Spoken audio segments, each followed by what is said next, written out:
me just see if this will work.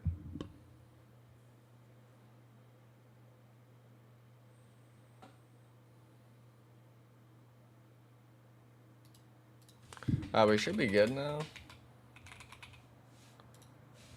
YouTube.com.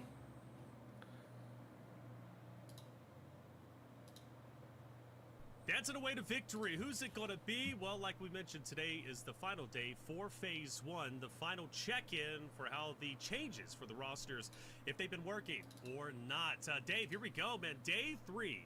What's going on? Yeah, day 1, it was about feeling out the lobby. I mean, heck, we got Rondo with 2 playing pads. Day 2, Alpha 7 versus the Wolves. I think that's the main storyline here, 7. And then day 3, I'm thinking the bottom teams, fellas, on the rise.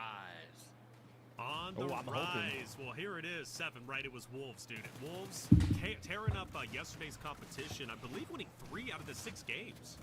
They ended up winning 3 out of the 6, and they could have ended up winning 4. They could have won 4, bro. Do not let them get away with it, bro.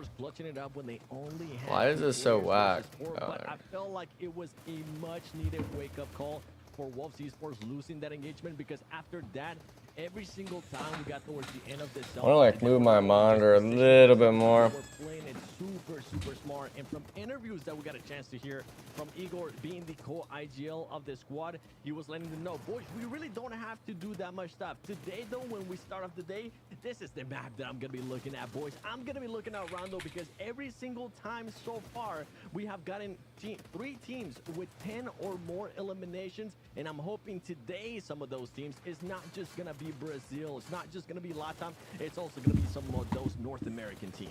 Yeah, hoping so. North America's always been a very aggressive region, but that, you know, aggressive region. Them in the butts. But this time around, I'm hoping they're going to look a lot better, and they are looking a lot better, Dave. I mean, for Alpha 7's sake, they're doing exactly what we expect. But for Wolves, though, a team that desperately needed to step it up for North America, it seems as if they have.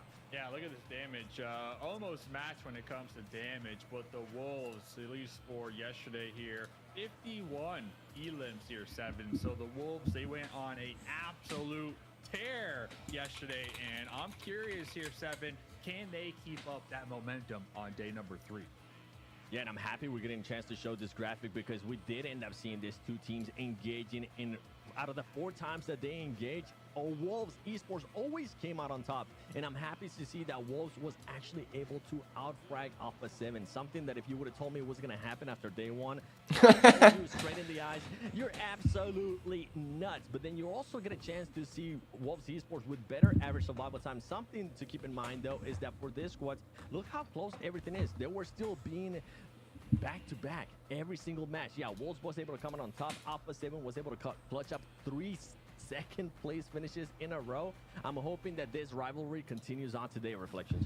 Okay, perfect. There we go. And we have 2 star players to talk about in our head-to-head. It's Revo, who right now is leading by a mile when it comes to overall eliminations over the past 2 days versus Higor. But going back to you, 7, it's not just about the eliminations when Higor is concerned. It's also that IGL leadership, right? So we're looking Can I at just full screen this? This wouldn't be bad. However, can Higor taper off Revo's slaying power? Because nobody's been able to do so yet. When the thing about this is that Higor put up great numbers yesterday for the squad. He ended up with 7 plus eliminations just for yesterday alone. But then when you put him up the caliber against Revo, I mean, this man is just currently absolutely lights out. More than 20 eliminations. The amount of damage that Revo by himself is currently putting up in a match is more than what some of the teams are being able to put up in 2 matches. Average survival time is obviously going to be up there for this squad. I want to continue to see consistency. I don't think Revo is going to fall off anytime soon. The big question mark for me is definitely going to be Higor. Are you going to be able to put up these performances not just in 1 day? We want to be able to see it in 2 days, because they left a lot of the pressure off their shoulders yesterday for Coops, and for Wolves Esports, they need to continue to do that. They definitely do. Like you said, Revo's not going to slow down, and he hasn't. I believe our MVP, Dave, not mistaken, for really all of the PMSLs we've been running on broadcast. Yeah, I mean, this guy always in the talking when it comes to finishing off with that MVP. So my dude's walking away with loads of money every single season. But shout out to Higor too, by the way, like 7 said, putting up those numbers yesterday. And I see the dude throwing out that mustache right there. All right, there respect. I respect the mustache game, all right? Oh man.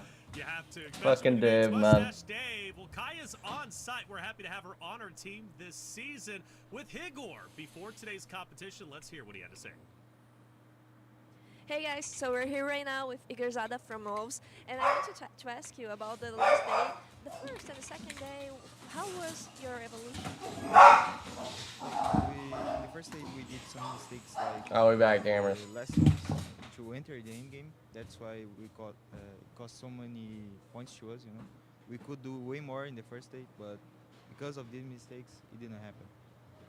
Okay, and about you as well, you're having a great impact at the team, and especially individually, you're even fighting for the MVP. How is that experience being for you? How do you think you impacted directly to the team?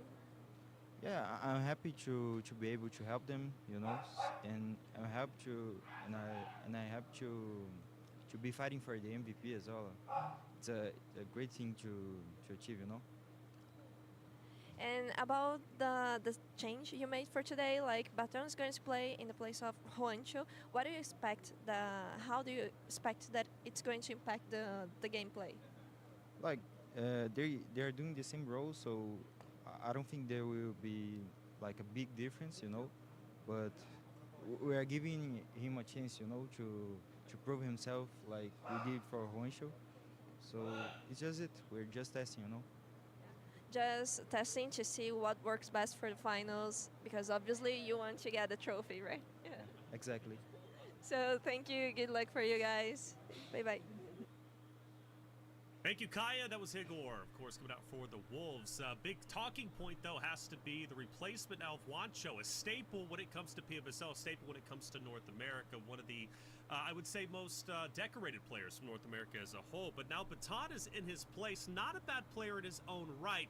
Seven, they're giving him a chance. They want to see what he could do, kind of akin to what they did for Juancho a little bit ago. Yeah, sometimes I don't like seeing changes when a team is able to perform that well in the previous day. I want them to just continue harping on those little things here and there that they can maybe improve on. Even if you ended up with 3 wins, there's always something that you're going to be able to improve on. But as he said, I mean, I'm glad he kind of specified on this, Dave. He said that they just want to make sure they give Baton a chance as well to showcase himself. So it kind of puts the pressure on him. Whoever performs better is going to end up taking that role. Yeah, I mean, I like the idea.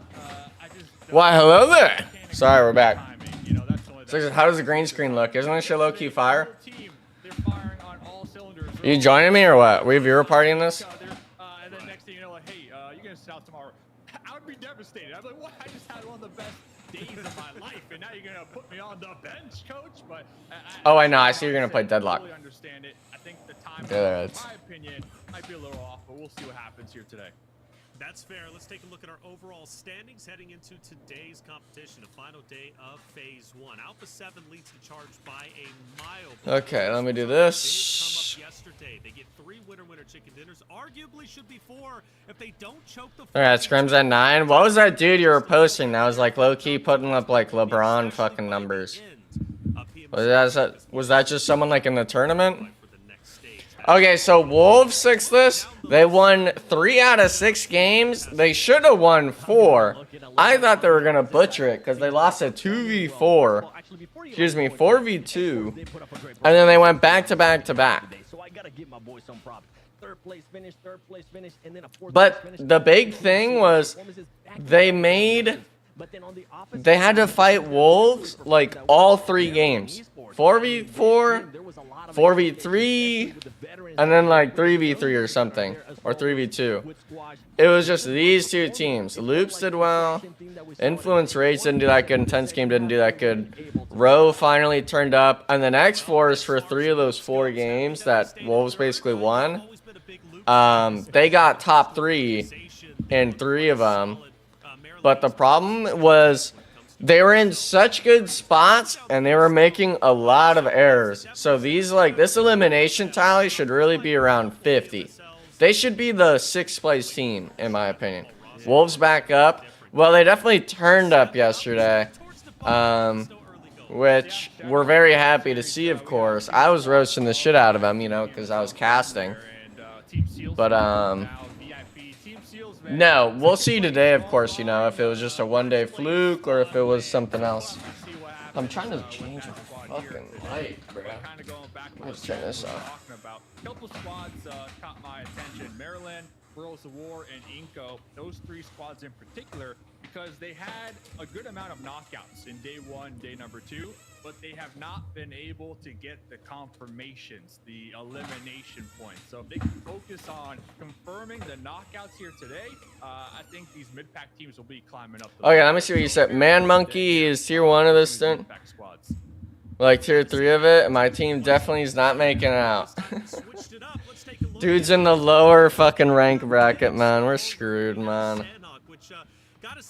I'm trying to set up my Instagram post right now. 3 Erangels and then 2 Miramars to close us out. So 3 Erangels, 2 Miramars, that's pretty standard. But Rondo, how's it been playing 7? It's been absolutely awesome, okay? I've been on the hype train of Sandhawk. I've been missing Sandhawk. I was one of those people just shouting from the back, don't remove it! And then Rondo came in and just... Oh, bro, the Rondo games as well, 6? Peak. Actually good as fuck. 4 teams with 10 or more eliminations. Boys, the recall aspect of this map, I absolutely freaking love it. The terrain aspect of this map, I absolutely freaking love it. I'm Bro, 7, man. Crash. In the past 2 days, Come here. It's the different Oh, rat dog. people have been using here and there. The splits that some of these teams have been doing as well. We've been having 3-1 splits with one of the players just being in the back in the recall tower. We've been seeing the explosive bow, Dave, which I'm a huge fan of. Oh, yeah.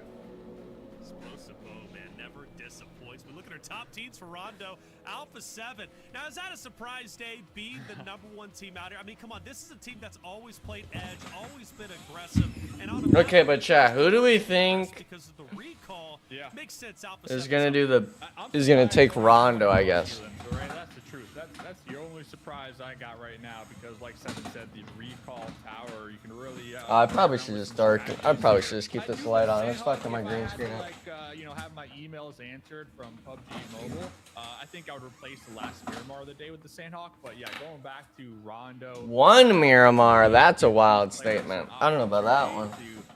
Jump into the day, flex their muscles, get into these skirmishes, you know, these 1v1s or whatnot, and really the risk isn't all that there as long as you have one of your squad mates available to get the recall. So definitely a huge potential for some massive elimination points here in Rondo specifically. And I love it. I mean, you got the jammer backpack, you got the emergency cover as well, the EMP zones. I mean, the 2 plane paths alone can cause some early game drama in its own right. And let alone it's the largest map, so you love to see it.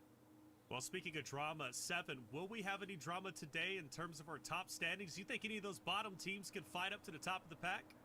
I mean, technically, it's kind of close for some teams, okay? We have some crazier things happen in the past, but for some of the squads, one thing I'm going to be looking at specifically, when we end up going to Miramar, it's going to be a hot drop that's been annoying the absolute crap out of me. And it's between Team Liquid and you know what, Inco Gaming. For some reason, the first day, I was like, okay, boys, you know what? You're going to want to decide to do some knife fighting here. Just live it up to whoever gets the RNG of getting the first weapon, and whatever goes. And then they follow it up on the second day as well. And these are teams, I mean, for Inco Gaming, yes, you were able to perform well yesterday, at least for just 1 match, getting the win in the first Erangel. But then after that, you kind of disappear for me. And for Team Liquid, you just started going down the leaderboard. We got to make sure we don't see any of those hot drops today. You got to play it smart. Oh goodness, the team. I need 9Z to pop off, bro. Once again, I'm trying to avoid it. I'm not gonna lie, but it is a big organization that you would expect a lot from. But I'm gonna wait until they step it up. I'm not gonna harp on them just yet. Now, I low-key might rosters, well, they've been on the might do some of them this. still need to do a little bit better today. I'm sure they will. Luckily, we had Sarpatch and Kaya on site to talk to our Sorry, rosters. chat. What's happening over I'm there? trying to figure out how I want to do this. Hey guys, so I'm here right now with Anmon from VIP. We'll do this, and then we'll Ask see you if about fit the yesterday, screen. Like, you had a great day. You were like about in every end game. And now, what do you intend to change for today if you are going to change something? Actually, we were playing passive. Tomorrow we were trying to get in the zones for the last zones, but we were losing 1 player in the start of the match. So today we'll try to. Nah, I'll just keep it full screen, man. Fuck it. and try to play aggressive in the last zone because we were not able to get kills in the last zone. We'll leave it like this. This is fun. Try today to get kills. Okay, so good luck for you guys. Thank you. All right, guys, here we are with Nenevete from Inco. They're about to go in the practice range, so really quick, Nenevete. How have you been feeling the roster place last year? You just joined. How have you been feeling with the team? Como você está sentindo com o time que você agora uniu com ele? Tô me sentindo bem, tô me sentindo confiante. Creio que a gente conversou muito hoje. Thank goodness we have Sarpash and Kaya, bro. We can get multiple interviews, baby. Yesterday we improved. Is there a way I could fit this down and under? Okay, looks like we can. Perfect. Okay. We're not looking like we're craning our neck. That's my goat! That's my goat right there! Work on not making as many solo mistakes. That's been our mistake yesterday, and we're gonna keep focusing on that and try to minimize our mistakes, but keep going with the same game plan. Wait, Amaranth is leaving already? How's it been here in Brazil? So far, it's been great. Food's great, the environment's great, great people here, and we've been enjoying it. And I know we're just here having fun. You know, regardless the results, we're gonna have fun. So you know, that's what it is. All right, bro. Thank you. Hey guys, I'm here right now with Klaus from X Factor, and I want to ask you about yesterday. You had a good day, good points, but you still didn't get a victory, right? So what do you think that you need to change to get this winner chicken dinner? Just maintain 4 players alive and. This jacket's sick, bro. I don't care. Okay, and are you feeling confident for today? Yeah. Chad, is this just me? Like I said. Am I the only one thinking this thing's kind of fire? 4 players and consistency for us. Okay, so good luck for today. Thank you. Well, that's a strat, Dave. Keep all 4 players alive. I think if you could consistently do that, you could conquer anything when it comes to PUBG Mobile. Yeah, by the way, we need them jackets. What's going on? Bro, Dave is reading my mind. Man, send me some jacket. You know, not to throw people under the bus, but someone from X Force is like, "Hey, you want a jersey?" I'm like, "Yeah." They give me a thumbs up, like. Yeah. I No, think you I need was my supposed to get address. one, Hey, too. send me the free stuff. But yeah, sons of Nepal looking for the father of Nepal to tell him, hey guys, we have a big opportunity ahead of us. We're not here for just fun. We're not here for just $500. You could really put a stamp on the game here and make a name for yourselves because you're up against some of the largest teams in PUBG Mobile esports. I mean, Alpha 7, I believe they're like number 6 on the overall total earnings. I think they're trying to break that like 2 million here. But yeah, I mean, there's so many eyes on this lobby specifically that if you're here and you're a newer player or a team that really hasn't have any major achievements, like it's your time to shine, you know? So saying, hey, we're here for fun, it hurts. It hurts me, guys. It hurts. I absolutely hate it. Okay, it hurts you. It pisses me off, man. You said it. I mean, we're currently even this. I love reading the global chats, chat, because it's literally just like people from other regions saying NA shit, Ray, and then like they like lose their minds whenever someone tells them to like go back to their stream. With what VIP Esports said. They did have a good performance yesterday in regards to getting themselves towards the later circles, but they said it specifically, they just were not being aggressive. They're looking to be more aggressive, and I'm hoping that that is going to be a massive change. Wait, Amazon gift card.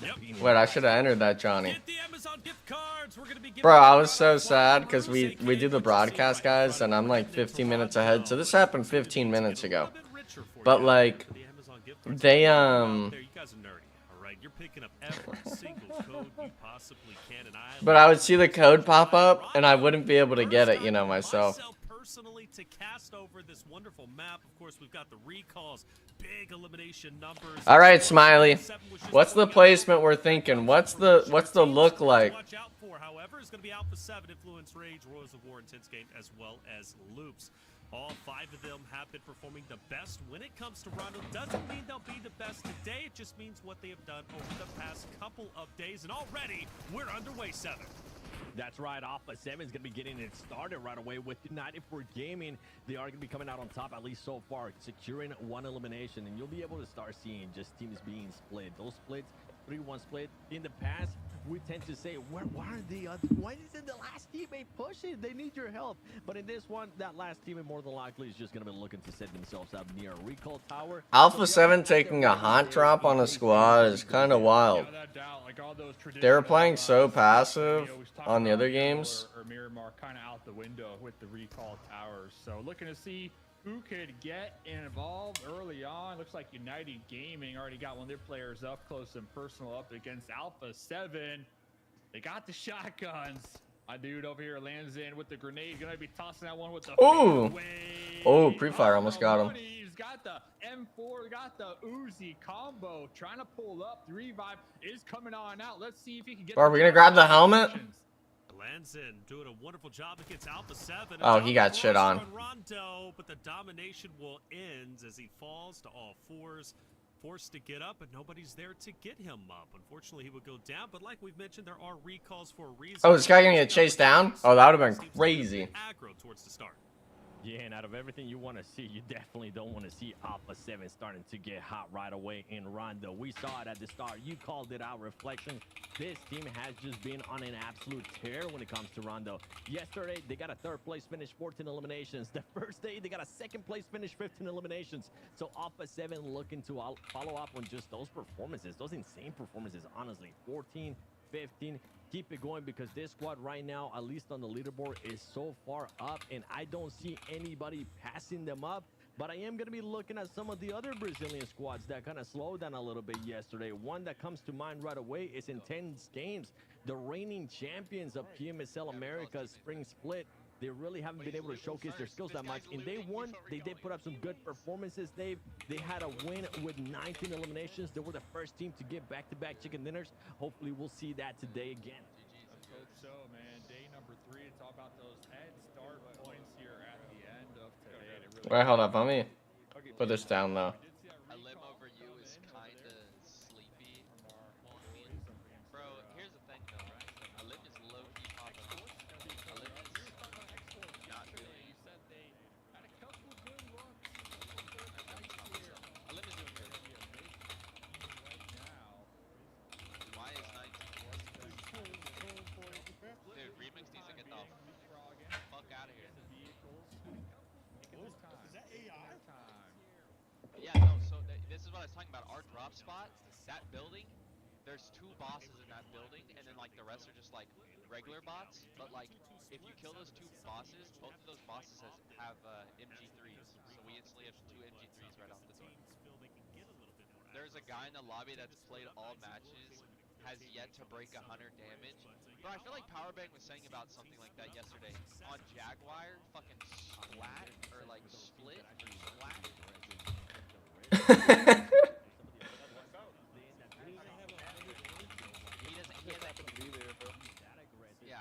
He is yet to break 100 damage in all the matches. So like he is gone every single game without doing 100 damage. Yeah, dude, we're just this guy is doing generational run of sucking ass. Like, well, to be fair, they're also in a situation like us. Well, no, I understand that, but like, let's be serious here, bro. Mobile at the end of the day, like you have to be trying to not do 100 damage a game. When it comes to this, man, you know what I mean? Bro, you just gotta shoot somebody like 3 times. Oh man. His teammate even last place to be there. He's at like 73 GG's. Oh my god, Wolves in force in top 10. We are so back. Dude, for Team Liquid though on your screen, they're already pretty much dead center. However, they are going to be right next to a roster. It's going to be, I believe, Maryland, if I'm not mistaken. It's going to be just up ahead of them. So for Team Liquid, a team that is historic when it comes to PMSL, is historic when it comes to PUBG Mobile as a whole, right? Esports has been on the struggle bus in the previous seasons of PMSL. This time around, it is no different. Currently 10th place. So getting into a fight early on could be good news depending on whoever's facing against them. I wouldn't be too worried if I had to face off against TL this early on. Wait, can I even have my camera here actually? Maybe I'll swap it. I don't want to cover the leaderboard though, bro. Fuck, man. Okay, we'll leave it here. And if they message me, we'll move it. They do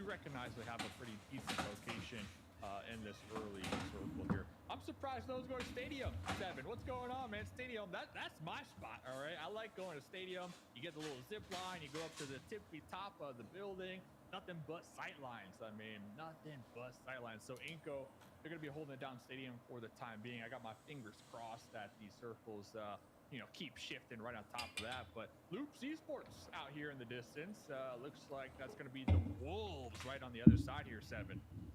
Yeah, and for Loops Esports, one player that I'm going to be looking at specifically is going to be Vitin. That man has been putting up some good performances for this squad. I think he's currently the second player with the most eliminations, following up Revo. Revo with 42, as we saw at the beginning of the day, and Vitin following him up with 31, which is still absolutely insane with what Revo's been able to do. But this is going to be a big storyline for me today. What is Wolves Esports going to be looking to do? Because you want to be able to maintain here your second place. That way you can get those bonus points, as we were able to highlight it at the beginning of the day. That's going to play a massive turn of events when we actually get to the finals reflections, because even those extra points is what kept Alpha 7 alive in last split, and they're definitely going to come into play this split.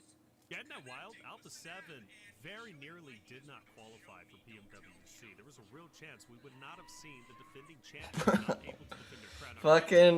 They weren't able to do it Someone was getting. because they were eliminated during the ultimate, or LCQ, excuse me, which is tough. It was tough to watch for sure. Alpha 7 needed to regain, and I think this is the season to do so.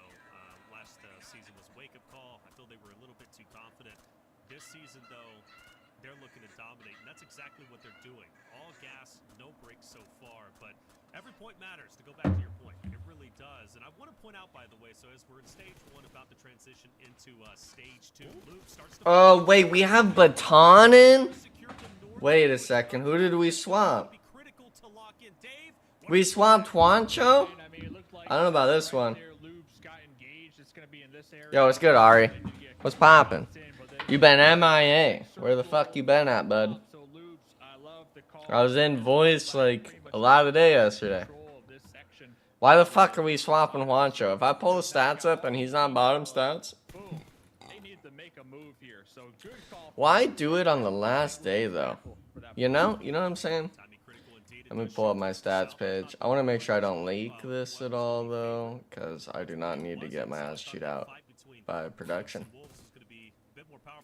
Either way, they refuse to back off of each other. Doran does start to chase down Loops as a solo. Coops, Higor going to be a little bit further behind, but as the scramble for center control begins, you notice Maryland starts to move in. Okay, let me look at this. Where's the doggies? They're both laying around like the end here. I don't think you can see them if I turn the camera. My light's too bright next to it. Okay, let me look at That's what I'm talking about here, 7. I mean, these are those sight lines I was mentioning here. We can see so much intel up here, and if they get shot, they can just... Juancho's got... Ooh, yeah, maybe. Yeah, he's underperforming a good bit, but... I think yesterday... Oh, yeah, no. Well, we'll see today then. You know, unfortunately. Throughout this whole tournament, Demeanor trying to heal up as well in this zone. I mean, it's just gonna be distracting for you. EMP zone, baby. I miss the bonk streams. One thing I wanted to point out with Inco that I really We'll maybe stream it later tonight. It's kind of up in the air because I'm gonna viewer party this, and then maybe I'll just be a little too tired to be on stream. In day 1, day 2, massive slowdown here in day 3. It looks Damn, United dying again. Second time they're fighting. I'm enjoying that, Dave. That's what you need to do here. That's what you need to do. So Jaguar, first team eliminated here of the evening here in game number 1. United. Remember, we saw them trying to get some early game eliminations up against Alpha 7. What have you been up to, little bro? You just been working still? David on the second story here. Reflections trying to avoid the grenades. Last one alive, I do believe so. He's gonna be burning. Where's his squad mate? Oh my goodness, his squad mate's going for the insurance policy here. Reflections. Yeah, Divinor staying alive, not committing full with his team. Honestly, not a bad play as far as I'm concerned. He's going deep into blue, potentially to go for a recall or just extend the life of his roster in general. Nice to see United for Gaming win, because Dave, as you said, They were a team who Okay, I like 9Z's strat. I hope it pulls west though here. If it's east, the Wolves go crazy, but my problem is if I see this motherfucker Baton, if I see this guy Baton get knocked and thirsted in this zone, I'm gonna lose my mind. That's the only criticism I've ever had for Baton is he literally just gets knocked and eliminated so easily whenever he's put into a solo spot. And that team loves playing splits. Ooh. This season around, changing their coach, changing one of their players too. Lorison left the team. Now it's Kayovsky, one of the analysts last Wait. the Portuguese broadcast. Was that guy AFK on the roof? What happened to him? Did he DC out? Elimination, and Team Liquid is looking to make sure they continue to be hot because yesterday it was just such a slowdown for this squad. The best performance they had yesterday was a 7th place finish with 3 eliminations. Reflection.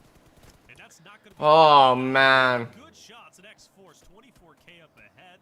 That's going to dwindle the numbers down even further. Now only a 2-stack for the roster. It's gotta be a respawn. Breakaway for the zone.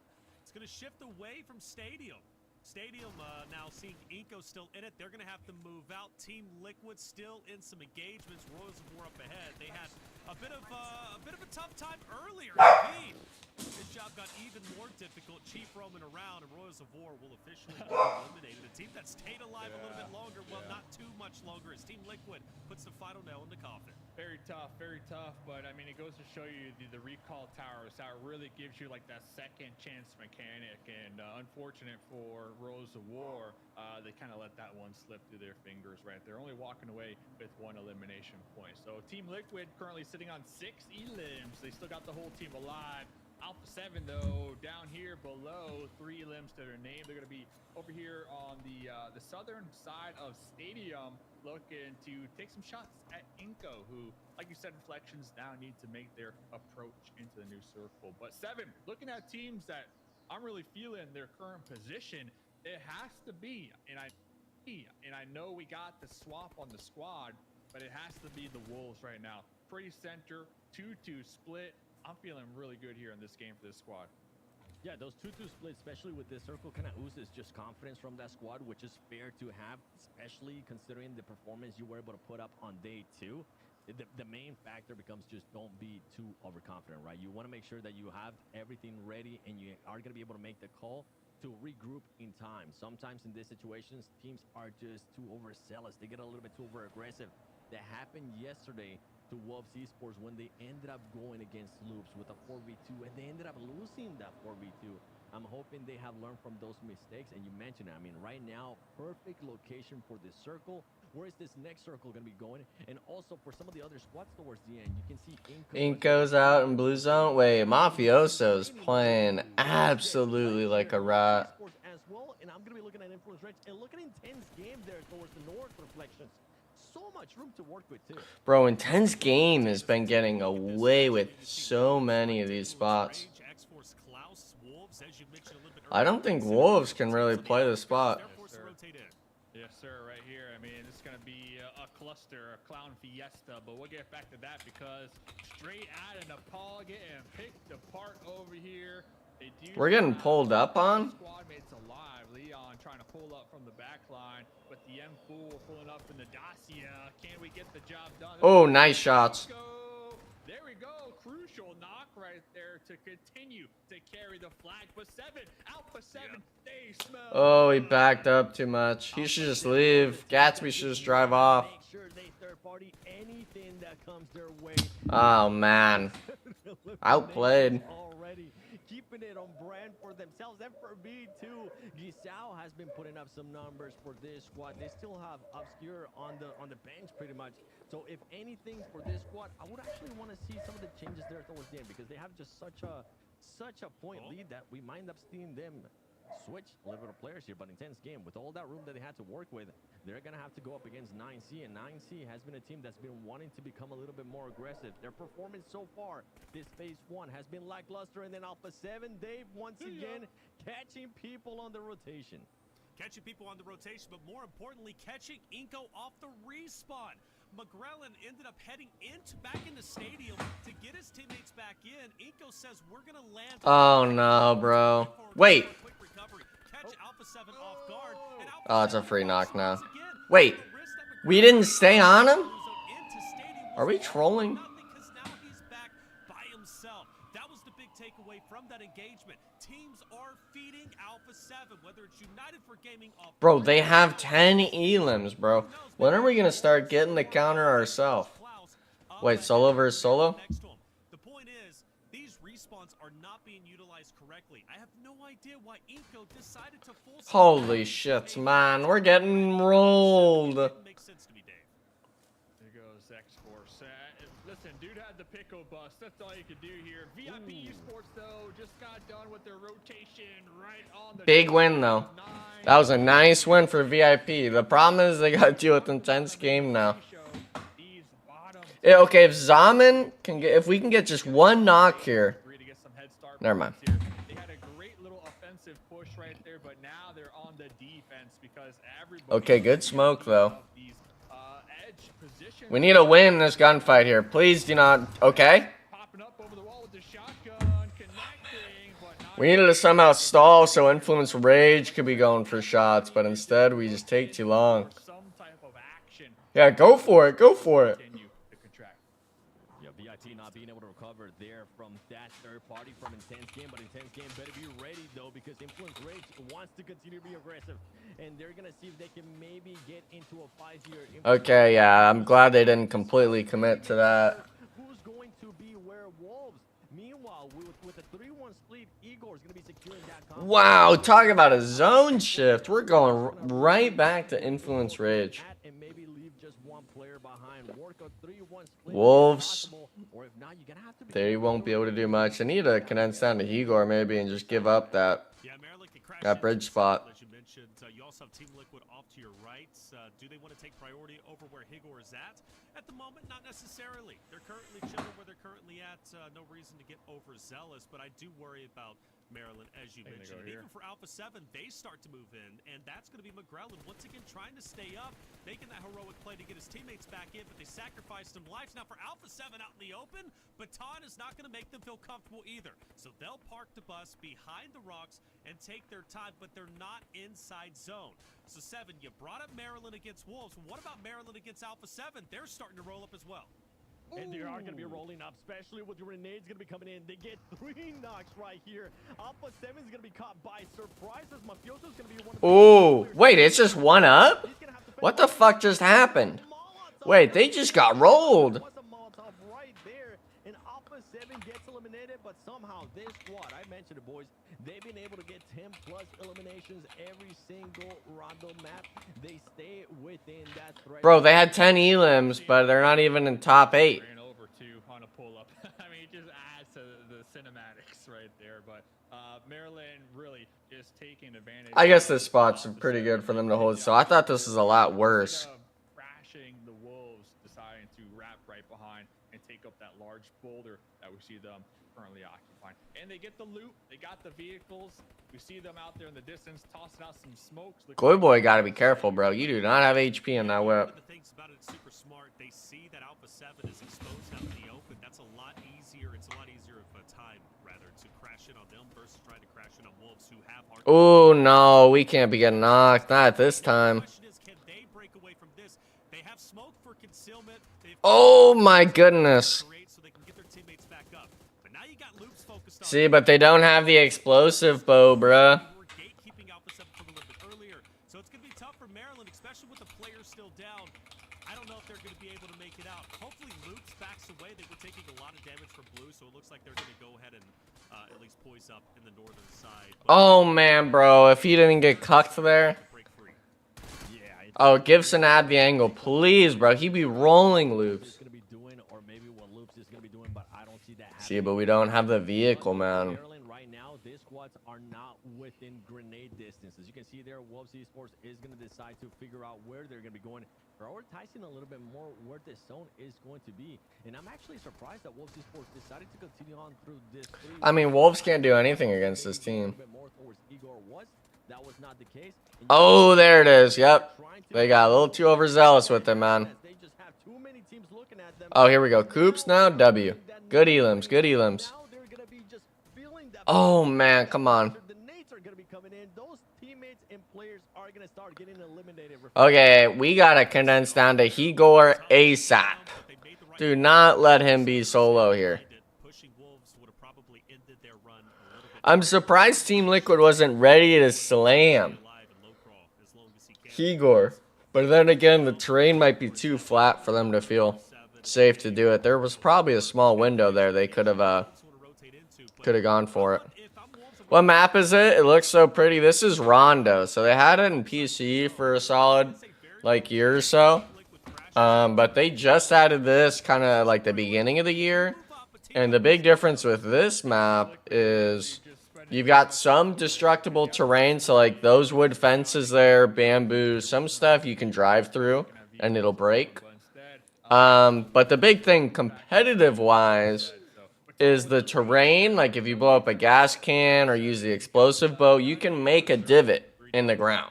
Like you can make a bunker. Like this isn't part of the map. He made this essentially. So like nades, that sort of thing. You've got a flare that's like a deployable, throwable, and it'll call down like cement pyramids, like where Influence Rage is at the top left. You can use that for cover late game. See, we're seeing it right here. Petrino just threw one. So there will be 3 triangles or so that come down on him. That'll show it. And then there's the JS9. Obviously, that was added. We haven't seen anyone use that gun, actually, because the M4 is still the weapon of choice. EMP zone. There's respawns in this map, even though it's removed after, like, the 4th or 5th zone or something. Makes it a lot more interesting compared to Sandhawk, because Sandhawk had a lot of fighting, but it was only because it was so small. This map is the same size as Erangel, I believe, but you see so many more engagements because people are taking 3 players and sending them out looking for elims, and if they lose the fight, then they just respawn you.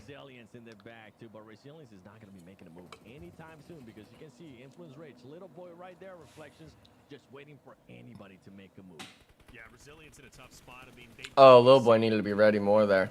Ooh, we needed to be able to hit those there. The only thing is you're also dead center, which means, as you mentioned, all those other rosters around, they're going to be looking directly at Influence Rage, and Higor has dropped. Wolves' numbers are starting to dwindle. Maryland finally finished off.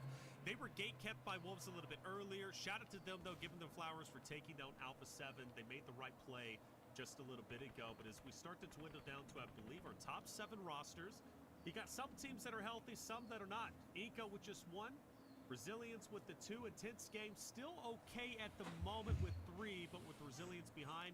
I don't know how I feel about Wolves' spot. I want to see them try to angle people out a bit more here. Everybody is praying to PUBG Mobile gods that the zone ends up blessing them. Because, Dave, if it doesn't, there are some rosters that could be in some deep trouble. Yeah, McGrellan really wants it to continue to go. Ooh.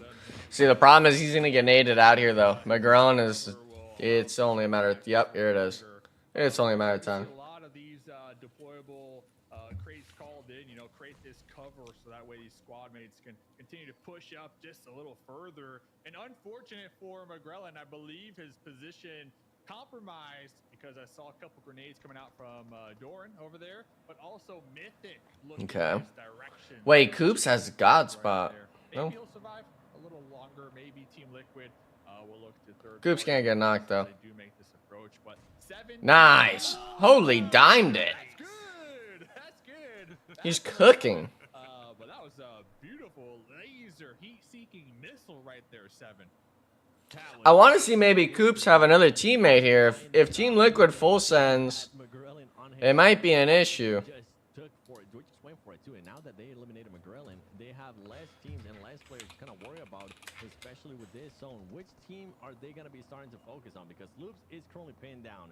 Mythic and Team Liquid as well, they're going to be pinned down as well. All these outer edge squads are just at the mercy of what Influence Rage is going to be doing. Because Influence Rage... See, but we say mercy of Influence Rage, but they don't have that many elims. Oh, and wait, they actually just got rolled on each side. You needed to have 2 squads making that push. Intense games coming in as well, Reflection. That's right. I want Loops to also third-party this. This is the opportunity to come in while the forces are weak. Lil Boy, deep inside the building. Ooh, puts one down. The shot needed, well done. Team eliminated. Now for IG, start to focus on Loops, who's once again coming in when you know the forces are weak. Rattleboy is going to be the first one to try and penetrate the building. But where's the rest of your roster? I think Wolves needs to focus TL and just play for the next circle. Focus on IG, then focus on the rest. But for Rattleboy, hey, holding his ground. Medkit being popped. IG moving around. Slowly but surely, Loop starts to push up as one. Ooh. And IG are gone. That's how you push a fight. We're down to our top 3, Dave. Nothing but SK12s right there. Intense battle. Meanwhile, No way. Oh my goodness. Thank goodness. Doran doesn't get knocked there. All we gotta do is chill, bro. All we gotta do is chill. Wait, we got no support and we're pulling up there? We're getting way too overzealous. Wait, just regroup. Just regroup. Get back over. They might be slipping now. Coops over here on the Oh, Coops knows. Trying to get some grenades though. I don't know if he can get this laser. That'd be insane, but it's gonna be a Yala down range. I think he's got it. Problem is he doesn't know if it's the front or the back of the car. Definitely be helpful. It's 50-50. I think he's... Nah, he doesn't have it. Yep, he threw it on the front. Or the backside, not the front. Nice molly. Ooh. Wolves, yeah, Coops has to go back. He's out of time. Man. Alright, well, 2v4. Let's see it. Baton, you gotta knock at least one on the pull-up here. Ah, nah, yeah, see. We're not even taking shots. We gotta at least see some angle here. Wait, we had smokes as well! Oh, nah. I mean, I guess we're not, like, thinking we're gonna win it, but... Why aren't we, like, pre-smoking here? We should be pre-smoking for Coops, so you can at least try to have a bit more of a breathing room on the drive up. See, good effort. I mean, second place is fine. Doran got a little too overeager, I think, but at the end of it all, it was more just, you know, I think Loops made a very, very good push without losing to anyone.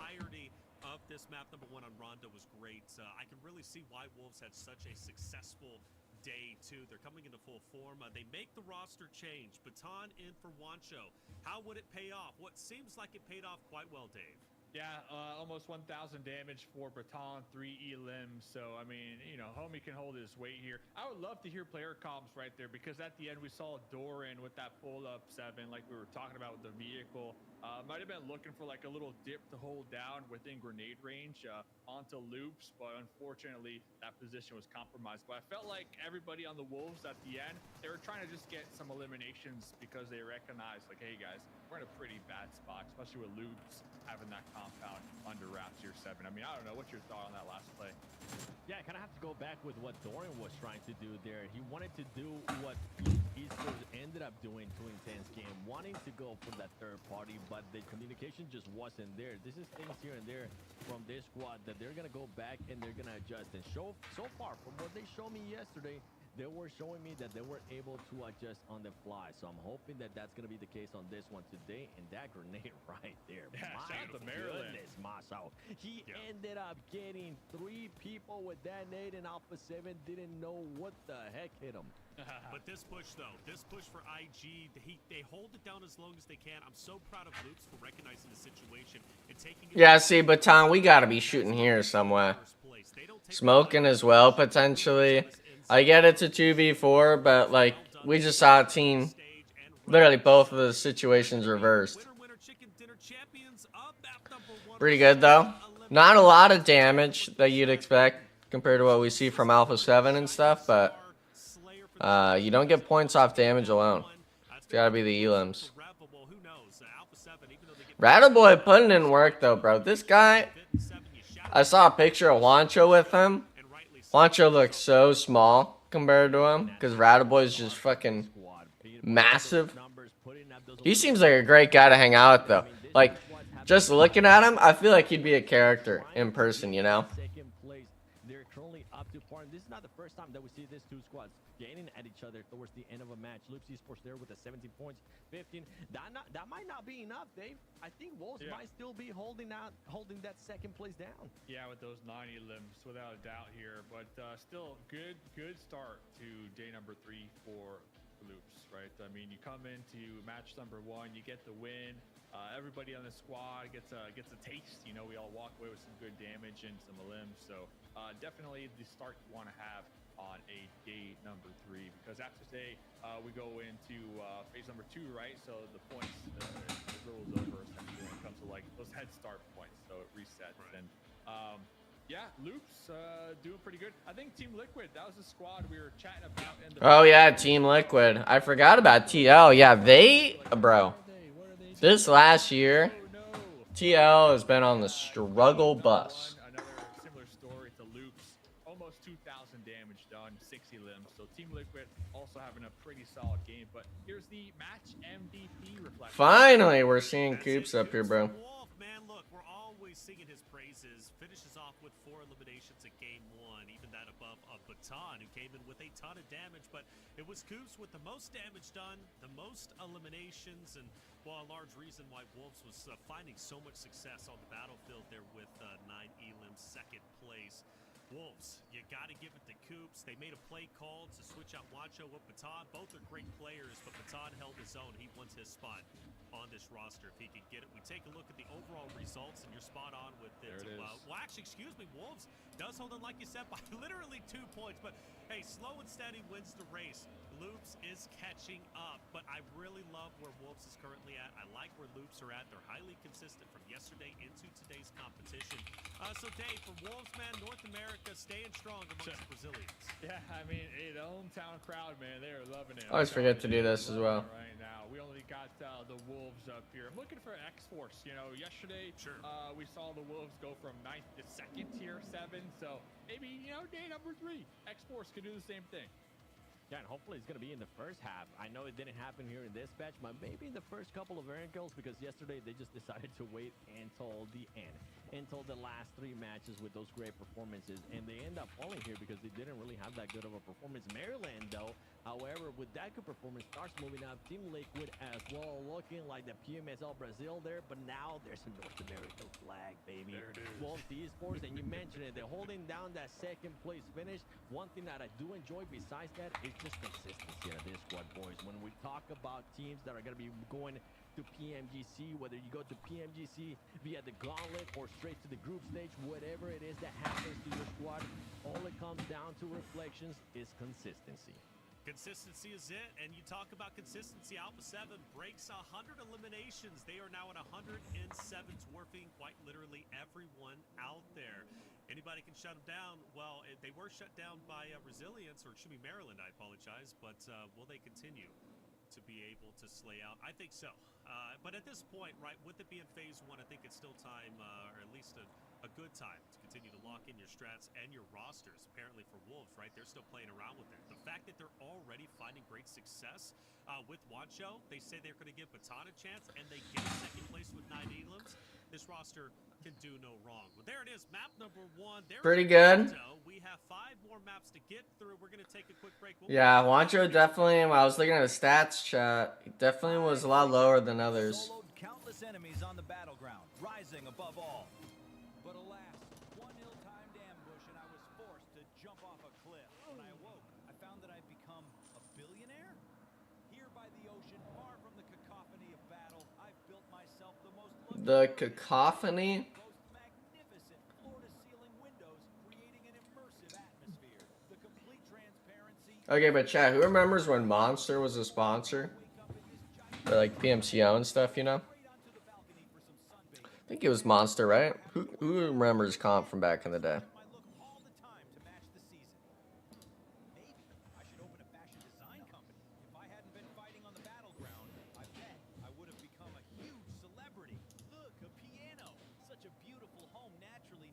Bro. That was what PB was referring to.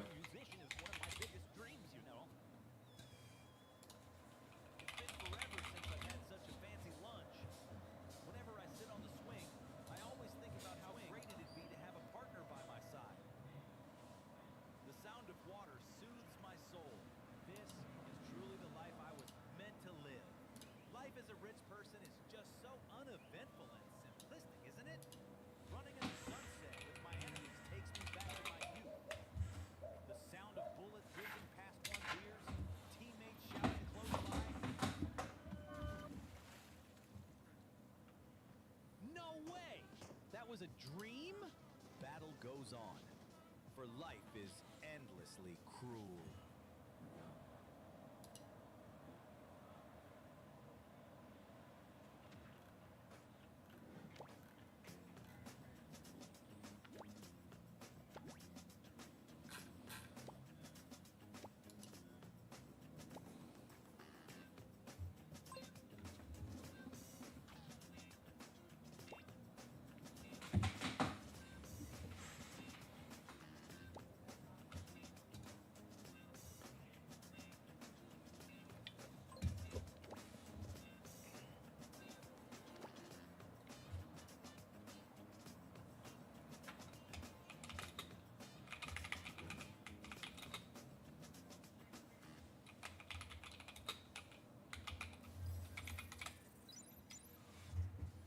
Did you have dinner already? No, it is currently only 2 p.m. I actually really haven't eaten anything today. I usually don't eat breakfast anymore, unfortunately, but I'm not sure what I want to have for lunch today. I can maybe deliver something. I can go down and maybe make something. I'm kind of feeling a little lazy though today, especially the viewer party. I'm just kind of relaxing from yesterday because I was doing I started my day at 7:30. Food, medication, doctor stuff up until basically 11. And then it was getting ready for casting till about 6. Started at a little after 12:30. We started broadcast, so 12:45 to 6 o'clock. Did our post stuff, made dinner, cleaned up the house, finished it around 7. And then that's when I joined call. Usually it's 8 o'clock, if I even have energy, And then last night I was in call for a good bit. It was 6H and I vibing, just playing or talking about random stuff. And that was basically it for the most part. Tonight I'll probably make some chicken fried rice for the grandmother. But I'm not sure if I'll have any. That'll be in probably 3.5, 4 hours, though, knowing her.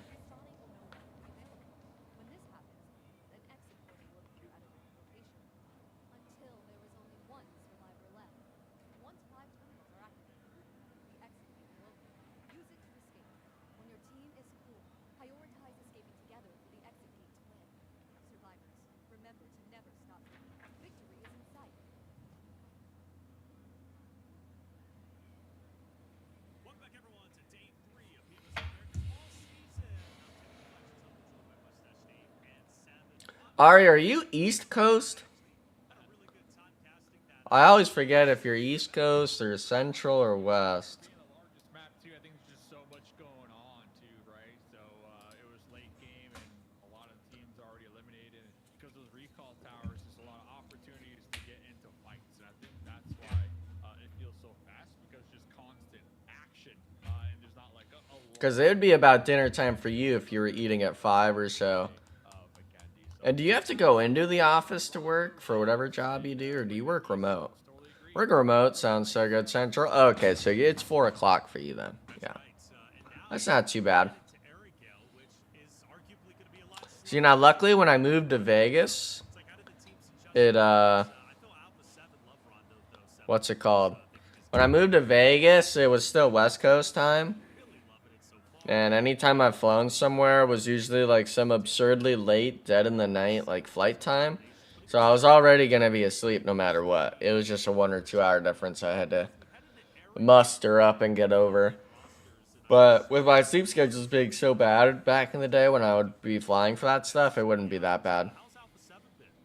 And then if you're flying to China, I mean, you already expect to go, you're spending a day acclimating.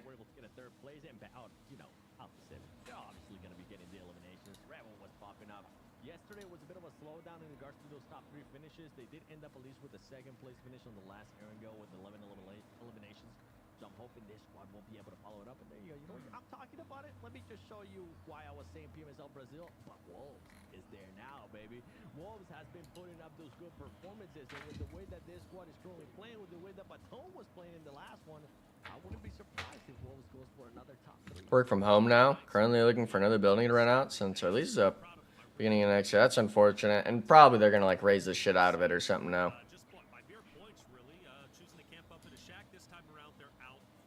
Knowing how leases are and stuff.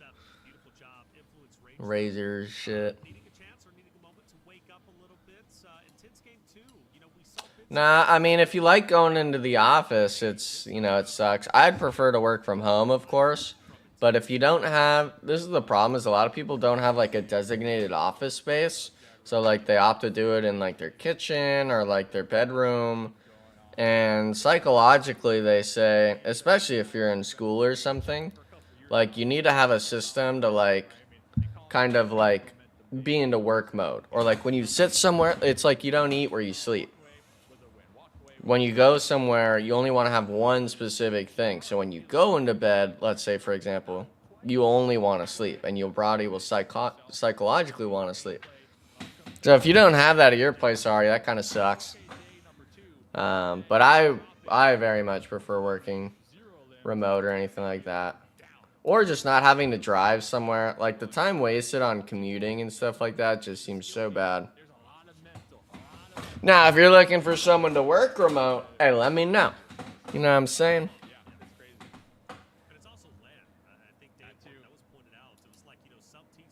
God, my bags are so bad on my face.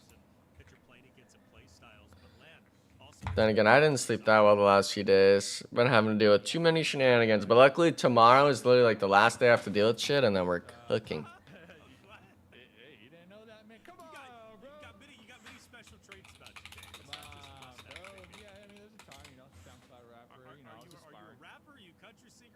Check it out yourself, man. Check it out yourself. But you know who's not getting that land is Team Seal changed their name to VIP. You know what? I was watching yesterday here, 7. They're still going to Zarky. I have no idea. Completely different squad. Still dropping Zarky, man. Like what's up with Zarky over here, man? What is going on with They've been switching it up. So day 1, they ended up going Sarky. I even shouted you out. I was like, oh, yo, Dave's going to be happy. Sarky bros are back, baby. And then they were like, yeah, that's not going to end up working because they had Maryland pretty much just gatekeeping them, camping them. On top of that, towards the south, you had Alpha 7. So they did a great strategy, which now they have taken over Noah, which it has worked out wonders for this squad. And this is why I was talking about in today aspect for Erangel, especially for this squad. I want to see them being able to just become a little bit more aggressive in this Erangel. And for all those squads towards the bottom, from 15th place all the way up, 15th place to 8th place is just separated by 22 points, Reflection. Well, if you've been thinking about buying something on Amazon, this is your opportunity. Amazon, go, go, go! Well, I don't know. Pick you up something nice. Again, I always ask. I don't think anybody's ever answered me. That's okay. You guys don't have to. But I just want to know what you're buying. What am I buying? Amazon gift card out there. Dave, what are you buying? I think last time, at least I heard it was horses at one point. Me, I was a rice cooker. What about you? I'm really extroverted, so I get bored. I hated the morning commute. Houston traffic is horrid. Oh, you're in Texas. Now it makes a lot more sense. Yeah. In those major cities, yeah, no, that's as bad as, like, LA and stuff, I'd believe. Maybe not as bad, but, like, you're not wanting to, like, do the drive consistently, right? But, oh, they had a remake? Oh, that sucks. I think it was a remake. Yeah, being extroverted is one thing, though. My sister, she works remote now, but she was very much, like, extroverted. Thankfully for her, like, she still does a lot of, like, stuff after work. So, like, she has her work mode where she's in meetings and she interacts with a lot of people, you know. But then afterwards, like, even though she just worked a full day and probably is doing a bunch of extra shit and planning and all this stuff, she still loves doing stuff, like, afterwards. You know, it was always so crazy to me.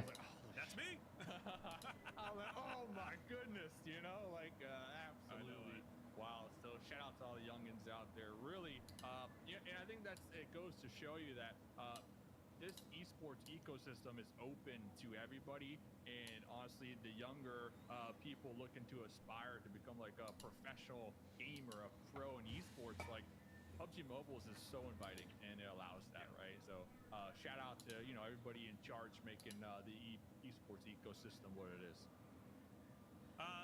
Quick question, Seven, who is the youngest player that you know of in PUBG Mobile Esports that actually makes it to like an international stage that's a notable player? Even if you don't know the name necessarily, like what age range are we talking about? Because, like Dave said, man. I know If we go to the curveball. Southeast Asia, no.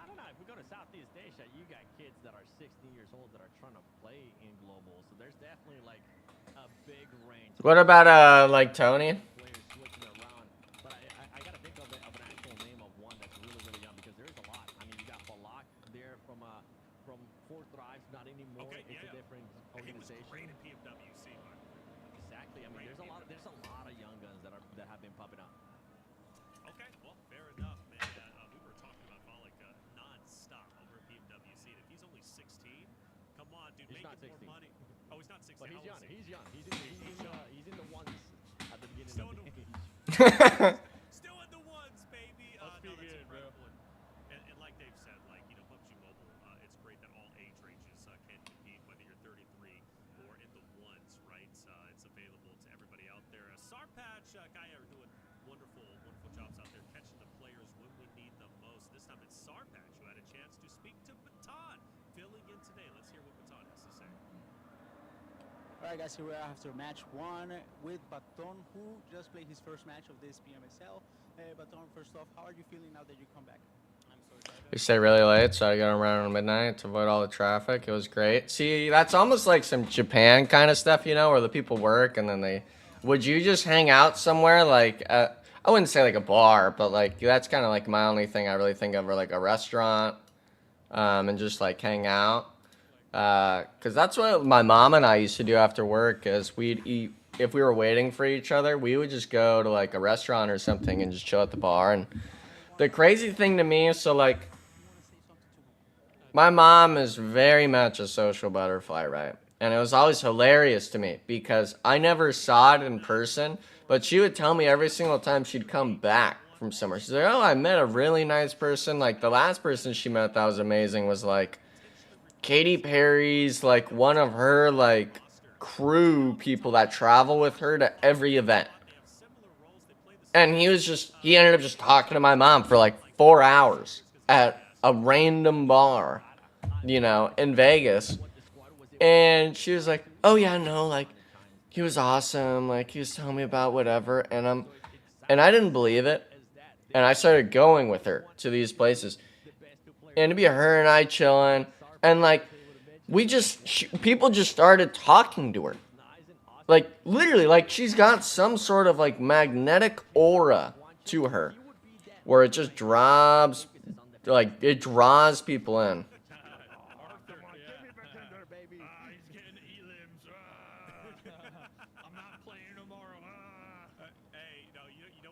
But like, no, for you, I don't know if I'd really want to stay out that late. Luckily, you don't have like an animal, I believe, to take care of, which is nice. But if you had like a good group of people, like at work or maybe just, you know, friends in general that were in the area, that'd be fun. But I definitely am someone that has a social battery after work that needs to be recharged. It's very rare for me to like go do stuff very often because I don't like doing stuff with people that I'm not really that like involved with, you know. Like some people will do stuff with someone they just met. Like I'm more of like, okay, man, like I don't need a lot to have a good time. Jeez, I just realized we're only at the second game, guys.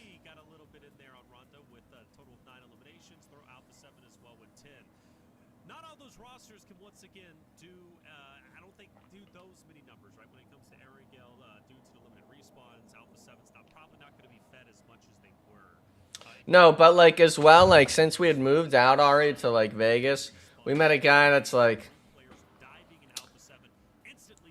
UPS driver, makes absolute bread.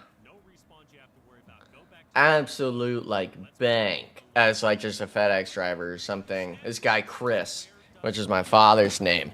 And it was just so funny because he's like, yeah, Austin, like you need to come in here more often. Like I love hanging out there. He's a dude that's like 50, you know.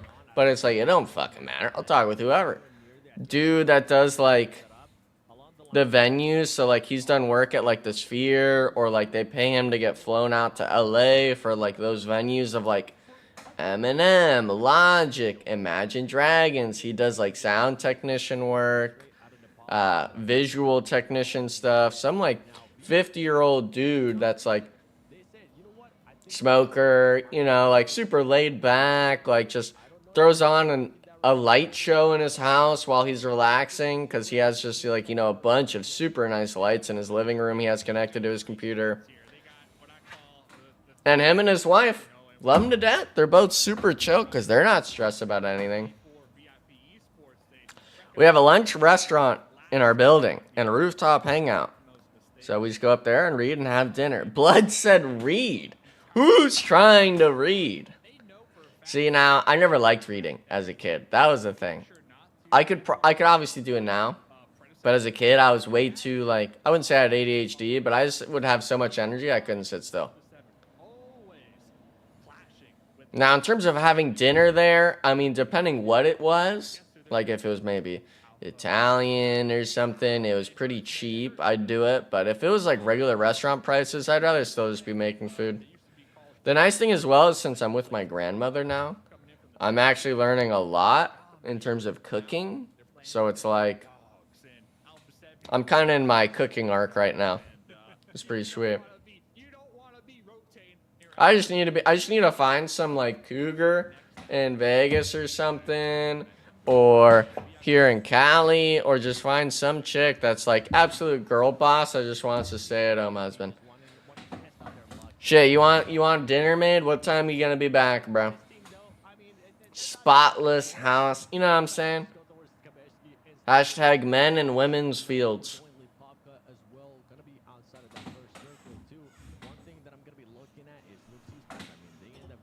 Alright, so if you got a rich aunt or someone, let me know. My parents would make me read or do workbooks every day of summer. See, now my parents were very much of, like, you know, like my mom was very, very smart. But my dad was a lot more lax, and for the most part, he actually stayed at home with us because there was 4 kids under 4 years old when I was a baby. But my mom was making such good amounts of money back in the day, and she's like, oh, I want one of us to stay home, so you could just stay home. Which my dad didn't care, and that was, you know, 20 years ago.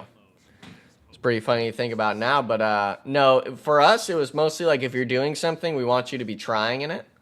And my dad was very competitive in sports. He was like AAA, which is under pro level for like beach volleyball. 3-star letterman for soccer, because they didn't have it his freshman year. It was only a women's sport then. 4-year letterman in golf. He played baseball, basketball. Very, very athletic, even though he had been overweight at some moments in his life. There's photos I have of him where he is fucking yoked. And I'm like, dang, I wish I was like that. You know what I'm saying? Which I could probably get that in a year or so. But, like, for me, it was like baseball, every other day practice. We're having a tournament at least once a month. And I think we were like number 1 in the state in our age group for travel baseball. Me and my twin. But when it came to high school play, it was just pay to play. They wanted some 6'4" freshman that they could throw on varsity and say he was varsity 4 years, even though he did horrible 3 of the years. So it was just unfortunate. I ended up just playing tennis casually in high school, but that was amazing. Wouldn't have changed that for the world. My twin made the team. He hated baseball. Absolutely hated it. But for school-wise, like, he was very smart. I wasn't nearly as smart as him. Not like I wasn't taking hard classes as well, but he was in a class of his own for a lot of it. Hey, Mafioso, man, get in the right car, man.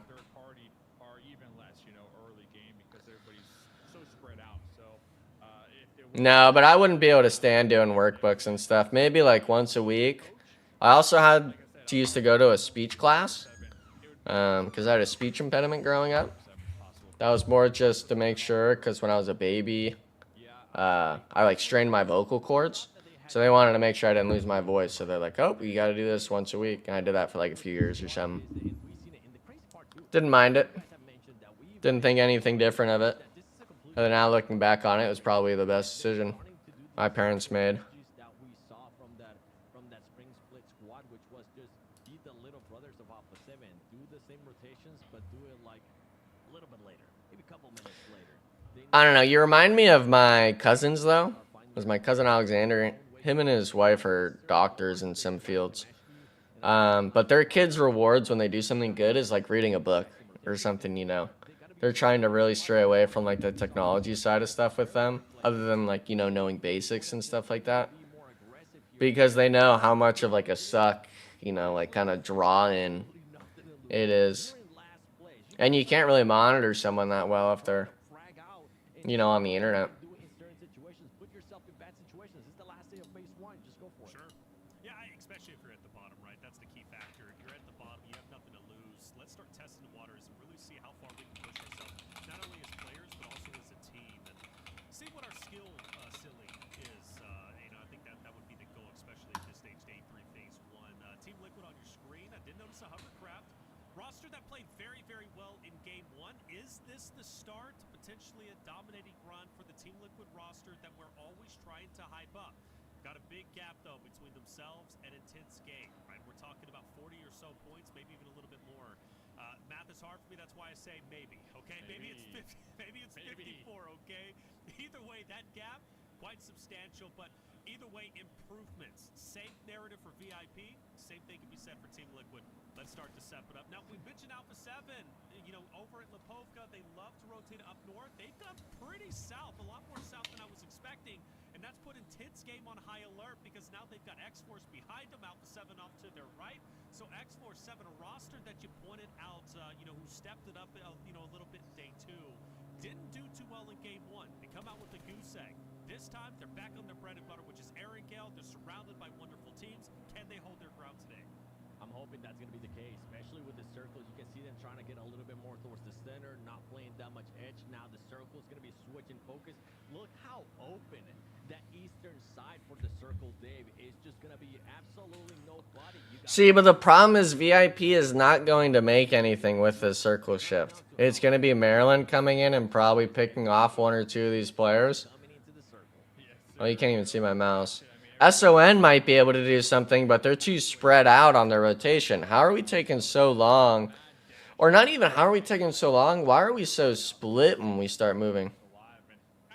Is Rondo 1 kill equals 1 point? Yes, it's still the same. It's just you're going to see higher elimination totals on Rondo due to the respawn factor. So I think I'd have to go back and honestly look, but I want to say the elimination counters, let's say it was a full squad lived with all 4 players up on Erangel.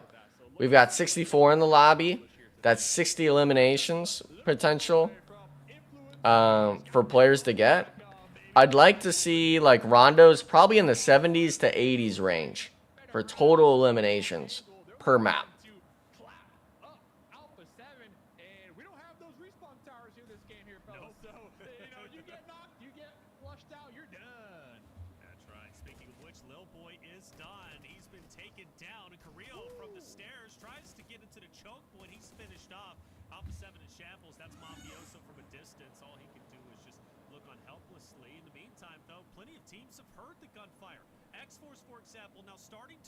Oh, this is a big fight for X-Force, but they got to make sure it's clean.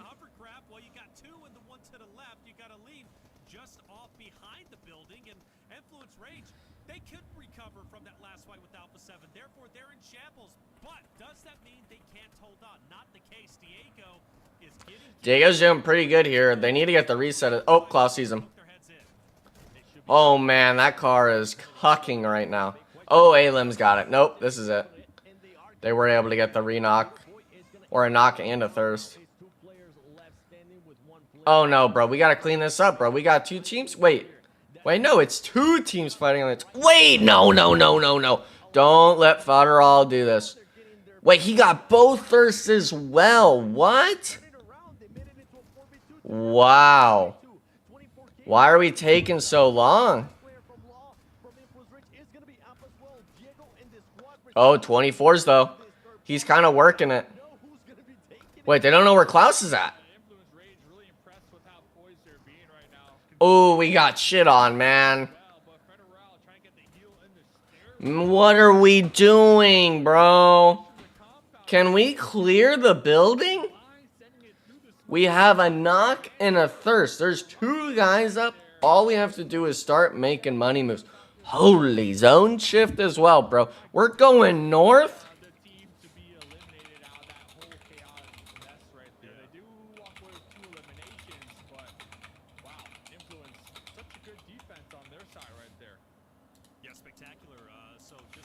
I think Wolves is going to try to send for one of the compounds of the buildings. The beauty for them is it's VIP.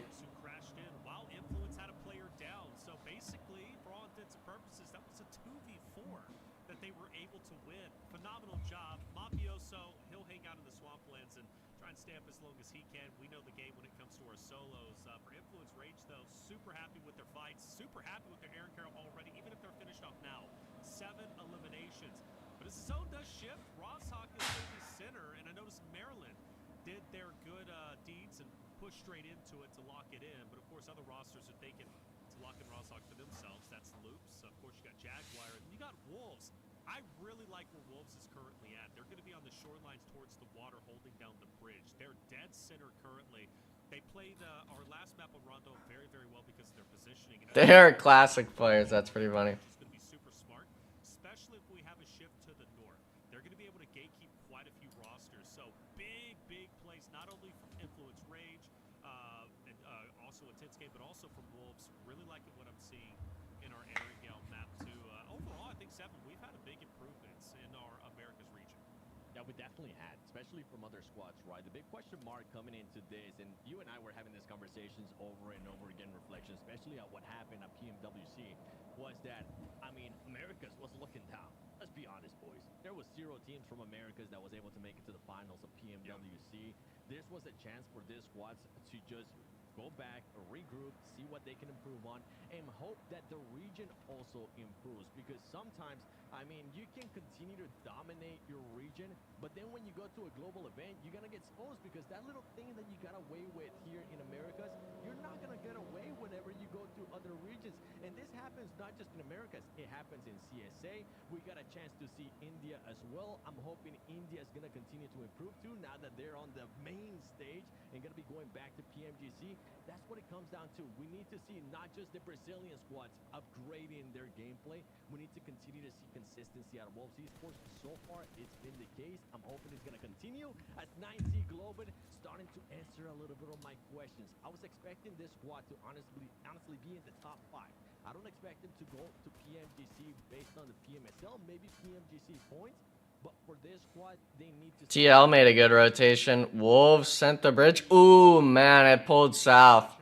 These zones are pretty toxic, man. Clean this one up quick because the next circle does pop and it is completely opposite from where they're currently holding down.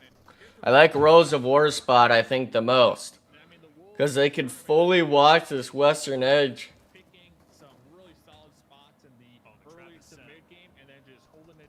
Wait, Wolves isn't like camping this at all? Oh, there we go. Yep. Nice, nice, nice. Bro, can we thirst him? Thank you. Get the vehicle, bro.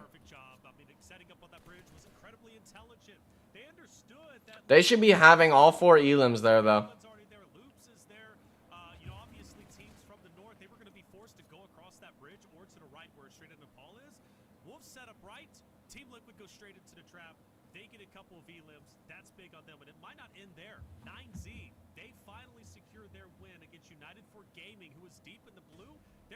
Ooh. Across the bridge, but as we transfer over into the Rosac fight, Maryland, the first team to enter this location, has now started their terror against Jaguar and VIP up ahead. Team Liquid in shambles, but maybe an opportunity to fire some shots at VIP. That'll push them back a little bit further. But my eyes still have to be not only in this Rostock fight, but also on Wolves. When 9Z Global get close, do they spring the trap like they did against Team Liquid? VIP here not reacting out well to Team Liquid, maintaining some players alive. But what are they going to be doing? You were mentioning their wolves there towards the north as well. How are they going to be reacting? Maryland is going to be close by to Prince, getting themselves caught there from the window. And Maryland, I mean, this team tends to be aggressive. Luckily, right now for VIP, this squad, with everything going on, with the way that this circle... Ooh, man. Wait, why are we so far up the hill, though? Did he try to run up? I'm surprised that guy was even able to see him there. If you're Wolves, you want to make sure you save Milos. You want to make sure you contain what Milos is going to be doing, and then save Igor is what I was trying to say. Because right now, you don't want to lose anything. Yeah, you cannot lose someone here. That Wolves esports was falling into a trap in the first day. They were able to readjust here in this Ooh. second day, and I'm hoping... Oh, don't peek that man, bro. We're egoing that. We're egoing that right there. What? Why not just prone? Make that push down, try to send it over that bridge that the Wolves were holding down, and I believe the Wolves are currently being just ran up on right now. They're going to be in the water, and now 9Z, that knock was so critical, 7, because it essentially allowed his squad to push over the bridge that we saw moments ago. The Wolves cleanly execute up against Team... Wait, this is a free knock for Baton, no? Or are we blind? Oh, man, he didn't see him.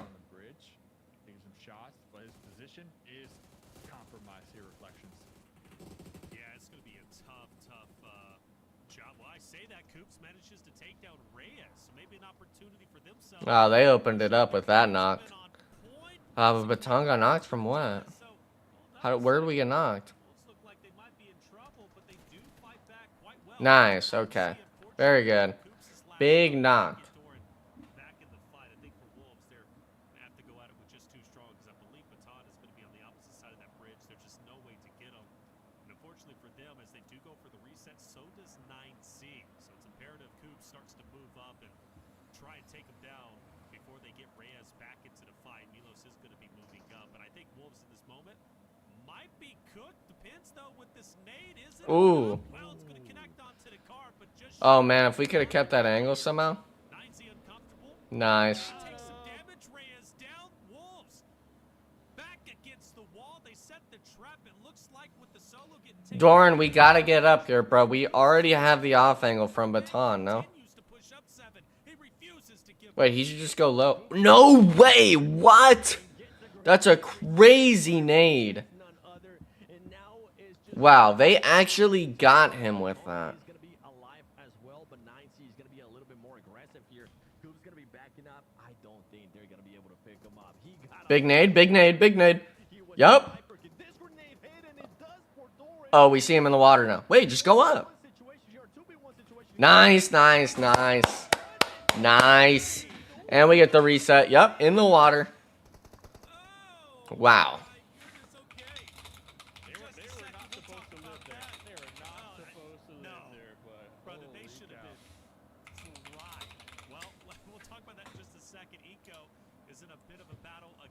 Oh, SON gets wiped here. Inko's gonna roll. Yep.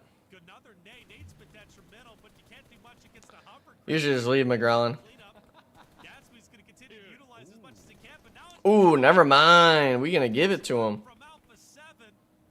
Forced to try and pick himself up by the bootstraps with Inko. What is up with the utility today, Dave? What are they doing? Gatsby, his squad mate, was behind the hovercraft in cover. Gatsby pops in the hovercraft, backs it up. That was pretty funny. Dude fucking drove out and left him and pushed him into the open.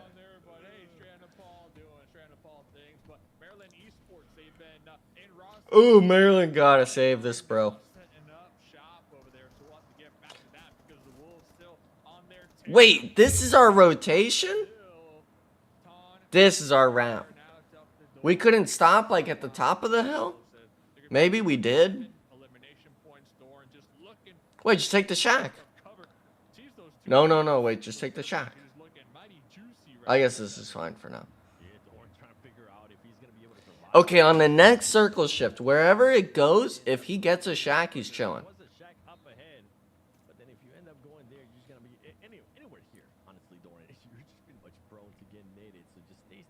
Hope that nobody pays attention to you, and hope that everybody's paying attention to all the other teams around. VIP needs to clear this building as well. They need to get out of this spot.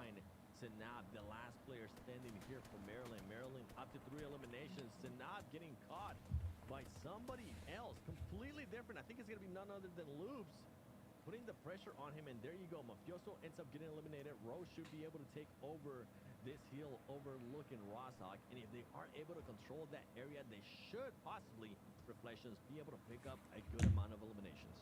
Yeah, that would be nice for them, wouldn't it? They set up early. Now they can potentially gatekeep VIP as well as TL. We see the lines coming out there from Dave. Shout out to Blue Jaguar also moving in. But look, you know, right there where you drew those lines, Dave, I'm looking at Loops. Loops are in a prime spot to gatekeep all 3 of those rosters in the north. Yeah, Loops, really good spot. Now, they don't have the high ground, but they do have the hard cover and the positioning. So we'll have to see what Oh man, ROW literally has everything. I want to see Resilience make a move though here. Meanwhile, the members of Team Liquid still alive in Rossock. They do need to reposition just a little bit right there on the edge, but VIP slowly making their approach. TL still alive, trust. Fucking Max man, bruh. Over here, Team Jaguar. The curse is too strong for PB to outweigh it. I mean, talk about the sight lines, the third party, both of those teammates there. But remember, they're not really in the zone, so they're probably not. I think Jaguar should try to slam onto Loops. Loops is too spread to be holding this comfortably. You don't know that it's split like that, but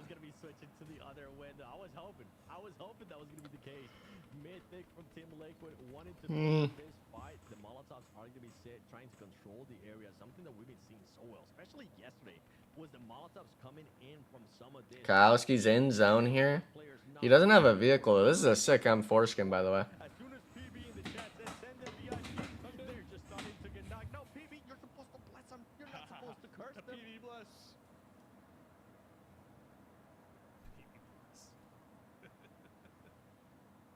Come on, Loops. Hold them back, baby. Hold them back. Although, Team Liquid staying alive as long as they have is pretty nice, especially since they were just disassembled on the bridge. Big game needed here, but I don't know, VIP looked to be a bit too strong. That looks like a good nade. That was, in fact, a great nade. The utility has been wonderful today. Loving what I'm seeing from all aspects of every roster. Yeah, but now Loops can just absolutely roll Team Liquid. I don't know why they're throwing nades now, though. You wait 30 seconds, 40, however long the zone is, and these guys can't go anywhere. Dave, do you see them surviving this one? Team Liquid,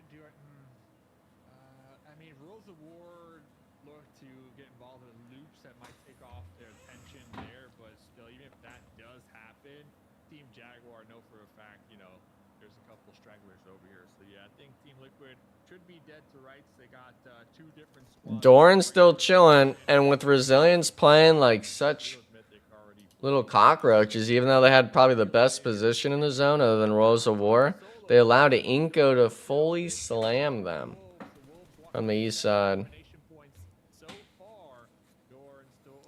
Rose of War needs to, well, I guess they gotta hold it like this.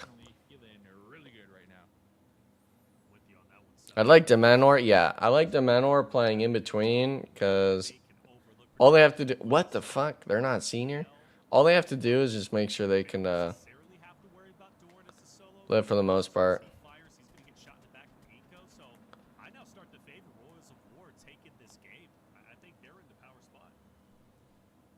Yeah, I think Rose of War should be able to. Oh no, that's it. He's not getting back up. More eliminations here besides Team Liquid. As you mentioned earlier, they're just gonna be done for. They don't really have an exit route here. Yep, there we go. Nice. Now we saved the nade. Good looks. And he stole that elimination, by the way. So 2 elims onto that Loops player. There's no way the play is to go to Jaguar's side, though. Is it really? Is that really the best spot? Oh, it is. I mean, they're so close to it with the building here. I would like to see Inco Gaming clear out the school, though. If they can clear out school, they can backstab ROW, and ROW falls apart for an Inco win. Yeah, Dorn is literally chilling right here, and looks like Loop's going to be using the terrain to kind of push towards Jaguar because they know for a fact on the high ground. So let's see what Team Jaguar can accomplish here in the defensive position. They see the loops working their way right towards them. Couple smokes out on the battlefield, but a couple of the members from Jaguar still with grenades in the hand. Here goes Vitan pulling up with the SK-12. Wow, the smoke went away. It's such a bad time for him. Getting the confirmation here, 7. That's right, Loops Esports. I mean, they didn't see a way trying to get all the way to Row, and Row makes them punish. For Loops Esports, Oh, they're gonna get naded. ROW just rains it down. Ooh. W. Yep, there we go. Okay. Too many solos, though. Doran's still at the same spot. Good placement. I think it's gonna, yeah, I don't think school is gonna be in. The problem for Doran now is he's got a low-key move. Maybe go to the other side of the crate. His vehicle is still there, so it's gonna be just a spot for everyone to see. Now, if Doran has nades, he could potentially clutch it, but... Ooh, this guy's gonna be a cuck, bro. This guy's gonna be a fucking rat, man. Don't think Wolves are done just yet. Doran is a solo. We've seen solos pull off some miraculous things. You go to back to PMW series in previous seasons of PMSL. I think Doran is about to do some nasty, despicable things to the Eco roster when they rotate up. Still, though, I have to say, Row is going to be my favorite team. I think they're going to take this game. They're just in such a powerful position. Bro, I said Inco, and I said Royals of War. Royals of War off positioning, and I said Inco's going to pop off on Erangels. Over the past couple of days, plus with the drop that they're able to get for themselves, level 3 armor going their way. Doran, oh man, I set it up, bro. Come on, Aragon, you didn't even need the pickup. Now you're at 9. I see you get greedy with it. I don't blame you. Resilience will pick off 3rd, and now it's going to be a 4v3, and Eco quite literally have to fight an uphill battle. Might end up working out for them here, Dave, as they do have at least a little bit of cover. Trying to see if maybe you can find an angle, but the thing is that Row is playing this so smart. They decide to close that gap. They didn't want to stay in that high ground. They wanted to make sure they came in there within grenade distance. Wait, Vitaly low-key doing the thing right now. Never mind.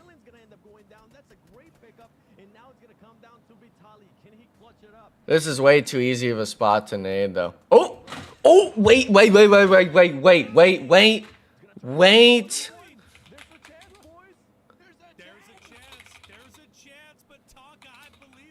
Wait!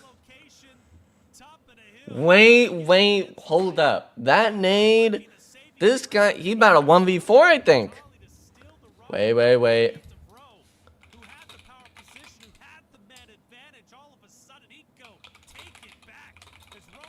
I was rooting for Doran. Oh, yeah, no. Doran, I thought he was going to be the thorn in the side, but Aragod just rotated around. See, this is the... He's got a better spot. Oh, but Vitaly's got a vault, bro. He's got a vault. We're to zone, man. We're not even going to take the chance. You can vault that wall if you jump on it a certain way, I'm pretty sure. Wow.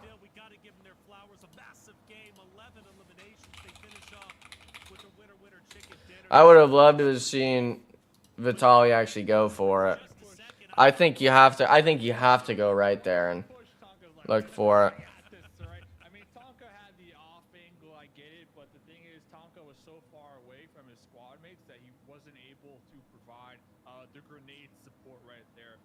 If Tonka was close enough to get, within the Molotov, within the grenade usage range, I think that would have been a done deal right then and there, and would have been, not so risky like we saw there at the end. Because honestly, one headshot right there, Tonka could have been done and dusted. But shout out to Pros of War. Honestly, they were holding down that high ground, that hillside for a good amount of time, overlooking Rawshawk, and honestly walking away with 11 eliminations here. I want to say you could vault that. Tier 7, when we did have the Inco versus Row, they didn't pump the brakes. They immediately closed the gap, made the push, tossed out the grenades, tossed out the smokes. I mean, my only critique is Tonka not pushing with them, but all in all, that decision making was just on point for Roar. So shout out to them. Yeah, I would agree with you in regards to them pushing up. I absolutely loved it here. For them to be able to push up, I just didn't like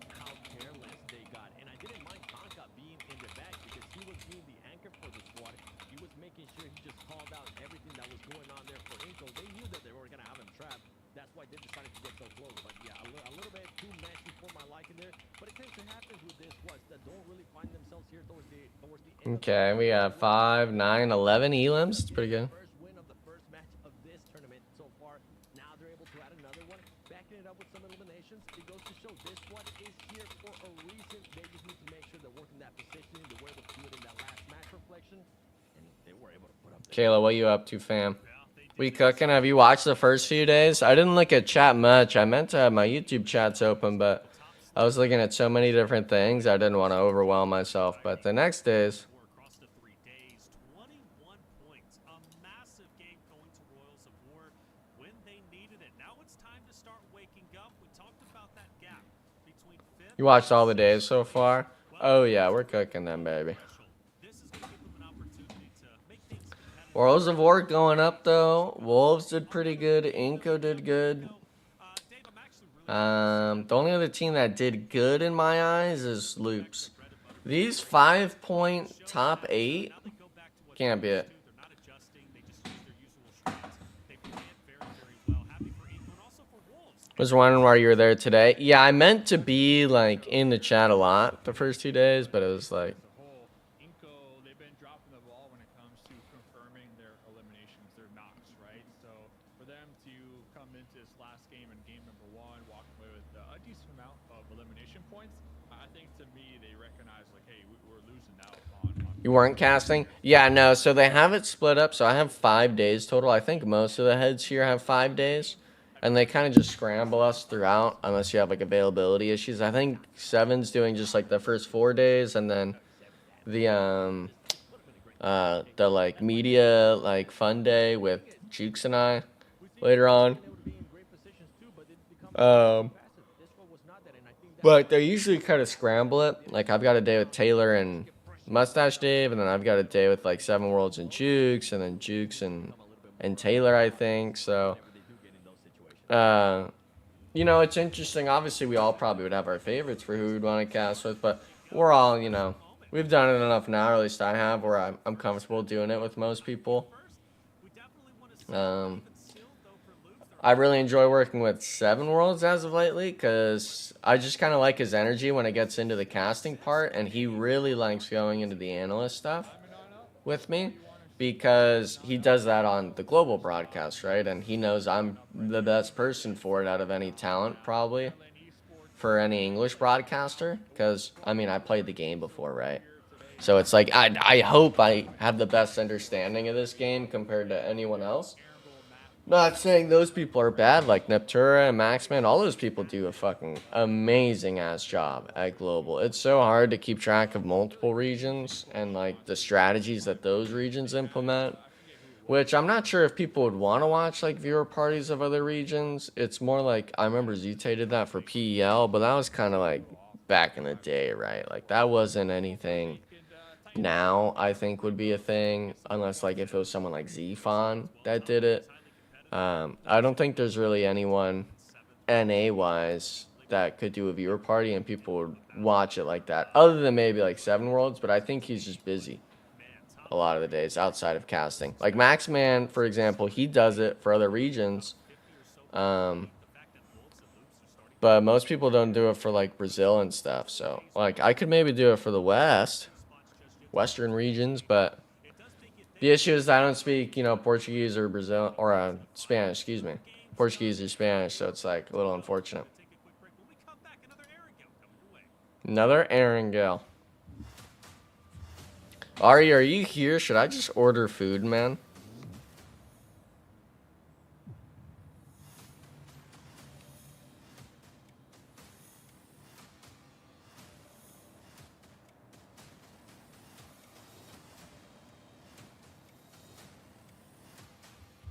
Ari, should I order food, bro? What do you think?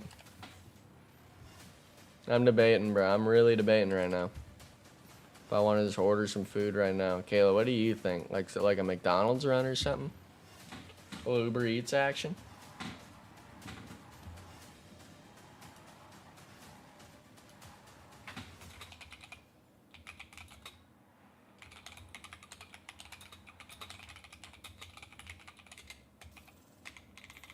Order us some food too, bro. Do you guys remember? Were you a person back in the day with like the tempo scrims? where I would do, like, I did it maybe for like a month max. I don't even think a month, maybe a few weeks, where I would do the spectating for like the scrims, the tempo scrims, and I would be mukbanging like my fucking chow mein and orange chicken on fucking broadcast with like 100 heads. Oh man, that was it back in the day. Take me back.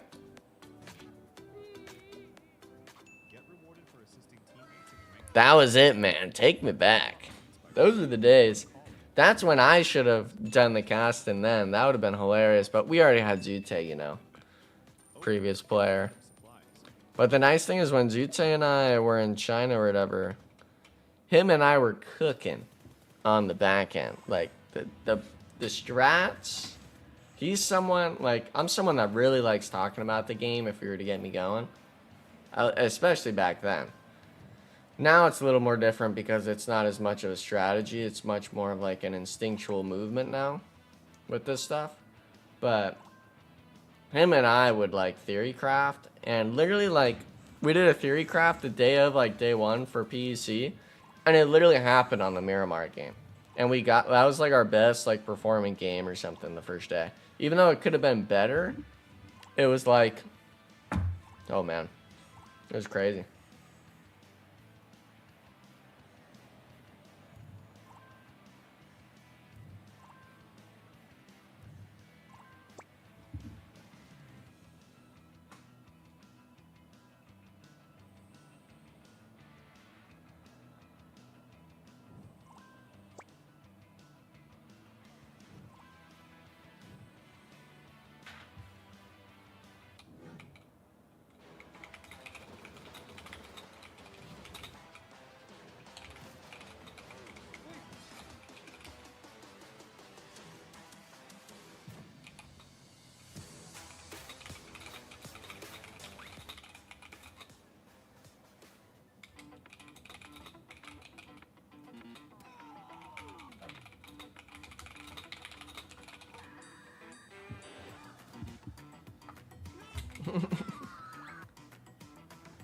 I think we're gonna order some food. What do we want to order though?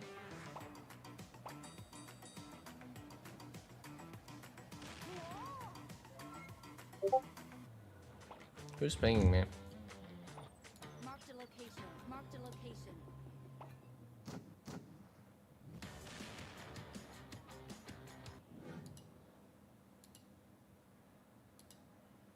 Welcome back, everyone, to day 3 of PMSL America's fall season. Taylor Fletcher double joined by Mustache Dave and 7.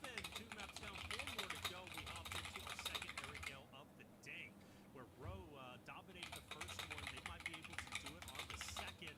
Going back, though, Dave, I want to mention Wolves once again. Positioning today has been phenomenal. It makes sense why they're in second place. They're slaying out, but they're also putting themselves in the correct spot. You go back to that bridge camp. Yeah. They take down 2 members of Team Liquid, and then they focus on 9Z. Yeah, it was pretty good. It was pretty good. I mean, Team Liquid definitely got caught off guard right there. It goes back to, like you said, the Wolves just really putting their stamp on a position and calling it early on.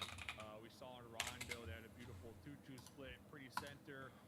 Oh, 9Z and X-Force lock-in. Yeah, 9Z is a big one, man. I really enjoyed watching Remix. I'm not sure if it's just like a mentality thing or kind of like we need to just play this day out and reset for phase 2. But X-Force especially, we've seen, at least comparing X-Force to 9Z, right? X-Force, they've been in spots where they should be popping off, right? While 9Z has been really struggling outside of like those first few games of the event where they haven't been in any sort of spots. So I'd much rather be in X-Force's position over 9Z. And then as for like, and maybe in terms of like style of play, I think a lot of these teams are really struggling with just like getting awareness checked, if that makes sense. Oh yeah, picked off alone, like team, what are we doing? Oh yeah, no, like we're seeing that with not Juancho, but like, you know, remember last split, a lot of the Wolves players are having that, X-Force is having that. We saw that with 24Ks yesterday on Erangel, where he's in between the 1 stacks by Milta. he's getting knocked and thirsted by like an IG or INF player or something in stage 2 or 3.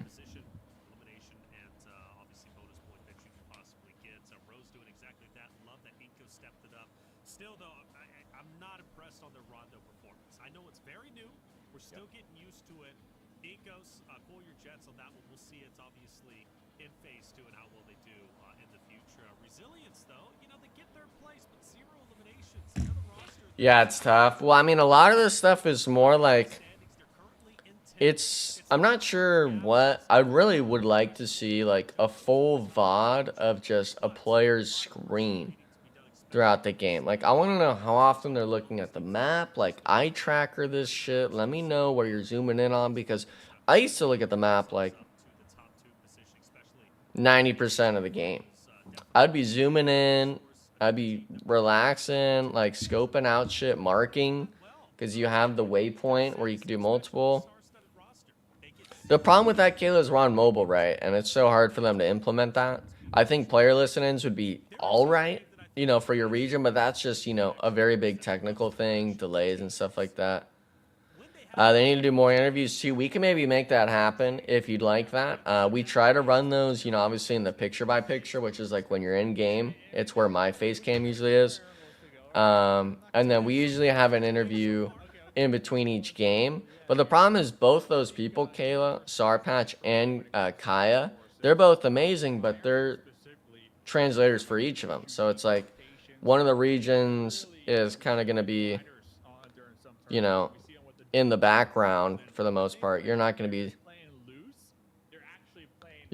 seeing it too much. I think when the pressure's on and maybe they're second guessing every single call, every single decision, they're just losing Sorry. time, you know, and that time is precious here in a game like PUBG Mobile, because 1 second could be a grenade or it could be, you know, a squad wipe essentially. So I think when The face cams were cool. Yeah, I think they were having issues the first day, but obviously the second day they locked in.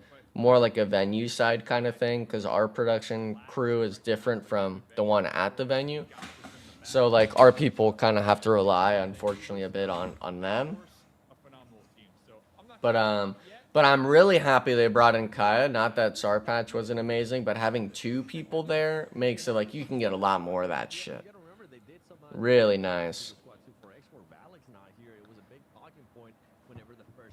Now, I only just wish, you know, we had some more flair with people, right? Like Juancho, at least when he talks, it's funny, you know, it gets you giggling. It's, you know, happy thoughts, so to speak. But half these other people, they're slouching like this, like in the fucking media interview stuff. They're, oh yeah, no, we're just mistakes. Yeah, just mistakes. No, it's just mistakes. Like, bro, we are at like 30 points. What kind of mistakes are we talking? We got a mindset diff in this thing.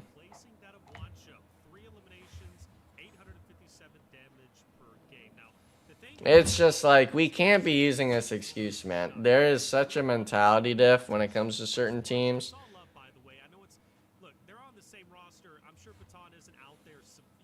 See, I would have been down to do a head-to-head of Baton and Juancho stats.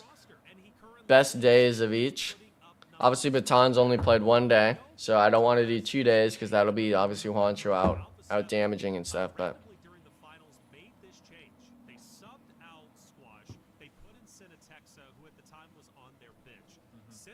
performed well. When Squash rejoined, he was not the same player he was before being replaced. He realized if I want to play for this roster of Alpha 7, I have to outperform Senatexa. I need to play like that guy they believe in. And I think it's a similar situation here for Baton. Baton's been put in. Okay, you know what's crazy as well, Kayla? I don't know if you were here earlier. Yeah, I'll read what you said first. For Baton, only because I know him and Coops are a great duo. Yeah, I think Juancho and Coops are a great duo as well. My only thing is I just feel like Juancho kind of, at least last split, he got forced to being this more like anchor, like support role. And unfortunately, Baton was getting caught out a lot. And then this tournament around, it's a lot more of, I'm just not seeing enough like winning 1v1 moments. Like when we were seeing the Alpha 7 fights yesterday, it was very apparent. 4v4, Juancho's first knocked. Obviously, he's getting traded immediately, which is, you know, maybe in a right of his own of people having good positioning. But it's never a good feeling if you're the same person knocked over and over and over, right? And the stats themselves, I mean, I can pull it up as well right now for me to see. I don't want to show on broadcast because I don't think we can, I can share it with you guys like that.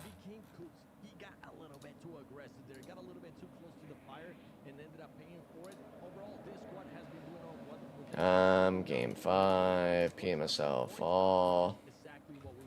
So yeah, no, like Baton right now.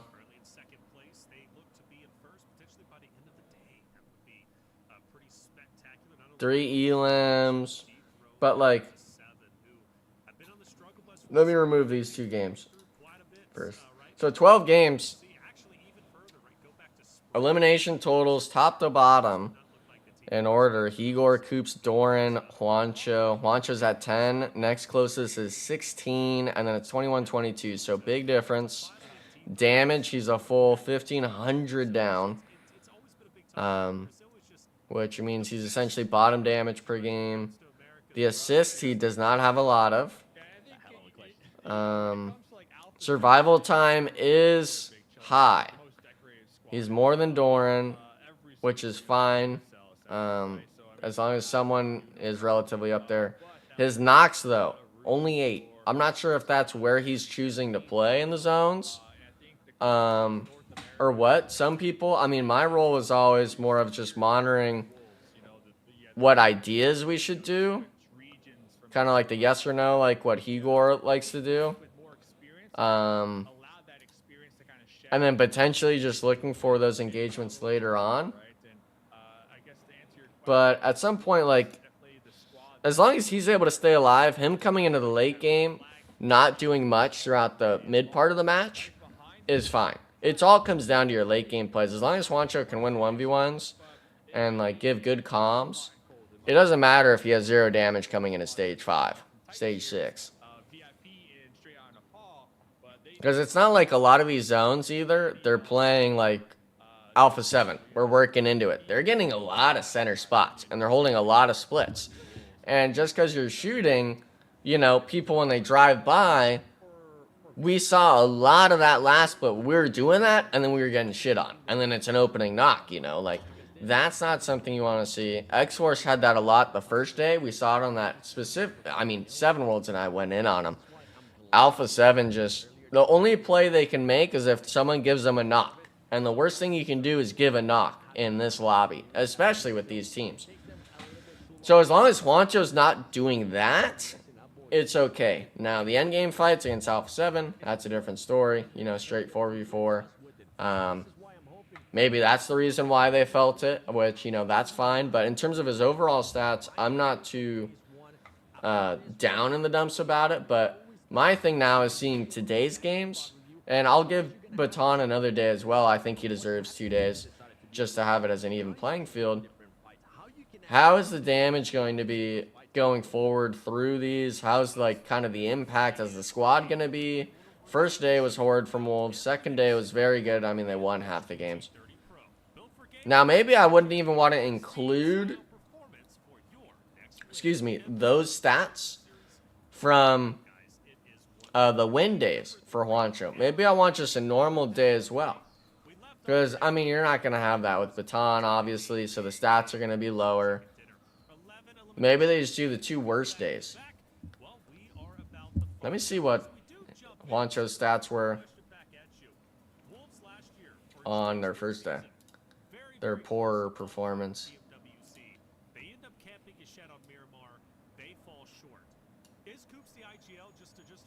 Hate that it opened it up there after I just said I wasn't going to show it. We'll have to just private the VOD later. It's whatever, though. Select only this day. Okay, well, Juancho had no damage compared to his teammates. Jeez, only 500. His teammates had 14, 15, and 800 damage. But he had same elims. Good survival time. I only ask because at a certain point, especially if we get to a moment where they can qualify once again, I think it's going to come down to your IGL making a play call positioning. We'll discuss that a little bit later. X-Force, though, Dave, you said it, man. Look, they've been a bit slow today. We wanted to look out for them. An early loss, getting Oh man, we're fighting Maryland and we're losing one early. This is going to be X-Force up against Maryland in Primorsk over here. 24K already thirsted. So Alam's got a good rat spot here. This compound spot, so you know Maryland did their homework sending 2 players to the center spot because Fate or someone else was going to that garage building virtually every single game. So X-Force are falling apart at the seams here, guys. I guess Reflections really did jinx this squad saying they had a bad day, even though the day didn't start yet, man. They drop in this game and they already lose 2. What are you doing to them here, Reflections? I'm not Max, man. Don't throw that curse on me. How can I curse? I want them to do well. What you mean I'm a curse? You're a curse, bro. That's insane, bro. Actually, I tell you what, I'm a curse. I heard that all. And my next location, my last location I was at, you boys know where I was at recently. Apparently, genuinely, I am a curse. So, hey, it is what okay. Klaus, though, he's a blessing for this X-Force roster. For Maryland, got to watch out for this man because he's pushing up with the vengeance 7. He will be pushing up with the vengeance, and that's what happens, Reflections, when you end up hanging out with people named Sanji. You just get a bit of a curse with X-Force. No, bro, he did not bring up the Sanji stuff, bro. The other players going to be doing here as well, man, because right now, this is just such a dumb, absolutely unnecessary hot drop, boys. X4, I was telling VIP to be aggressive. I'm not telling VIP to end up hot dropping. You're truly a team that is in 11th place within striking distance all the way up to 7th place, and you decide to hot drop. You end up losing a player. You're going to handicap yourself. The nade's going to be coming in. Luckily for them, Alim closes the door, and now they're finding themselves in just such a bad spot. Yeah, you're going to get some eliminations, but you're hindering the way that you're going to be playing throughout the next of the match. And now X-Force is falling apart. Okay, good damage, but Klaus, bro, you gotta push it, bro. Got the pump. I do see one member from Maryland working his way up through the doorway. AKM level 2 vest, no grenades. See, we gotta just go for it. The only way you win this is by getting an elim. Right now, X-Force 0 eliminations. We're not even 5 minutes into the match yet here, fellas. And it looks like X-Force might be punching that ticket, looking for an extended break here until his next lobby. Oh, he pushes. He pushes down the choke point, hits the shot, but not the shot needed to get the full finish. Now, the benefit, though, for Klaus is he can stay up here with the shotty. There's not a lot of utility onto the side of Maryland. Damn, they should have gone for that. They can't really nade, they can't really Molotov up ahead, which means technically he can stay up there for as long as he can. You'll find things on the ground. Oh, he's dead here. The nade gets him. Oh, he ran through it.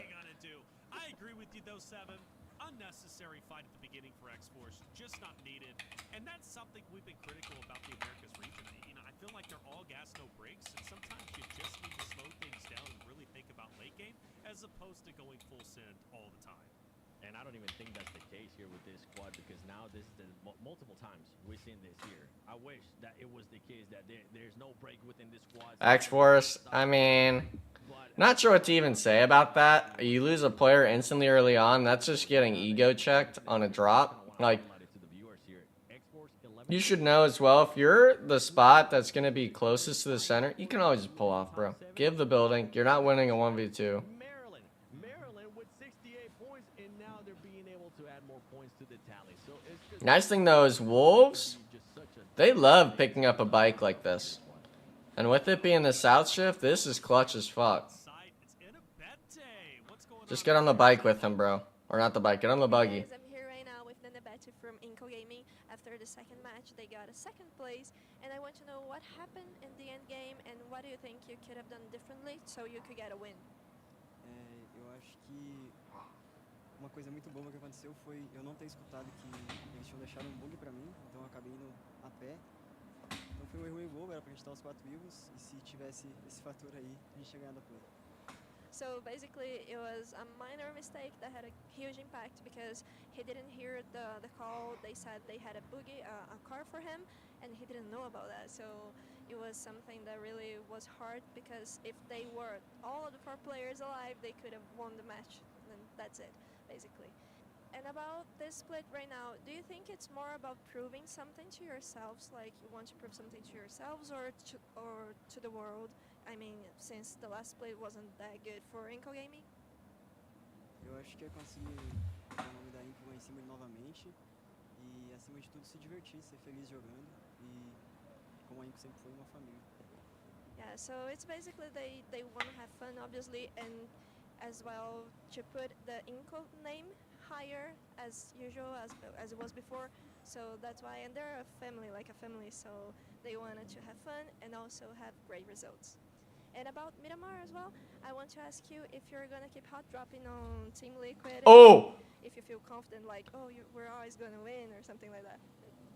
Esse é o nosso momento favorito do dia, a gente adora trocar tiro lá, é muito divertido, então com certeza a gente vai continuar caindo. Oh, this is gonna be spicy. So that's basically their favorite moment of each day to hot drop on Team Liquid, so they're obviously gonna keep hot dropping. Wow. Good luck on the next matches. We love hot dropping Team Liquid. Oh, we're griefing. Nah, we're griefing.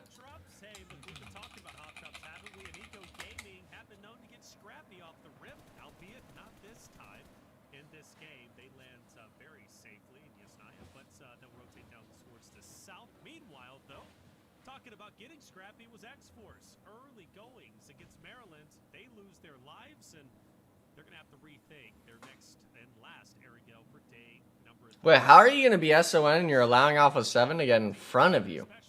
You land Mill to power. What are we doing?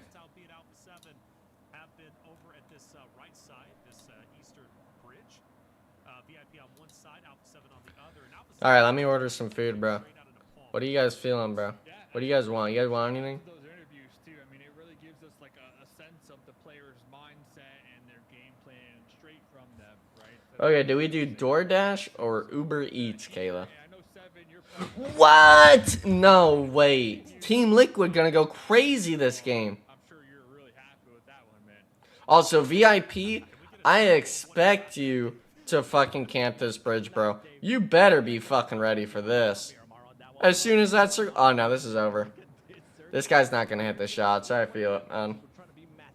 Wait, we're shooting early? You're not even in render. Okay. Oh, he almost got seat swapped. Wait, hit the guy that crashed! Hello?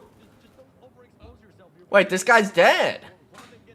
Wait, no, his teammate's dead. Nah, there's no way. They're just assessing the situation now. They said, okay, get in here, mafioso.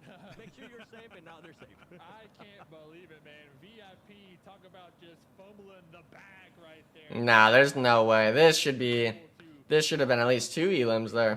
That bridge, VIP, they had the bridge camp dead to rights. If that was another squad, I gotta say, they would have at least got one piece out of that one right there. But VIP, if I'm VIP, you know what I'm doing right now, Reflections? First of all, I'm super pissed. I'm like, what the heck just happened? Second of all, I'm getting in my car and I'm chasing that squad down, man. I'm getting my points, all right?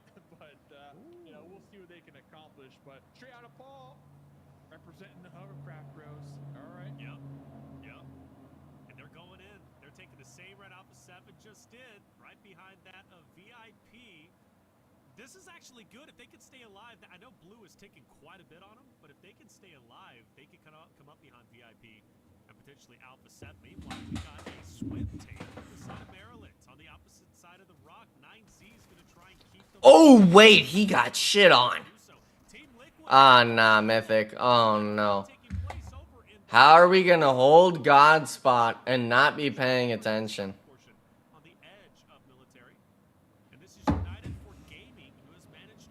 Why bother, man? Why bother? And how do they even allow this to happen? Because this team was set up way before United for Gaming. I honestly don't know what's going on there with that squad with Team Liquid. Some changes have been made, but I mean, it's just a bit of a hit and miss too. If you pay attention to how far they are currently from those top 4 teams. Influence Rage going with a long rotation, with a late rotation as well. One team that was able to do this very well yesterday was Inco Gaming. We'll see if for Influence Rage is going to end up working out wonders for them. They're going to be going towards the other bridge. They saw that VIP was there earlier. They don't want to have to worry about that anymore. Bro, Eastern here we Check go. it out. Let's check it out. I mean, 1, 2, 3, 4, 5. oh my goodness, that circle is so small, and we still got so many squads looking to push. I mean, this Okay, but intense games chilling. down here. You got Alpha 7, you got Team Liquid, you got, of course, VIP, and then Strano Paul working their way in. And who knows where these squads are going to be here? They're going to be showing up late to the party. But, fellas, I guarantee you there is definitely going to be a party down there in the South. I'm not going to lie. Definitely so. I'm happy with whatever rotation VIP was able to do. They went from wanting to just camp that bridge towards the west, and somehow they made it. But the problem is this is how it's gonna go. Because it's Alpha 7 in front of him. If Alpha 7 gets a knock on a VIP, they're pushing out of their way to clear him. They start being even more aggressive. They're gonna try for sure. Straight out of the Bro, we're actually fighting loops in zone. Nah. Don't get headshotted, bro. One bullet. Meanwhile, over in blue, I mean, we mentioned this eastern bridge rotation. You got Loops, you got Eco, you got Jaguar for Influence Rage. They were the first team ahead of the curve, so they managed to get to safety without any shots being fired. They will have to worry about at least one player from the side of Resilience as they rotate into them. But that eastern bridge. All right, bro. Do we get a medium or a large fry? Whether you're Eco, Jaguar, or Loops, like, hey, let's have a truce. Let's get across this bridge unscathed, or let's fight in blue. And you know that fight in blue is going to be so uncomfortable. So I think we do have a little bit of a truce. Jaguar successfully breaks away from Eco. Yeah. Loops is going past Eco. So it looks like all three of those rosters are saying, look, at this point in time, you guys get into the zone. We'll be right behind you. Once we get there, then we can fight. Yeah, the crazy part for Inco yesterday is we had an interview that they specifically said that they were working on this play for these circles, just waiting to be the last team to end up rotating. And I'm wondering if Loops maybe heard that and they were readjusting to that. And they're now keeping an eye on Inco, because earlier, Dave, I mean, we saw Loops taking some shots there at Inco. They weren't able to confirm on anything, so they might not feeling as comfortable. But for Inco, it's also going to be a bit of a warning, and they might have been paying attention to it because they're going to be set up. They might be looking to get some. Oh no, they got rolled though, low key. Lozada taking the initial shots over here. There's no way we're doing this right now, bro. Looks like Italy going to be pushing up. See, but this is the crazy thing is even if Inco loses this, they have such a headstrong mindset of if you want to grief us like this, we're going to make sure, we're going to make sure that you are not able to, wait, he's behind them. Oh, he rushed that. Oh, wow, he got him with the last one. This is an insane fight in the blue here, fellas. Rafina with the wide wraparound surprise attack right there. The surprise attack might turn the tides here for Loops Esports. Yeah, definitely so. 3 players getting out of this fight, that would be big for Loops. And they would also take the teams over at Military who are currently comfortably within the zone, even though it's getting tightly compacted, potentially by surprise. So for Loops, yeah, I'm dipping. I'm getting out of here. Even if I have to leave Rafina, I'll be happy with the 2 players that I currently have. Leave Rafina behind to pick up the stragglers of Eco. And that's looking as if that's what they're going to do. So Rafina will park the bus. Maybe get the eliminations on McGrellin and Brunosen just up ahead. Zeldin and his teammates will push forward, which means our intention. I think you go all in, man. I think you go all in. I mean, I don't know, man. I'm surprised you this can't squad get is left them. You know, honestly, Rafina's like, I got the surprise it's attack. all right. You guys are leaving me over here by myself. That's full commit. I mean, we're already in the blue. I don't know, guys. They left Rafina hanging to dry right there, man. Yeah, he got stranded on a fucking island, bro. Surprise attack again, you know, because that's what happened. You know, like, oh, who wants to surprise him? Rafina's like, I'll do it. He ain't never doing that again. He ain't never doing that. Not if they leave his. They left him out here to die, man. Oh, the slow death, This is bad, dude. You know what I'm saying? Like, come on, Loops. You can't leave your boy out there like that. And look at that. Now Wolf straight on the Paul. Yeah, I mean, they're getting picked apart on the rotate.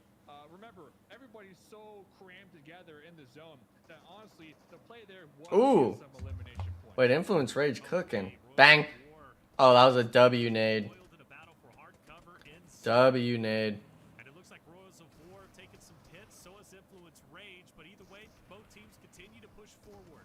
Refusing to Oh my goodness, bro. Wolves is gonna look now, maybe. Law and Lil Boy, last 2, or should be with Diego. Nito Boy deployed this nade. They're all in the same room, and 2 are going to be dropped. Long now, forced to fire some shots on Tonka up ahead. If he can swing this corner, get the finish on Demonor, that could be big, but... Big revive, big revives. Oh, wait, there's 2 of ROW. Never mind, he's dead. Wait, we're trolling. I thought there was only 1 Rose of War player. Being able to secure at least some extra knocks there with a nade. Another nade's going to be coming in, but not connecting with Little Boy. Being the last one left alive here. Nice. Oh, man. And there you go, just finding the angles. Tonka clutches it up for the squad. He was able to clutch it up earlier in the previous win. Does it one more time. And we switch over to 9C. 9C looking to defend against IG. IG, we know that's one of those teams that wants to be aggressive, especially they currently don't have any eliminations and 2 players left alive. Switch over to Wolves Esports, and one thing I'm seeing here again, at least today, is Igor getting eliminated early. This squad cannot afford that, Dave. Bro, there's some crazy fights going on right now, man. We're seeing some crazy gameplay here. And I think it's because of the circles, honestly, just spicing it up right there. Silence was taking shots on a 9Z. Meanwhile, his squad mate was driving right towards the Wolves right there. I mean, just talk about it mayhem, but it looks like Rafina and Silence were able to find somewhere to call home for the time being. Looking at the actual circle, though, right now, United for gaming, they are united and chilling right now. Some pretty good. See, but imagine Team Liquid was actually paying attention. They would have full control of this zone. Wolves Esports just fights ROW and wins it. SON needs the third party Wolves. They need to come in hella late and third party this fight. Wait, how did Coops get knocked? We're on their side of the hill? Okay, well 9Z is rotating. I think they're the ones that knocked, so they'll at least get the reset, but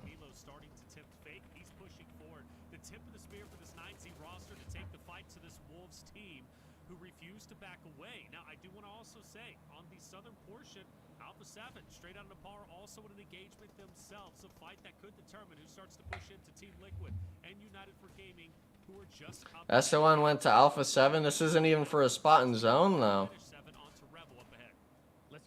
Wait, they don't know he's tagged, though. You want to become a little bit more aggressive. Currently up to 4 eliminations. Gonna be able to find Revo there, hopefully with the nade. Mafioso being alive. Oh, man. Popping up out of the woodwork. It's always just us getting outplayed. Same situations. It's almost like we're not aware of, like, the possibilities of some of these spots. Looking to get into even more action. They weren't able to pick up Coops. Coops finishing off Milos from 9C Globin, and this squad is currently up to 2 eliminations, but they're gonna have to be careful here, Dave, because Rowe is just over this little hill. Yeah, we saw Rowe from last game as well, so they're feeling pretty good. They already got 5 eliminations, and they are comfortable playing from the high ground. So Baton trying to do a little bit. See, but Wolves, if they could have all 4 here, they could have made this push for free. Now they're just going to try to wrap around. Okay, I like this play. Coops knows this is a bad spot.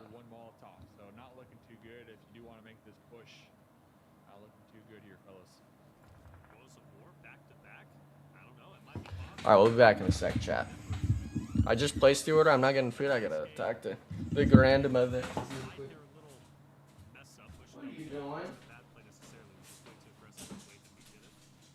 They could spend some time over here. They could. I mean, we're looking at the Wolves. Yeah, they could just kind of lay low for a little bit. I don't think Rose of War, they're going to be pushing from their high ground anytime soon. I think both teams just wait to see really where stage 6 goes here. So they're gonna be pumping the brakes a little bit, but really I think my main focus, Alpha 7 in the distance, right? Alpha 7 in the distance, who could totally play spoiler to Rose of War in their high ground. They're looking to do it. They're gonna start wrapping around. This squad, like, they'll continue to wrap around. They're sending Revo already to just start scouting. The only thing that might end up stopping here is just gonna be the Blues. Oh my God, Jesus! How did he even see him, bro? I actually don't know. Demonor now knows. Alpha 7.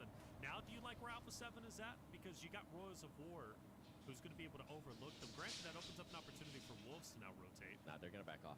they're going to back off and they're going to prioritize just going towards the circle here. And then Row is going to have to make a decision. Same with Wolves. Wolves, they're probably, with Row here, do you want to end up fighting Wolves Esports, Dave? Or do you just want to see if you can maybe prioritize the zone? Because if you don't fight Wolves, then you're going to have to fight Alpha 7. Yeah, I mean, I don't know how many vehicles they got, but regardless, it's going to be tough moving out of there now, especially with United 4 Gaming, pretty much the only squad in the hard cover. So I think if I am Rose of War, I might prioritize taking the fight with the Wolves, honestly. You hear them taking shots down range, trying to take out VIP Esports. I think just send it. I think send it down here and see if you get some elimination points, because the next circle, like you said, not favoring anybody up here.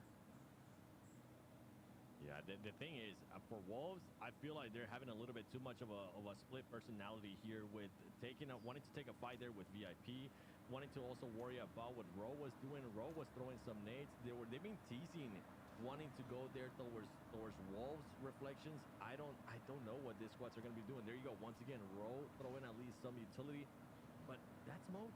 What are you going to do with the smoke? If anything, you're kind of helping Wolves Esports here. Is this just so you can get out? Okay. That makes more sense. I was like, bro, you're helping out Wolves. Yeah, and getting deeper too in front of Wolves, which is going to be beneficial for Row as a war. Coops, Baton, looks like they start to move forward. I think Row wins this, I do. And mind you, Zhao has managed to take down Chief and Team Liquid from a distance. So Team Liquid put into the blender. They get a big goose egg. They don't even get placement points, I don't believe. Wolves finally starts to get active onto IG. Rafa up ahead. Only a tree to recover. And this is a good opportunity for VIP as well to distance himself, potential for Royals of War to go for a third party, but no one challenges Wolves. Wolves continues to slay out and stay alive, and everybody's distanced themselves. Royals of War has full scented opposite of United for Gaming. Yeah, I mean, Rules of War just playing the zone right there, and everybody's seeing it. Everybody's seeing that rotation. Alpha 7 taking some shots down range, 6 eliminations going their way. So Rules of War, they could have really done what we saw the Wolves do, and this kind of just prioritize who's behind you before moving forward. So now the Wolves going to be up there in the north with 5 elimination points, and meanwhile, Rules of War down to just a solo now here, 7. Yeah, I'm with you, Dave. I was really hoping that Row, with how much they ended up teasing that fight with Wolves, I was hoping they would just end up taking the fight. They had the utility for it. They had the high ground on top of that as well, and then they just decide to fully send it towards the center of the circle. That's just not going to end up happening. You know that everybody else is going to be set up too. You know that Alpha 7 earlier had taken shots on you, so they were also going to be set up too. I'm intrigued to see what this next circle is going to be doing. Wolves Esports getting Coops back up. Gizao is currently going to be down. Alpha 7 feeling themselves currently up to 6 eliminations. Luckily for some of these squads is that at some point Alpha 7 here is going to end up running out of that utility because they have been able to use it. They do still have some smokes, and they don't have any transports. They don't have any vehicles to kind of make a push towards any compound reflections. United for Gaming are still chilling dead center. This is their game to lose. Top 4. Big games all around, though. I mean, like, Wolves was 6. United for Gaming with 5. Alpha 7 was 6. Big numbers for the remaining teams on the map. Again, for United for Gaming, maybe focus Jaguar on the shoreline. Mind you, Jaguar have been in the water for a long time. They ended up going to the little island just to the outskirts, and they've managed to find themselves on the edge. They haven't fired a shot. So I don't know if United for Gaming is aware that Jaguar is behind them, which could be a great thing for the duo from Jaguar to maybe make some surprise eliminations. But with their health being as low as it is, I think they are completely out of hills. They're completely out of utility. And, you know, them picking up a couple elips is probably all they're going to be able to get. Wolves finally start to move forward slowly but surely. Alpha 7 as well, focusing on where the Wolves are at. Outside of United for Gaming, our outskirt teams of Alpha 7 and Wolves, I don't know how much success they're going to have. So Alpha 7, they got a knock. Yeah, they had a knock. They were looking to push towards United for Gaming, but the Wolves looking to wrap right behind Alpha 7 here. 7. So Alpha 7 taking 2 fights at the same time right now. That's right. On top of that, I mean, you have Wolves Esports timing that so good, too. The play zone was going to push up to Gizao. Gizao wasn't really going to be able to do anything, and Coops, for some reason, decides to just fully send it to Alpha 7 7 by himself, even though he could have just waited for his teammates. Just wait for that support player by Mafioso, just picking people apart, and the nade comes through, and those two teams just end up eliminating each other once again. Wolves versus Alpha 7. It was a storyline in day 2. It started to happen here in day 3 once again. United for Gaming, right for a win. Again, where's Jaguar? Yeah, they're looking. Where are they at? I mean, they have no idea. You see them just expanding out, driving forward. And maybe an opportunity to 2v1 the remaining player in hard cover, but Jaguars in no rush to push up. They have no health, as I said before. And honestly, you gotta weigh the pros and cons here, Dave. It's like, you know, for Jaguar, do they try to pick up any elims, or do they just say, hey, second place is enough, let's not give any more points away to United for Gaming? I think risk it. Might as well risk it. I mean, worst case is they give away 2 points to United for Gaming. United for Gaming, it's really not going to move the needle here. So it's like they did find enough. Oh, I'm going out like a champ right there. So okay, they went out with their tail stuck between their legs. Not what I wanted to see, but hey, United for Gaming holding down that compound for a good amount of time, but not being silent. They walked away with 7 elimination points as well. And honestly, they need to send some chocolates to the Wolves right there, because Alpha 7, they had a knock on one of the members from United for Gaming, and Alpha 7, they were making the push. They had the smokes, they had the grenades, they were looking to take out United for Gaming in that hardcover, but the Wolves wrapped right behind them at that very exact moment and really just put a stop to the Alpha 7 crash. That was, you know, it was happening. It was happening. So send some chocolates, send some kisses, some hugs or something, because honestly, I think that won them the game right there, guys. It very well could have, absolutely. United for Gaming, well done. They take the hardcover POI very, very early. They don't relinquish it. Sometimes those military zones are very difficult to play, especially if you're one of the outskirt teams, right, from mainland, having to rotate down. We kind of witnessed that a bit on the Easter Bridge fight that ended up taking place specifically with, I believe it was Eco versus Loops, but that ended up unfolding as it did. But we did, you go back to the very start, we had this weird hot drop at 7.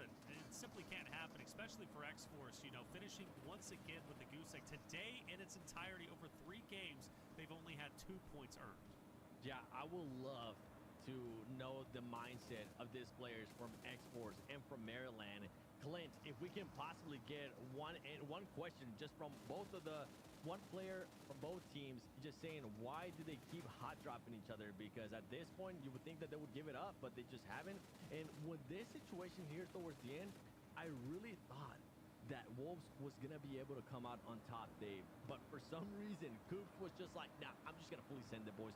Coops has been feeling himself, but he needs to maybe take a bit of a chill pill. Take a little bit of chill pill, big dog. Talking about a squad that was chilling this game. Right here. United for Gaming, chilling in their hardcover, watching Coops full send it, just watching everybody. I believe 2 of their squad mates here on United for Gaming had a DP as well, the pizza guns, so they had a ton of ammo, that 7.62 to just like let it rip on anybody who they saw move right now. So it's got to feel good though. It's got to feel good. Day 3, winner chicken dinner as we go into the halfway mark of phase number 1. All these teams look for those head start points here, Reflections. Head start points, what you going for? We look at our match rankings. How many points did we get away with? 17 for United for Gaming. Alpha 7 with 14. Wolves with 11. You cannot deny how consistent not only Alpha 7 are, but also the Wolves for today. That's a second, 4th place finish, but with 14, I think, points, 14 eliminations, excuse me, off of both areas, 7 and 7. Very, very well done. Wolves are on fire. Again, Alpha 7. Nice to see United for Gaming, though, stepping it up in a big, big way. They were in 12th place going into this game. I believe now, with those points, they will break into top 8, maybe even surpassing that of Inco. There is an opportunity for that because Inco walks away with just 2 total points. We look at our second page. Some familiar faces here. 9C, who's been on the struggle bus. Team Liquid. Inco Gaming, obviously. But, you know, it is a bit surprising to see Loops as far down as they were. I feel like, especially how today started with the win, I feel like they're kind of trending downward, in my opinion, 7. Yeah, it tends to happen for some of these teams. They're not able to carry that momentum that they loves to see out of their squads. Right now, it seems like that might be happening to them. Hopefully, this is the halfway mark now here of the final day of Phase 1. They'll get a bit of a reset here, and I'm just looking at United Gaming just posting right here. Posted up. Yeah, Exports, Maryland. Hey, yo, do us a favor. Keep hot dropping each other, because we're just going to keep trying to get this point and pass you when we end up showing the overall. Hopefully, one thing that I did enjoy out of United for Gaming was how proactive they were. You mentioned in Reflections, they were able to secure that POI early on there towards the south. But moving on, I mean, they were able to put up the eliminations, and I'm pleasantly surprised that they squashed against the MVP. What? Big squash, baby. Look, I know his time on Alpha 7 was short, but I swear it made him a better player. You don't get better, you don't get worse joining a roster like Alpha 7. You only get better, and he's setting the example for Maryland Esports, Dave. Had the double guns action right there. Little pow right That's there. right. Let's check out the overall. You said you felt bad for Loops though. Reflections, I don't, man. I don't feel bad at all. I think they should slide down even further after leaving Rafina, my boy, out there like that. You know what I'm saying? I'm still stuck on that. Yeah, I'm still stuck on it. Looks like they are going to be maintaining that third place. So top 6 looks like it's going to remain what it is. But United for Gaming moving up a couple spots. Maryland moving up a couple spots here, 7. I'm so glad you mentioned that. Yeah, look at United for Gaming. Reflections even called this out. This squad was in 12th place. They move up all the way up to 7th place. Remember, bonus points are at play here, boys. This could be end up something that could be changing for the squads too when we end up going towards the finals. And this is why I was just hating so much on that hot drop that I was seeing out of Export, that hot drop that I was seeing out of Maryland Esports. And hopefully when we end up going to Miramar, we don't end up seeing Team Liquid hot dropping, because today, their day so far has just been non-existent. Reflections.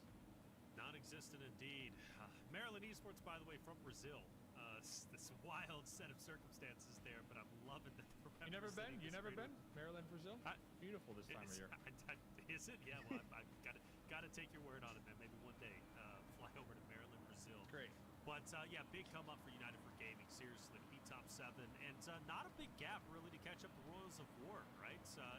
Catching up to a tense game, that's a big gap there, I would say. But top 6, very realistic for this roster. Very realistic for Maryland as well. Maybe even throw Eco in there. I've been very critical of Eco, Team Liquid, but one game for them puts them up to top 6. And that's just the way of the game. That's how close it is when it comes to our standings as they currently stand. But at the top, though, is still Alpha 7, Wolves, Loops. They continue to remain pretty consistent, Wolves especially in Alpha 7. 3 games down, one more error goal to go for map number 4. It's been Royals of War. It's been United for Gaming. Who closes out our map 4, right? Erringale, or final Erringale of the day. We'll find out after the break.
on to day 3 of PMSL America's fall season. I'm Taylor Reflections Noble, joined by Mustache Dave and Seven.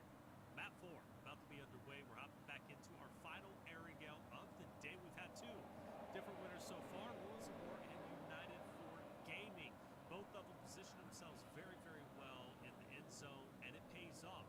Who would have thought, right? But for those other rosters who are trying to catch up, let's start putting the narrative towards that. Since Seven, I pass it over to you as we once again pull up our overall standings. Yeah, the reason why I want to take a look at this is because between 7th place and 13th place, their only point difference is 15 points, boys. And with 3 games left, I mean, that could be just 1 win, backing it up with 15 eliminations. Obviously, some of those other teams are going to be performing, but if they don't end up performing, which has happened in the past, you could end up making that big leap. United for Gaming has been able to showcase that already. I'm going to be looking to some of the other squads to even close that gap more. 9C Global, a huge disappointment. I hate that I have to say this again and just sound like a broken record, but I was expecting this squad to be in the first top 8, even in the top 5 with the way that they were performing back in PMSL Spring Split. Right now, they're just not putting up the numbers, and I don't know if that's going to be changing, Dave. I hope so, man. Listen, we got phase 1, phase 2, and then the big show, right? Then phase 1, phase 2, it's all about getting those head start points that they're definitely going to come in clutch here. So I would hate for a squad to come into one of these weeks and really not capitalize and take advantage of the opportunity that's ahead of them. But on the flip end here, Seven, I know we've been chatting about it. Some of these squads, they could use these bad games as learning experiences, you know.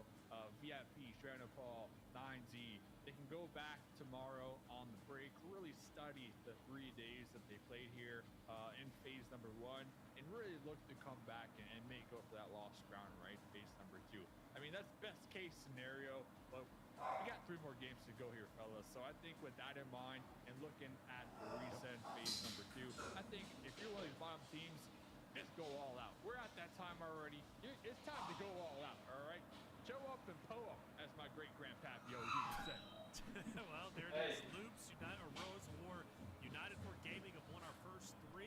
We're now on our back end of maps. 1 more Arigel and then 2 Miramars. If I'm any other roster, right, I want to definitely capitalize on this last Arigel, finish off strong because, you know, to, at least next phase, it's going to be a fresh start, but you can at least put your performance from the previous maps into your new performance in the fresh start.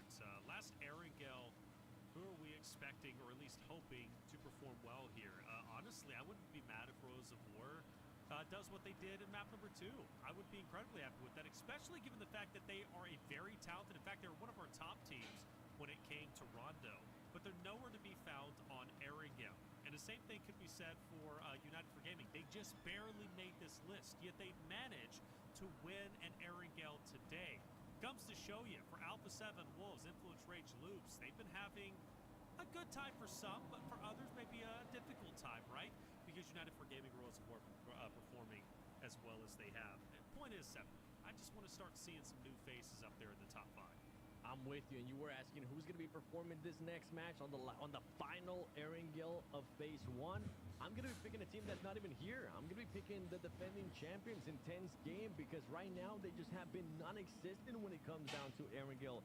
Yesterday, with the performances that they were able to put up, we weren't even getting a chance to talk about them. They were putting up 15 plays, 0 elims, 8 plays, 3 elims, 12 plays, 1 elim, and that's just not going to be good enough, especially with the way that some of these other squads are performing. Alpha 7, we've been mentioning it over and over again. These squads are just not letting off the gas, Dave. They're continuing to push on, and they're not going to be slowing down, and that's why I'm hoping intense game with those 65 eliminations with that good average survival time, maybe this could be a bit of a turn here, start sparking their day.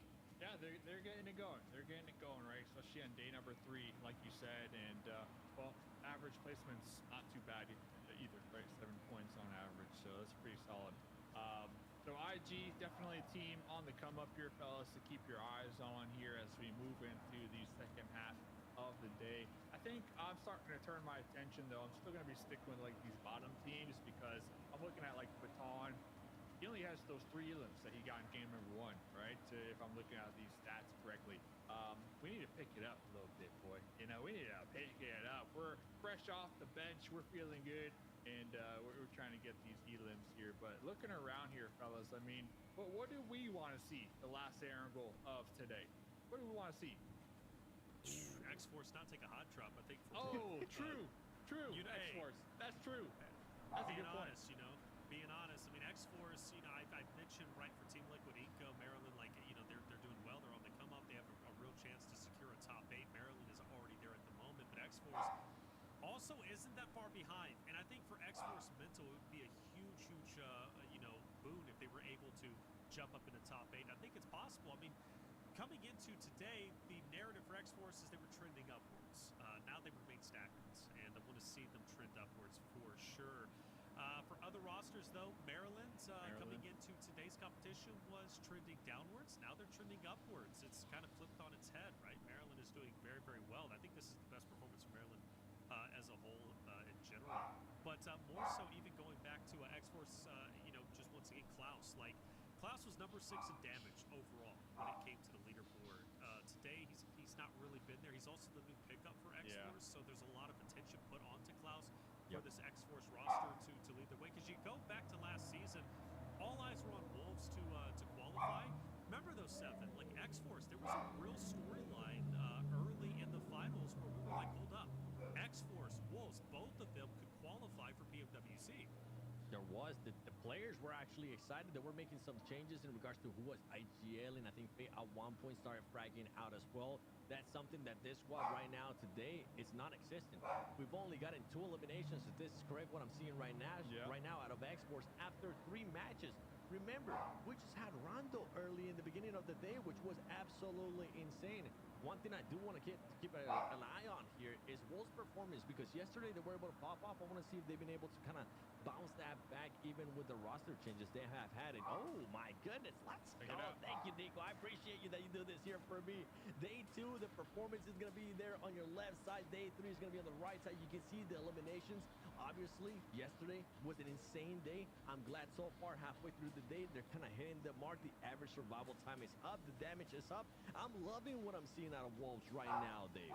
Yeah, they started heating up towards the end of the day too, right? When it comes to like the back-to-back-to-back. So we are heading into the back end of today. So I think Wolves definitely still on the same trend here after 3 games. So really not letting their foot off the gas here from day 2 to day 3, and we haven't really even seen anything too crazy from the Wolves here tonight so far, and they've been just consistent all evening long. Even when things aren't going their way, kind of going back to that one bridge play, they lost 3 of their squad mates up against 9Z. They still survived, right? And they still got some additional placement points to help keep them afloat. So I think the Wolves have been doing a phenomenal job here today when it comes to just being consistent, right? Being consistent here on day number 3 here, reflecting.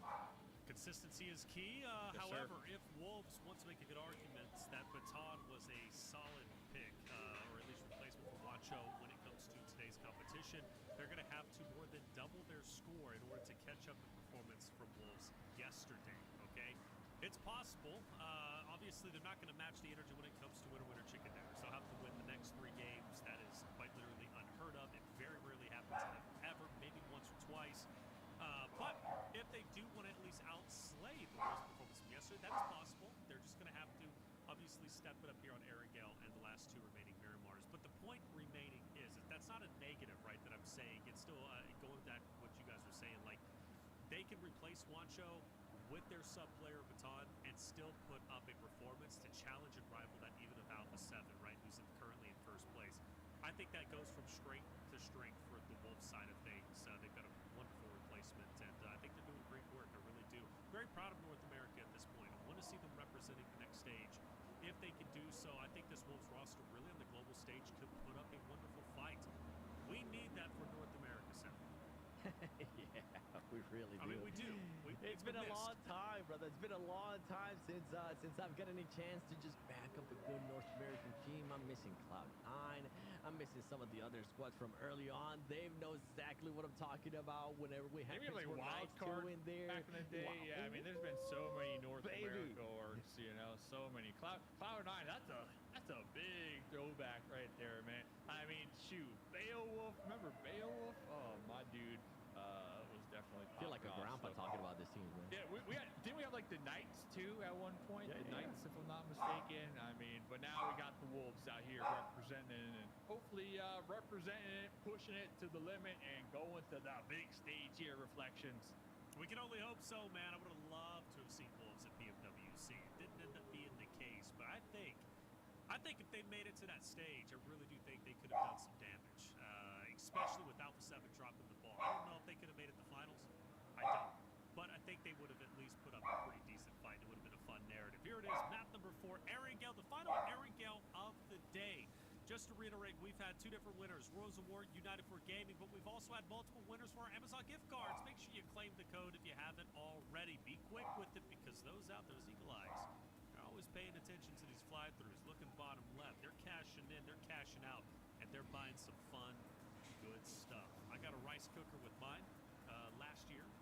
I think Dave is very close to buying a horse, a stallion, or maybe a mutt. I don't know what you could really afford. I don't know how much these Amazon gift cards are worth, but I do know this next win. How much? Yo. How much you say? Let's get into it, guys. Erangel, the final one, 16 out of 18. Phase number 1. Number 3. Let's get it. Let's get it. Alpha 7 Wolves, Influence Range Loops, United for Gaming. The rosters to look out for.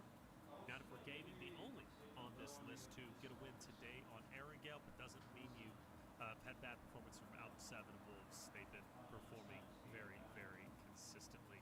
Let's get it going as the landing spots start to go through. Lepovka looking at them for Alpha 7. I don't know with this plane path. Maybe we go back to where we were going, Zarky. Nah. Alpha 7 is going to be going Giorgio. VIP is going to be going Novo too. Oh, no. The Sarky Bros isn't going to be happening on this one. Where's my caster at? Shut the fuck up. Yo, it's good, Ice Cold. Sorry, bro. We were fucking getting the food, and then it ended up just being like a 20-minute combo I had to have, which I didn't mind, of course, but you know, time flies when you're having fun, as they like to say. Don't worry, chat. We got the mukbanger.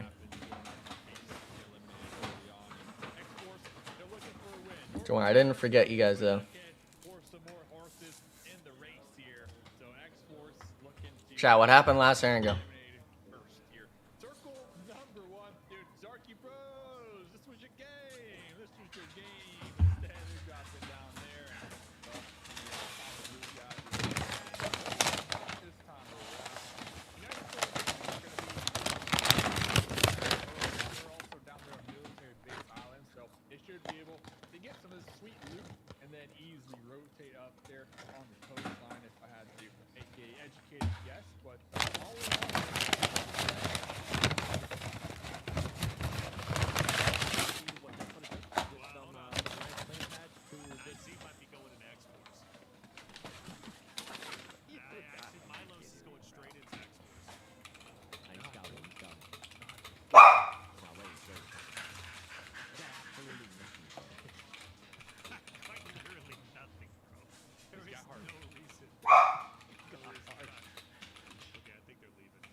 For vehicles, that's what it was.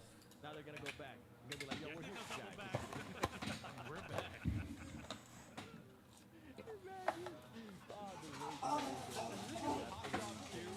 It doesn't make sense to me at online, hot drop all day, because online you don't need to see the person at the lunch line, but at LAN, you see them at the buffet. Bye-bye. Hotel, like, I'd be worried about someone taking my bologna from the all-you-can-eat buffet. Well, online, I'm hot dropping all day. So, you know, I think at LAN, teams tend to hot drop a little less because of that, guys.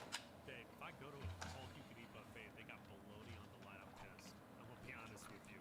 What do you mean? You got the German bologna, the Swedish bologna. There's all types of different bologna, man. The international continental bologna I'm not trying to buffet. get continental bologna, bro. Continental breakfast, guys. What's going on? Yo, tell me more about this, Dave. Hold on, you're kind of cooking with this bologna, bro. I want to know more. There's nothing going on right now with the match, anyways. I don't think we have any interviews to play. Tell me more about this bologna. You're still selling me on it. I mean, that's it. That's it. I mean, it's the Which one's your favorite one? I'm a classic guy. I'm a classic Norwegian bologna enjoyer, you know. So. Norwegian, bro. I just know about the cheap bologna you buy from the stores that comes in the red and yellow container. Oh, no. You mean the salami? No. I'm talking He's talking about straight up bologna. Straight up bologna.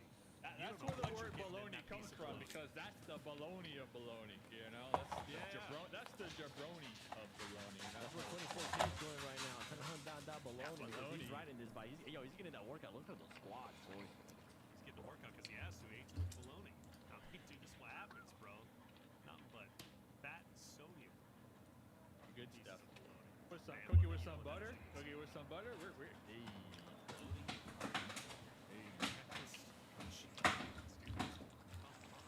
Talk about that spam. I'm just saying. Say, listen, the spam's OP. Don't get me started on that. Now, they got a million types of spam. Of course, the military guy is saying spam's OP. I mean, we're totally exposing our casting abilities right now, so let's keep it Chad, let us going. know what you like for breakfast, Chad. Spam with eggs? Oh my God. I mean, talk Spam about with some eggs. spam with rice and eggs. Oh my God. I'm just trying to give ideas out there of what they could be buying for games. Amazon That's gift all card. I'm saying. You can order some food on there. I know for sure you can order some spam, okay? Back on board though with the action, which hasn't been much, but it's been about positioning, and I think all the attention right at Georgia Bowl, as we talked about earlier. Alpha 7, they land up there with IG. You also have Influence Rage, Royals of War, who are going to be in the vicinity. Speaking of which, Royals of War on the road has potentially Diego rolling up potentially with his team, setting up a trap maybe for the future. And the bad thing about Influence Rage Diego is he's by himself. Royals of War, if they can all focus fire on him, they can take him down. But he swings wide enough, I think he'll be just fine. So yeah, business as usual, nothing really happening. Wolves, TL getting close, lose. Wolves, The thing is, who maybe invented fighting. bologna? That's Bro, there's no way he brought it back. Who invented bologna? I mean, I can look it up on my own time, I guess. But kind of, getting back into the game here. I like where you were heading with that one, Reflections. I appreciate it, man. Bringing it back, man. VIP Esports still in Nova. Playing it nice and slow here, 7. Playing it nice and slow. I mean, that's their tried and true. By the way, have you guys played the Skibbity Toilet update yet? I mean, talk Bro. about insane collabs. Yo, PUBG Mobile, they're cooking. They're out here cooking, bro. The Romans, Dave. The Romans invented Yeah, I it, by just the way. looked that up. Ancient Roman and medieval Italian sausages. There you go. Particularly mortadella from the city of Bologna.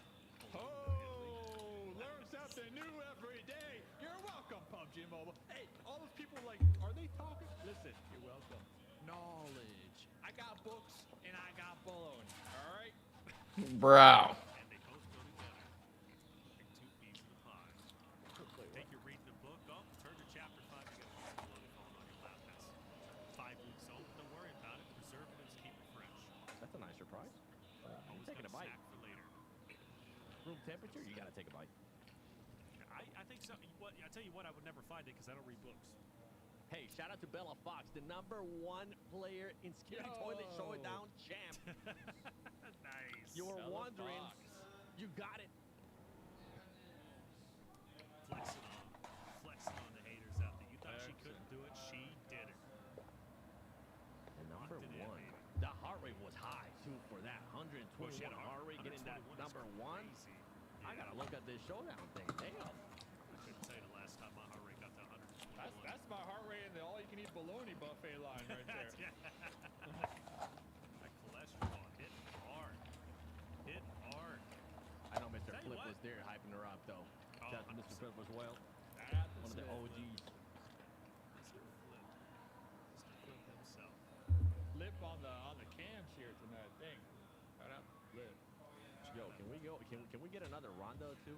Because right now, pull boys, up the these map. teams are just this might be one of the slowest matches that we have gotten so Yeah, far. I know. Hold up Maybe the with map. this Yeah. circle right here, we might switch it up. Yo, VIP. Oh yeah, hold Boom. on. Yo, VIP, United for Boom. Gaming, flirting with each other down there. Yes, sir.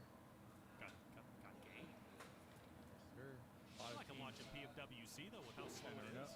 Yeah. Right? I Ooh, mean, this here we is go. like That's gonna body spice it up. posturing. That's gonna spice it up. All right here. Listen, that's a slice of bologna I just drew. Right there. The fucking baloney, man. Over here. Bologna fell on the ground and smashed up, but that was a piece of bologna. Jeez, bro. Taylor's not a fan of baloney. Y'all making me hungry, man.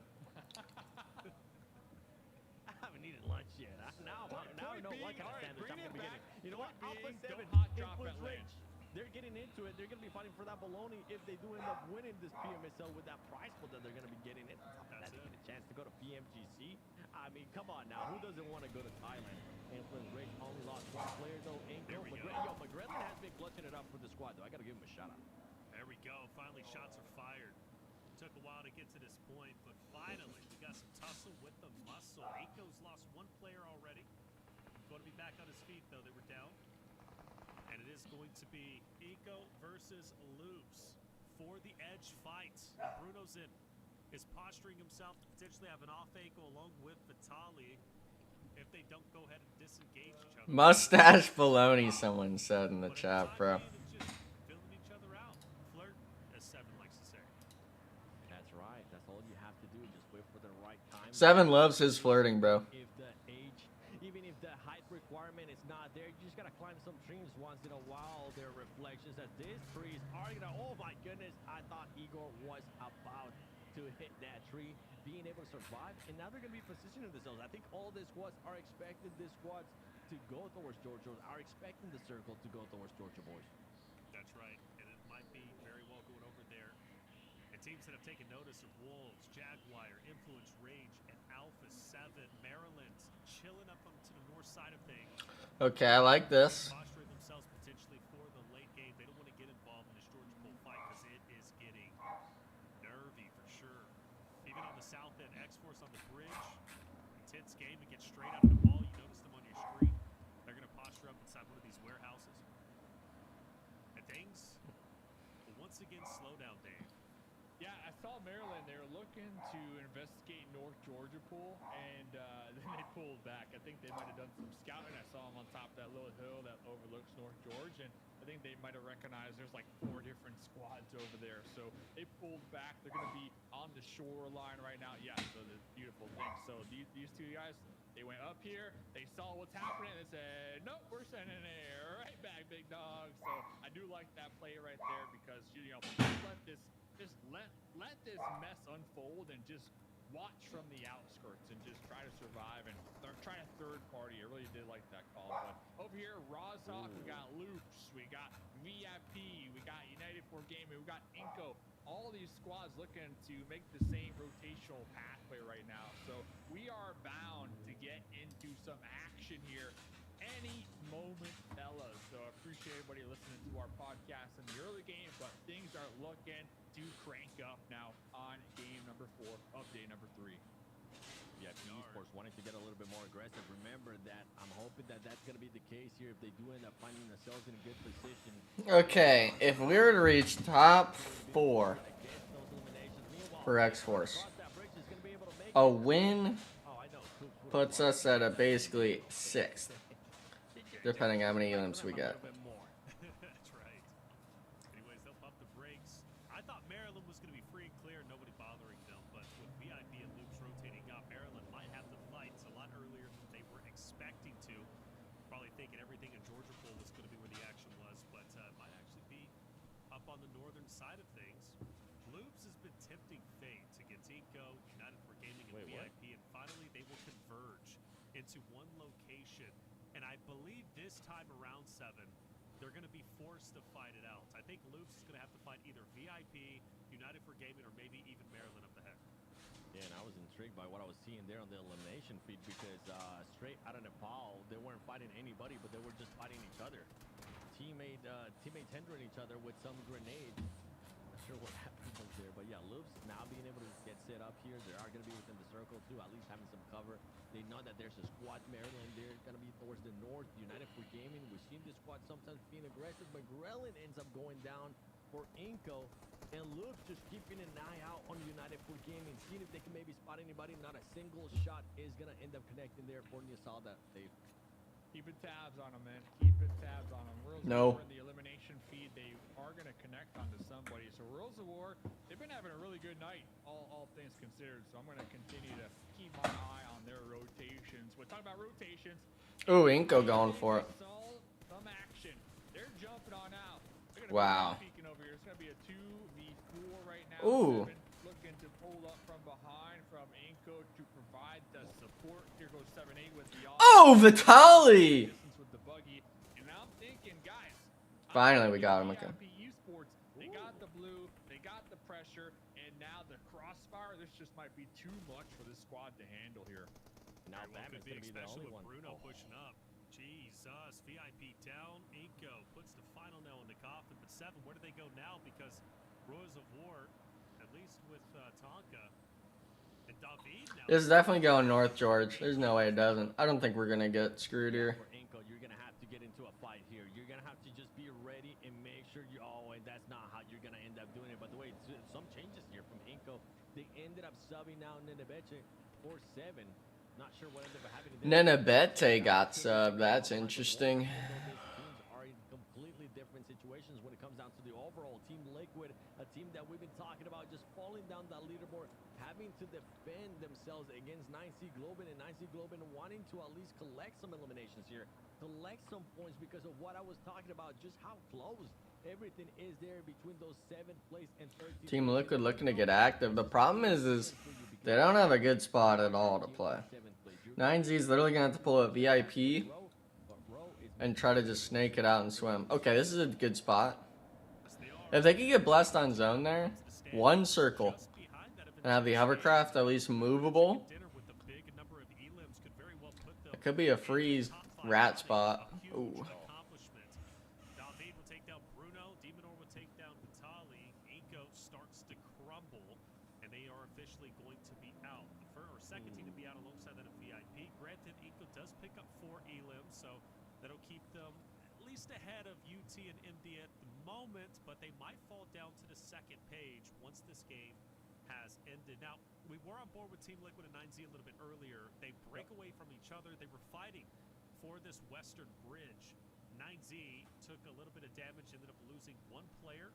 Team Liquid, for them, though, I believe they were all 4 able to stay alive. Yes, they are. So, which means they're able to push into some hard cover opposite of straight out of the Paul. So that's going to be their next engagement, most likely a little bit later. But let's go to the other side of the river. And it's Alpha 7 between quite a few rosters there. Yeah, Alpha 7, they're familiar with North George. So That man almost got thirsted, bro. We're really gonna play like that? got some good sight lines down range. You're gonna have the Jazz. That was way too close. If this was online, that guy gets desynced and he gets thirsted every time. Just across the road. But Luke's Esports, a team not in North George. You're gonna be playing the outskirts right now on this little hill that overlooks the city. Maryland's going to be in the mix. X-Force also. So essentially 3 teams in the general area. Maryland trying to avoid getting sandwiched right now here, 7. We'll be looking to avoid that X-Force. I mean, one point or another, somehow these squads end up finding each other, and now Maryland looking to capitalize on this. They're going to be able to spot that player there from Oh, man. He has to get both there, though. He's got to get both there. Oh, this dude's got a juiced angle. Never mind. He's fine. Wait, Cloud's got to go crazy. Wait, they should look to fight this still, though. Why are we going backwards? There we go. Bro. How do we not know Ghoulboy is there? Oh, man. Nah, Klaus got to have more impact if you're playing the off angle there. If the spot's not good, we got to give the information over. Hello there.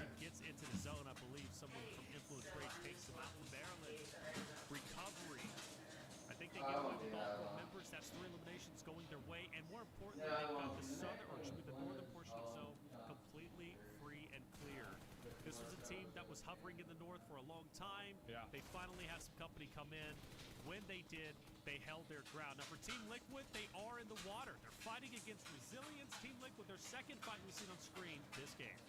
Yeah, Maryland decided to pull back early game instead of sending it into North George when they had the opportunity.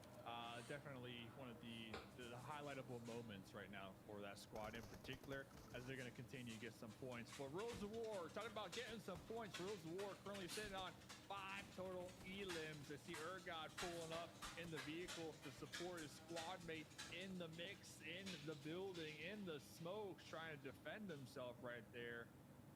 Like like he was able to do so just in time. Rolls of War going to be out there on that east side all by themselves. Looks like they should be able to get that pickup so they can at least have a duo moving ahead here, 7. The Rolls of War earlier with the win, looking to see if they can maybe bounce back with it.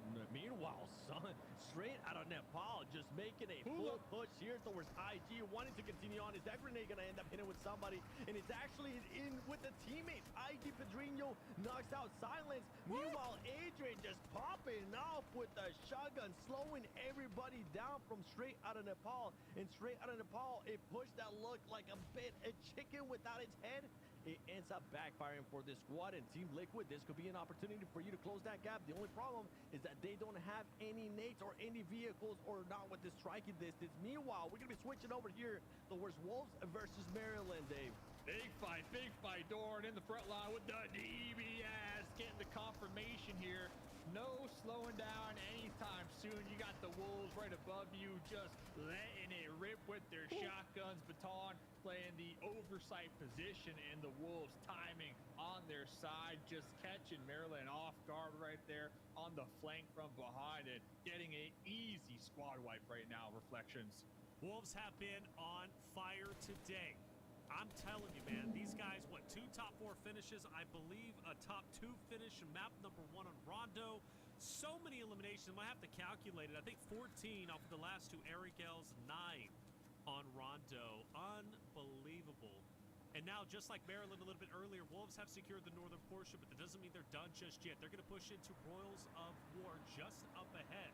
Royals of War, great game as well. 8 eliminations. It's coming off the back of a game win on map number 2 with 11. So the consistency when it comes to slaying out, but I think their time is going to be cut short.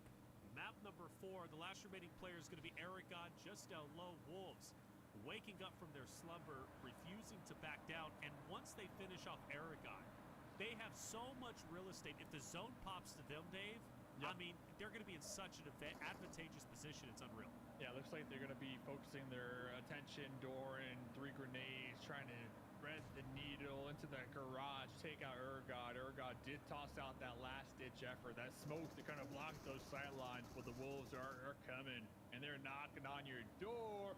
Oh, Adrian! Taking out Team Liquid right there. Mowing them down in the south. I mean, we are seeing some intense individual plays right now here, fellas. Team Liquid just lining up there for Adrian on that side of the building. They couldn't really go anywhere else. And we got a chance to see there the overall on the right side. And Jaguar being one of those squads, Ro is going to be out eliminated there by Influence Rage. Jaguar, 62 points, 4 players alive. This could be an opportunity for them to move themselves up, but they're going to have to go against Alpha 7. Out of all the teams that you really don't want to see in this situation is Alpha 7, and then if you look towards the east, you on top of that have Influence Rage. This is going to be a bad situation for Jaguar, but hopefully they're going to be able to bounce back from it. Reflections, one thing to note though, M2 was one of the best performing players when it came down to day 1. That player is going to be out for this fight. And that's definitely not going to help, right? One thing I like is I love where Wolves is... Ooh, if Wolves crashes into IG, that makes things fun, especially for endgame with Alpha 7 on 1 and IG, or it should be Wolves on the other, and they will do exactly that. So IG, once again, forced to try and stay up if they can. By the way, caught a glimpse. Mafioso's down, so that Jaguar fight already starting to pop off. Mafioso needs to get back up into the fight. Meanwhile, the last remaining member from Wolves is starting to rotate up. Coops gets the party started on Rafa. IG down to just 2. Wolves closes the vice grip. They push forward to get the finishes, and that nade I don't think is going to be good enough. So they got to continue to pressure up. Pedrino could be truly instrumental, though, for the side of IG. Because Adrian, Pedrino, the last 2 remaining members to try and force Wolves out of this spot. They know exactly where he's at. I think his time is cut short. That nade's about to take him down. No, it misses. Oh, no, he went to the top. He went to the 2nd floor instead.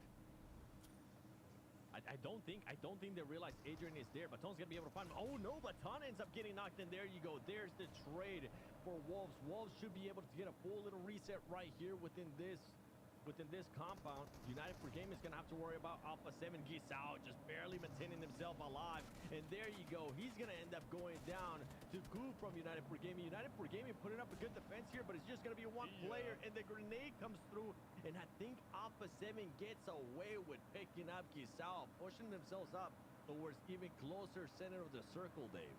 Yes, sir. 6 eliminations going their way. Alpha 7 just playing this one nice and slow, taking very smart fights and compound breaches. Mafioso going to be tossing that smoke, grouping up with his squad mates potentially.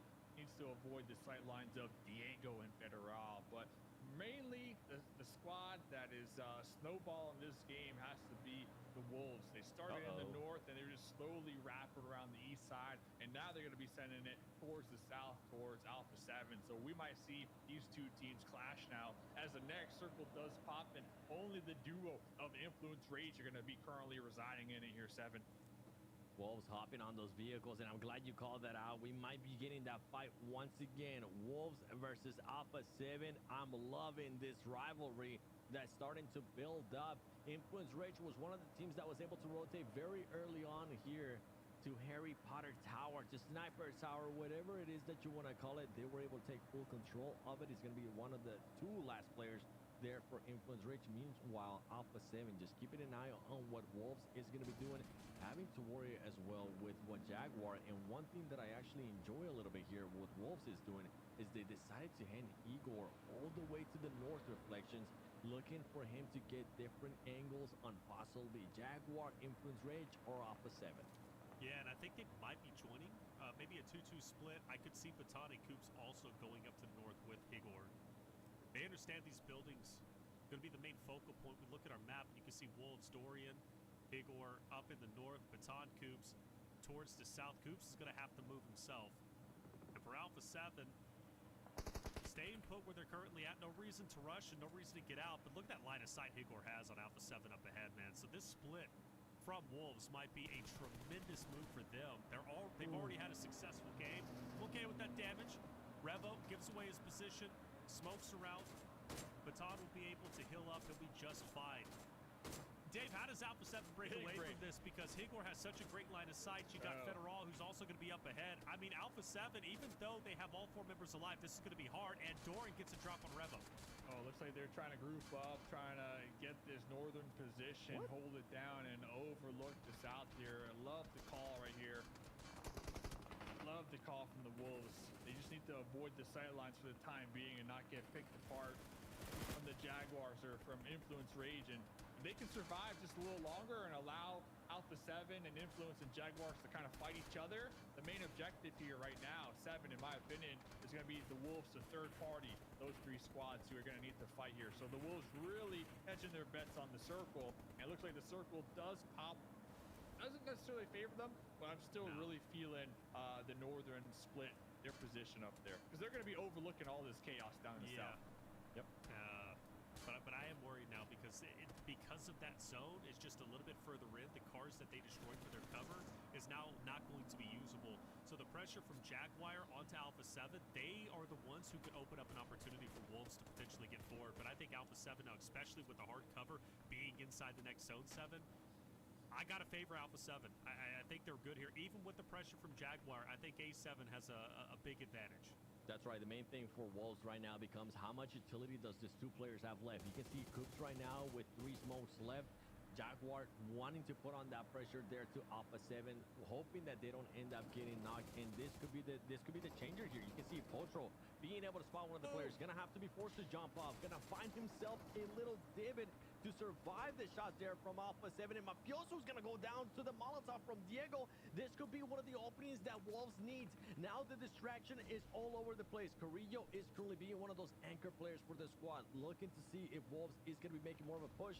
Dave, it's gonna come down to what kind of smokes they have here to work with, and hoping that this squad towards the west end up eliminating each other. Yeah, Revo going for some risky plays right there because all it takes is 1 or 2 shots to take him out on that rooftop. Yeah, he'll be able to jump down or crawl down and get the pickup, but that'll set him back just a little further. But Revo looking to get some more eliminations. I think the Jaguars are going to be eliminated here next, as it looks like the entire squad of Alpha 7 are going to be looking at them. Meanwhile, the Wolves trying to push a little further into the play zone right now. Coops lasering on into that windowsill, waiting for Alpha 7 to peak, waiting to take these shots with the M4 3 times right now. Reflections. Yeah, I'm going for the Wolves, dude. Are gonna I start think the moving Wolves up. are winning this. I don't know. I don't know. Influence Rage, even though they only have 2 members, that Wizard Tower is tremendous for them. Doran, though, great shots up ahead. Let's not forget, Korea also put some shots onto Coops. Igor, he's going to have to be the one to make something happen. The push for the Wizard Tower is in. Korea valiantly pushing forward. The Flames, I thought was enough to keep Diego from the line of sight alongside Federal, but just 2 members up. Influence Rage looking strong. Diego, a solo.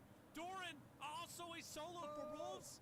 Dave called out the Wolves, but I love where Diego's at. If he peeks out the window, he might have a line of sight. Are we really trying to res in this moment? You're not going to be able to. Doran versus Diego. Smokes are out.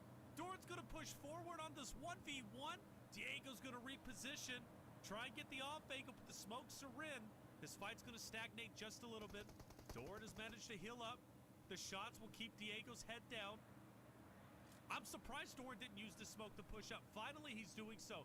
Diego's cooking the nade. The question is, does it connect? And yes, he does. Diego, my boy, you got Doran dead to rights. Finish him off. He's trying to find the right angle. He's going to be able to spot him, and there you go. Diego finding the right angle, securing a win for a team that hasn't been able to showcase much here on this 3rd day. Handshakes all around. Influence Rage comes out on top. Minimum number 2 guarantee right there for Wolves Esports with the way that they were able to work those splits. And I gotta give them props, Dave. Even though you were saying that they were for sure gonna get the win, I'm happy with that top 2 finish. I'm happy with the risky plays that they were willing to take there towards the end. Sometimes we don't see teams willing to take those 2-2 splits. The fact that this team had the cojones to actually go for that 2-2 split, I enjoy it. Yeah, I think Diego right there just playing it a little slower, a little more calculated. Doran kind of feeling the pressure. We saw him out there in the open, tossing the grenades, and he tossed that one grenade. I felt like he had the smokes, he had the soft cover. He might have been able to hit the dirt, get like a heal up, get a little heal up, but instead he was just tunnel vision on connecting these grenades there at the end. I still really did appreciate the Wolves, like you said, 7. Oh, run over right there, take them out. Oh, this was beautiful. Line them up, baby. Line them up. Adrian with the 3-peat right there. You love to see it, but I did like the call from the Wolves to play the north right there, because if the circle was to have shifted in their direction, it would have been a Wolves game all day long. But instead, it is slightly shifted away from them, so it forced their hand, essentially. But reflections, I mean, hey, Alpha 7. What happened to Alpha 7 right there, big dog? Hey, Alpha 7 got pressured by Jaguar. They were also getting pressured by Higgle with the 2-2 split. Yeah, Alpha 7 was great with the hard cover, but once that zone shifted out, they had nowhere to go. There was 2 windows they were trying to hop through. They couldn't get through. Albeit still a great game, though. Game number 4 started just absolutely the slowest you could possibly imagine. Oh, but yeah, I forgot about finished that. blistering fast. And Alpha 7, Wolves Influence Rage will profit the most, especially Influence Rage. They only had 2 members. They were surrounded by full squads, but they held on tight to the tower, and ultimately that was their win condition. They finished with 18 points, Wolves with 15, Alpha 7 with 15 themselves. And look, guys, Wolves, hate to keep harping on them, but you know what? I'm sure they love it. Game 2, 4th place. Game 3, 4th place. Game 1, 2nd place. Game 4, 2nd place. We're talking, 9 eliminations, 7 eliminations, 7 eliminations, and then I believe in game number 1, they had also 9 eliminations. We're looking like a 30-40 elimination day. We did the head-to-head 7, and we questioned, would they be able to match the energy from day number 1? Well, they won't in winner-winner chicken dinners, but they might be able to do it in eliminations. Boys, to be completely honest with you, I don't care if this team is trying to go for the back-to-back wins, if they're trying to go for the back-to-back wins. With this kind of performances, if we rewind to the beginning of the day, the main thing that I wanted to see out of this squad was just consistency, and boy, had they shown me that so far. Doran telling all the haters, shut your ass up because we're putting up those Show. good performances right now. 4 eliminations for him, 876 damage, those 2-2 splits. I cannot stress that enough. This squad, the confidence that they're playing with, the call making, just not doubting it, sending, I think it was Igor first, and then sending that second player to follow him up. Sometimes the squads aren't willing to do that. We see some of the top squads being able to do that. Reflections in Alpha 7, in Influence Rage, an intense game. But for an NA squad, for a team that we want to see continue to improve, that is a massive improvement. Massive improvement indeed. We take a look at our overall rankings, and it's still neck and neck when it comes to Alpha 7 and Wolves, although Alpha 7 does get a bit of a lead. But Influence Rage, with that win, finally breaks up the top 3. Loops, for the first time today, will drop down to 4th place. Influence Rage will jump up to 3rd place. Comes to show you, too strong doesn't matter. Influence Rage knows how to handle their business. Now, Inco Gaming, there they are. I said it. Yeah, they've struggled earlier today, but it only takes one solid game for them to jump up into the top 8, and this was that game, albeit only 4 points, but that's how close it is, right? Between Team Jaguar, really, all the way up to where United 4 Gaming is currently at. So if you want to be top 8, potentially go for those bonus points, these points matter for sure, Dave.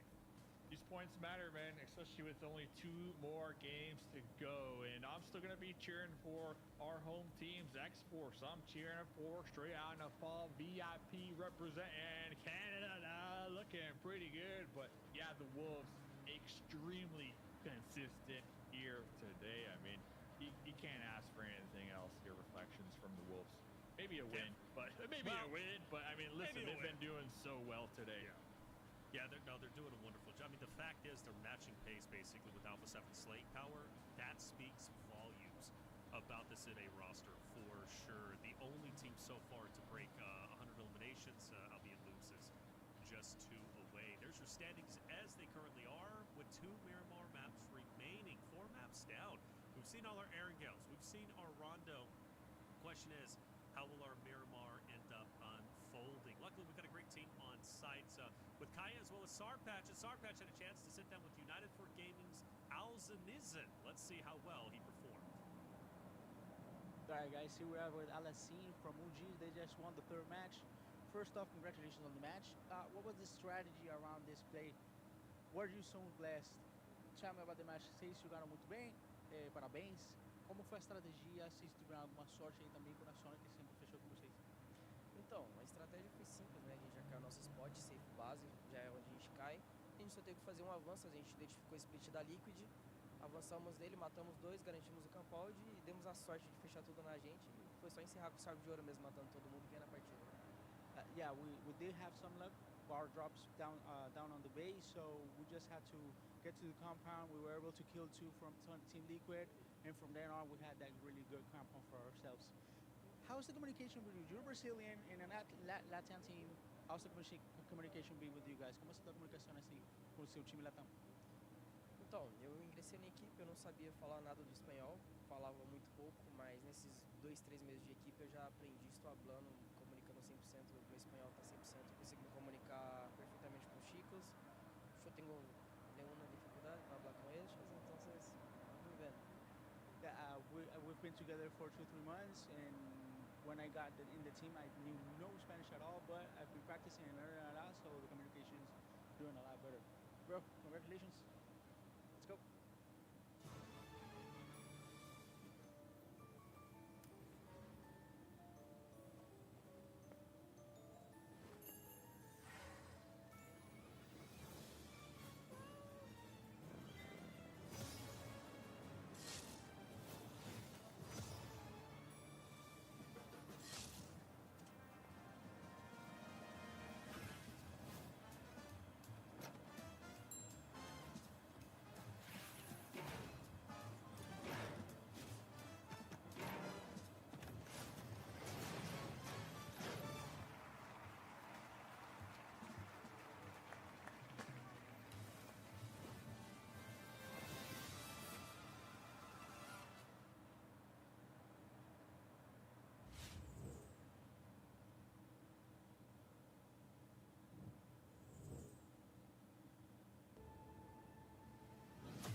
Skibidi Toilet will randomly appear in Olivik and Erangel. It can summon Skibidi Toilet minions, fire laser beams, and smash the ground. Skibidi Toilet will deal ranged attacks to the nearest player in its vicinity, or a player that is currently attacking it. After defeating Skibidi Toilet, it will drop rare supplies, and the team that defeated it will have their ID broadcasted to the entire map. In Metro Royale, Skibidi Toilet can spawn randomly on any map. Defeat it to get rare drops, including gold toilet paper, gold toilets, gold toilet plungers, and other valuable sellable items. In World of Wonder, Skibidi Toilet will be included as a new monster. Creators can use it to design unique gameplay experiences. Go to the event page to play the minigame and earn points for awesome milestone rewards. Use perk vouchers, version 4.0, to redeem themed event items, including the Skibidi Toilet costume, cameraman cover, cameraman graffiti, and more. Redeem great rewards. All toilets will die. Official PUBG Mobile and Skibidi Toilet collaboration. Take part in exclusive gameplay to get tons of collaboration items.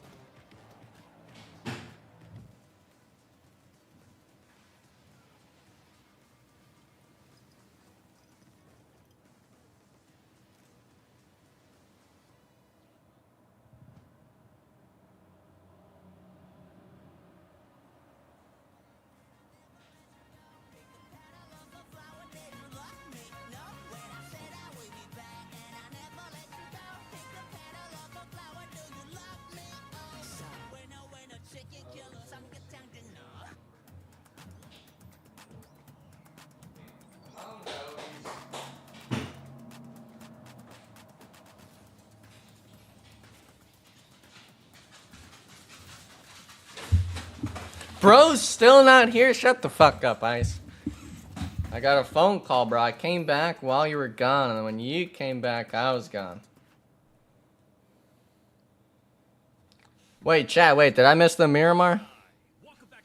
No, I didn't. Okay. Okay, we've got the juice maps.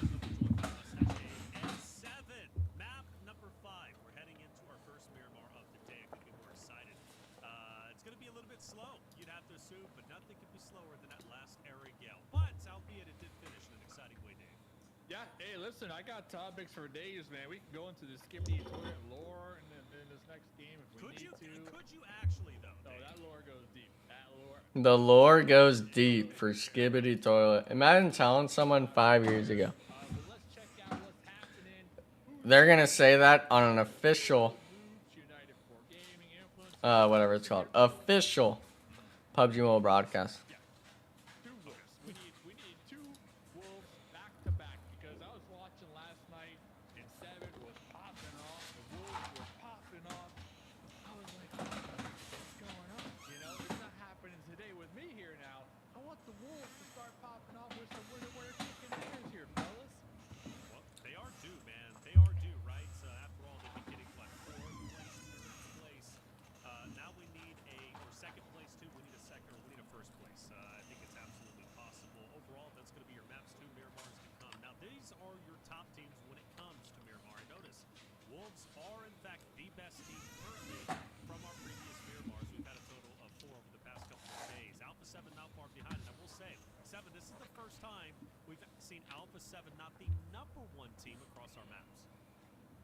Quite impressive considering that this team yesterday was able to get those second place finishes, but then it came down to Wolves getting those back chicken dinners. When there was absolutely nobody stopping this squad, and it was the performance, the improvement that Wolves was able to show up from day one all the way up to day two. In day one, they ended up in 11th place, 9th place, so a big turn up, and I'm hoping that coming into this next Miramars, I mean, if you can get a win, awesome. If you're not able to, continue with this top 5 performances that we have had throughout the day, because they are just on an absolute roll. One thing that I'm not seeing here in top teams, and that I'm really intrigued to see if it's going to be happening, it's going to be Team Liquid and ENG. This is going to be hot dropping again, because I sure hope it doesn't happen. Hot drop over the past couple of days, huh? Team Liquid. Yep. Well, we heard Inko, right, in an interview tonight saying that they're going to hot drop. I don't know if they were just, you know, gassing us up or whatnot here, Seven, but, you know, let's see what happens. I don't want to see Yeah. Yeah, I don't want to see it, man. You know, because especially for like Eco and Team Liquid, it's kind of a pointless. Because they're what 9th and 10th, or at least relatively close. Well, no, Eco just jumped up to 7th place or 8th place. So I just don't think it's worth it. I really don't. And for Team Liquid's sake, by the way, they do have coach on site. Sarbatch had a chance to sit with V2K, the coach of Team Liquid. Let's see what the game plan is going into the last 2 mirror marks. Guys, here we are with B2 coach for Team Liquid. B2, first question, why are you hot dropping? Will you continue to hot drop? Bom, não é a gente que tá dando hot drop, é a Inc que tá dando hot drop. We got the eyebrow slit on the coach, bro. Acho que a disputa deles é por veículo e, sinceramente, em todas as outras regiões do mundo, o time que fica com o time mais generado sempre precisa do veículo. Normalmente ele é do time de Hacienda. Só tá defendendo pra nós. We are not the one hot dropping, they are the ones hot dropping us. Normally, teams No. try to go there to get the vehicle. We believe that's what they're trying to do. We're just trying to defend what is what's going on with the team right now. What do you think they have to do to change to get better performances? São muitas coisas, pra ser sincero, mas a principal tem sido, cara, a leitura de jogo, tá tendo muitas falhas na leitura de jogo em si. E atitude também, tá faltando atitude, tá faltando uma postura mais agressiva dos meninos. You stop. No. You're fine, little dog. You guys see my dog? I don't think you can see him. What are you doing? What are you doing there? V2K, the coach of Team Liquid, thank you for that interview. Star Patch 7, what do we think about that? Be aggressive, defend what is theirs. Yes, sir. Second page. Second page. 10th place. Defend what's yours. What do you mean defend what's 50 yours? points?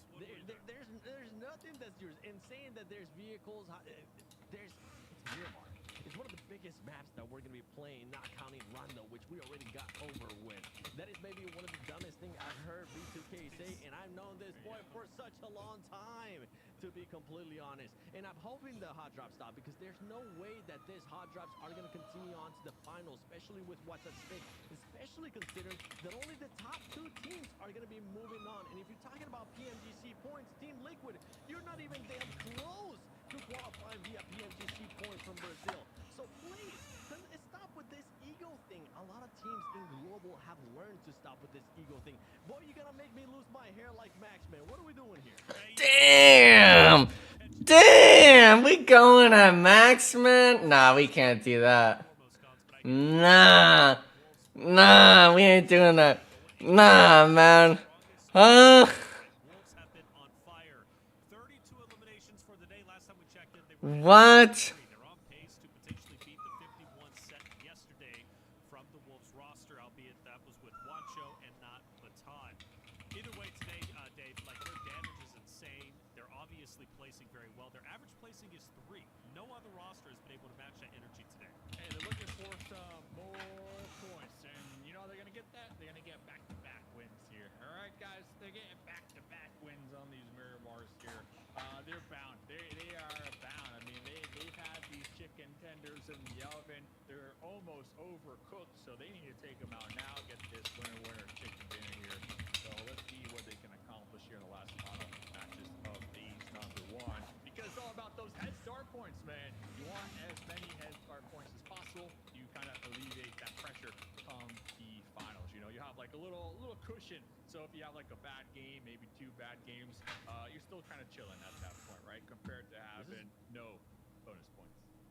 This is why I'm so triggered about that hot drop, because there is bonus points. There is something at stake here through phase 1, and everything is so close right now within this squads. I've been talking about it. I mean, come on now. Come on now with the Amazon gift card. I actually had a chance to talk with one of the winners out there. Well done for you getting it now.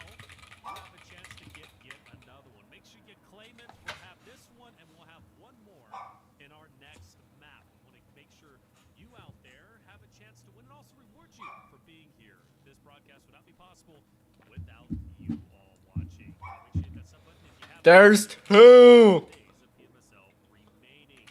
Map 17 of 18 for phase 1. Only 2 more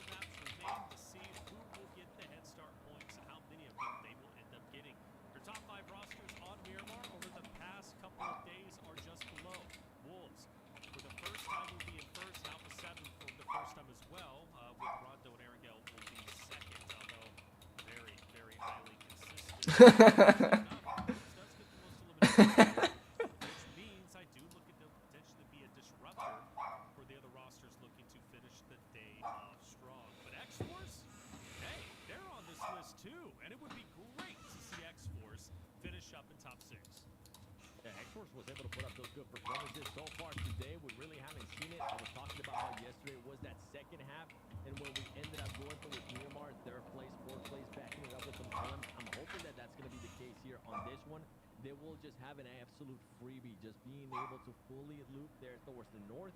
And if the circle ends up blessing them, if we don't get a super crazy circle, Bro, we gotta see the fucking whatever it's called. and oh wow, okay, hold on, did I just see that right? The eagle just died, and then we get the Here we go. Here we go. take over. I don't want to lose my job.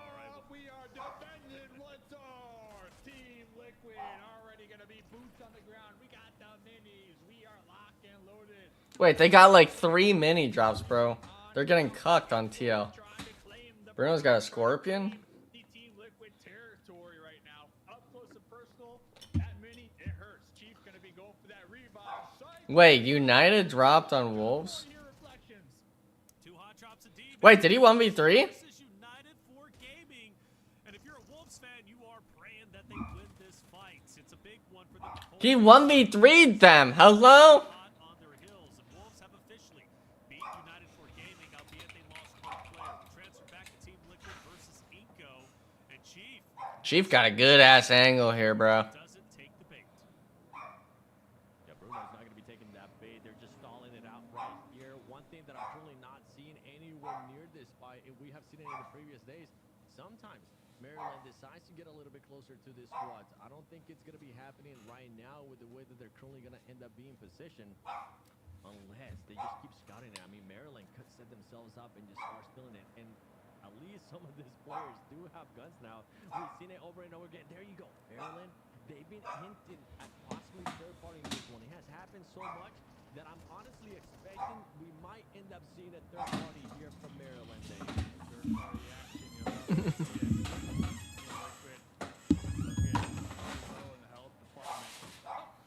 Not like this. No, Maryland. Oh, reposition it maybe. I would love to see a third party because Team Liquid, they're like, listen, we're trying to defend our land up against Inco. Meanwhile, Maryland sees the real estate too, and they just want a piece of the pie. Looks like we are going to be at somewhat of a standstill. Both sides were able to get the resets, the pickups here, using whatever heals they do have. Really, it's really going to be up to SQ from Maryland to kind of ignite gas over here, right? I mean, we got gas burning over there. SQ's got the match. All he needs to do is break that match and let it rip here. But Inco did lose one of their squad mates though here, fellas. So if you did have to call a loser here so far out of the hot drop, it is Inco. Team Liquid still with the whole squad alive. And for this squad's reflections, they're not going to be having any heals. They're just going to be leaving at the mercy of them having to just stall out, fight it out. Usually we talk about hot drops. You really don't have to take them. If you do end up taking them and you see a situation where you can maybe end up backing off, go for that backup option. But right now, that's not going to be the case. And as I was hinting at it, it does end up happening. Maryland wanting to get involved here and wanting to make sure they punish both of these teams as Q. And if I'm not mistaken, that is going to be Squash. Squash getting 2 knocks on this squads. And now they're going to be looking to even surround them more, get different angles on this fight that's going to happen. That's it. Yeah, protect what's yours, baby. Team Liquid, can you make it out? This will be a big fight for you to win for sure, especially with Maryland joining into the mix. As things start to stagnate, Bro, Maryland, please just fight this, bro.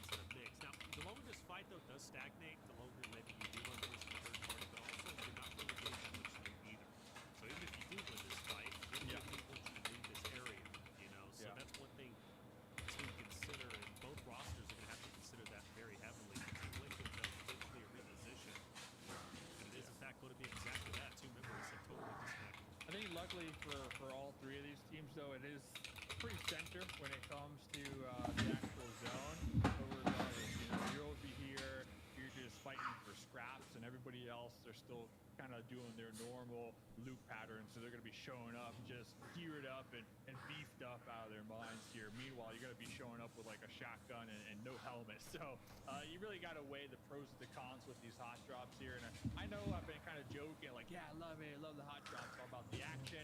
But when it comes to like trying to secure actual points for the tournament, it is not what you want to be doing, especially as we're seeing here. They're just wasting so much time, Seven. Meanwhile, everybody else, they're gearing up for this match. Yeah, this was, I mean, I just talked about it. You get a chance to actually back off from this fight. You don't really have to take it. You can start scouting around. You already have two of the other players starting to scout around. Just back off. You don't need to take this fight. They didn't have one of the players stay? That was a free knock on Bruno. Come on, man. All right, you know what? Thank you, Team Liquid. I give you guys some props. Thank you for not losing any players. You're currently in contention for those bonus. Imagine being United 4 Gaming, and you're out before the team that literally dropped at 2 buildings for a compound. Hey! Crash!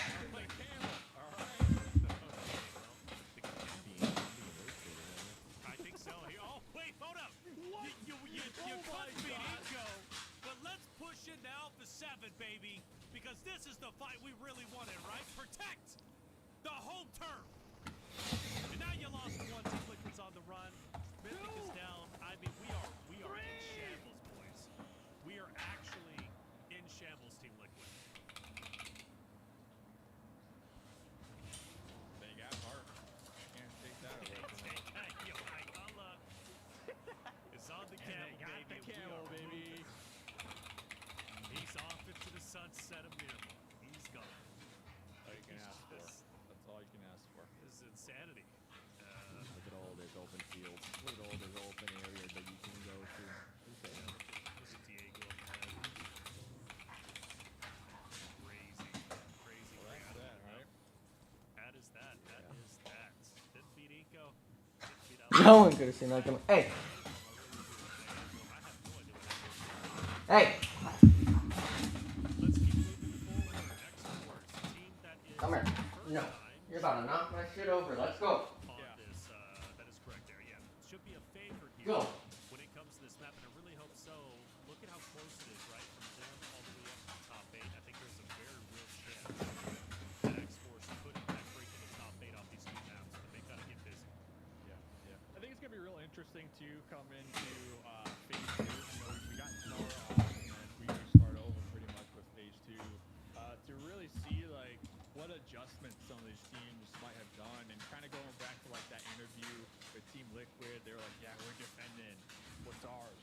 You know, and I think after watching Miramar matches, they might look to reconsider that come phase 2 here, 7, because you know there's a time where you got ego, you got a brand, you got players who are veterans in the game, and you know you think you deserve a certain type of respect, but you're not getting that respect.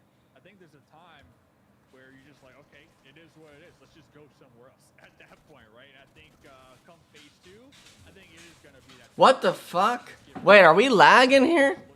Wait, are they having lag on stage? That was whack to see. Let's take a look here real quick. A Jaguar going up. Bro, what? Brazilians. A squad that's wanting to secure some extra points here, fighting for those bonus points as we're pretty much playing right now one of the last 2 matches of phase 1. Hopefully this is just spectator lag.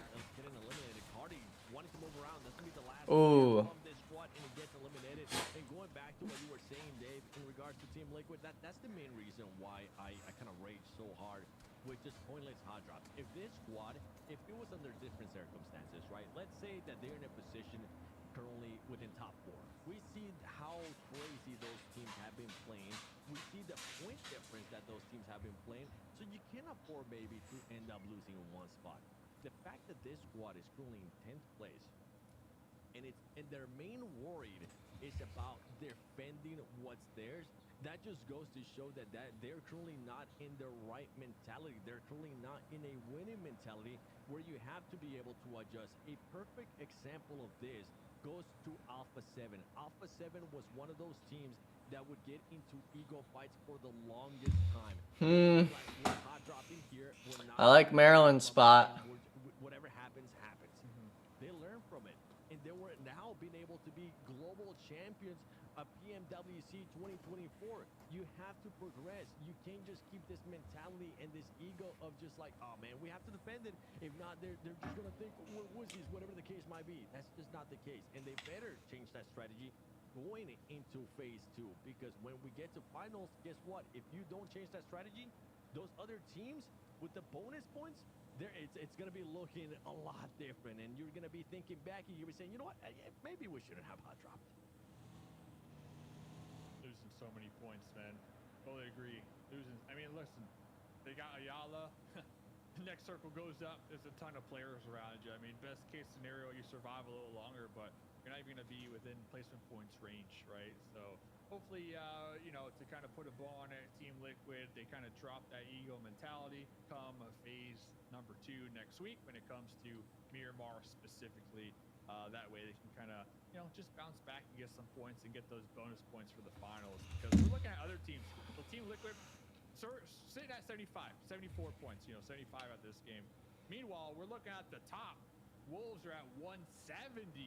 Alpha 7, 195. So, I mean, there's clearly a gigantic point gap and skill difference already happening at the top of the leaderboard. And there goes Ayala. For a second, I thought he was going to clutch it out. But there goes I mean, that would have been insane. But there goes Ayala, you know, done and dusted. So, hopefully even next match, you know, we don't see them in the same scenario. I mean, it is what it is. I hope not. No, they will. We protect what's theirs, baby. What do you think about all these reflections? I mean, Team Liquid, I know you're a huge fan of that squad particularly. You know, you've been cheering for them, you know, every single season. And Eco, he loves back in NA. So. And Eco, man, I will say, you know, when it comes to Team Liquid, first off, I've always been a tremendous fan of the organization as a whole, so they're always going to get my attention, you know. I just, again, you know, when I first entered into, like, you know, PMSL commentary, you go back to spring of 2024 last year, Team Liquid was the team to rival Alpha 7, and that's what kind of created this narrative in my head. It was like, you know, this is the roster to represent their region, you know, to really put Alpha 7 on high alerts. And they would go back and forth, but man, I've seen this decline, and it's been a very slow decline over the fall season of last year, spring season of this year. Don't even make it to PMWC, and now where they're currently at. And I just don't understand what's happening to this roster, what has happened to this roster, and they keep making questionable plays, they keep making questionable decisions, like defend what's theirs. Seven already, you know, totally covered that in its entirety. From number 1 to number 10 is crazy. Well, they weren't first. Obviously, they won the first PMSL or whatever it was. One of the PMSLs last year. Wow, nice shots. Also, why are we not just turning? Oh! Oh, wait, that was Baton. I thought that dude just got put down by that VIP guy. Right off the 7, wanting to see if they can maybe get even more points. Mafioso is going to be knocked though. Surprised Creo doesn't rap more here. Oh, never mind. I see why. I didn't think Wolves was going to push that. Easily 200 points after this match, and that's just ridiculous. And I'm hoping, we're talking about teams wanting to change stuff. I'm hoping that this rivalry does. Oh, this is an awkward angle. Alpha 7 versus Wolf Esports. Keep it coming. It's been a long time since we got in a good rivalry between Brazil and North America. I want to continue to see it, Dave. And look who's down here too. I'm talking about a VIP, man. They love the triangle. They're in a triangle right now with the Wolves in Alpha 7. So hopefully come this game, VIP can look to third party the engagement, as it looks like the Wolves, they are going to be pulling off. They see the next circle pop, and looking ahead in the north too. If they could have thirsted Mafioso, that would have, we would have seen Wolves probably go out of zone to camp Alpha 7. That would have been crazy. They're bound to clash your reflections. I mean, it's got to happen. I think so. Moves also, by the way, a very talented roster when it comes to this. Bro, what? What are these smokes? Leave him to die, man. Oh, steal though. Baton low-key doing it right now.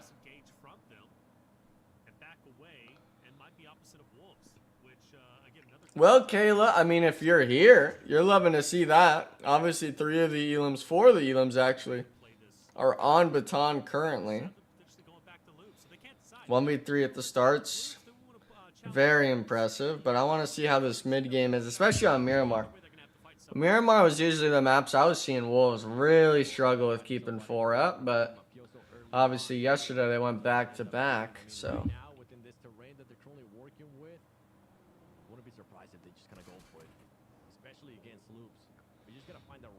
I wonder, I really do wonder as well. Okay, so they've lost Hegor, but I wonder if you're Wolves, right?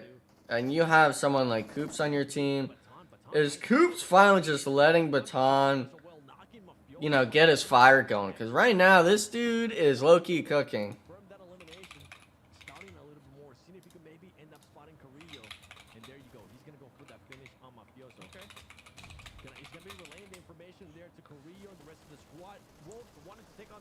Come on, get the trade. Oh, no one's with him. Coops needs to go over the ridge there. No. Oh, nice win. Nice. Wow.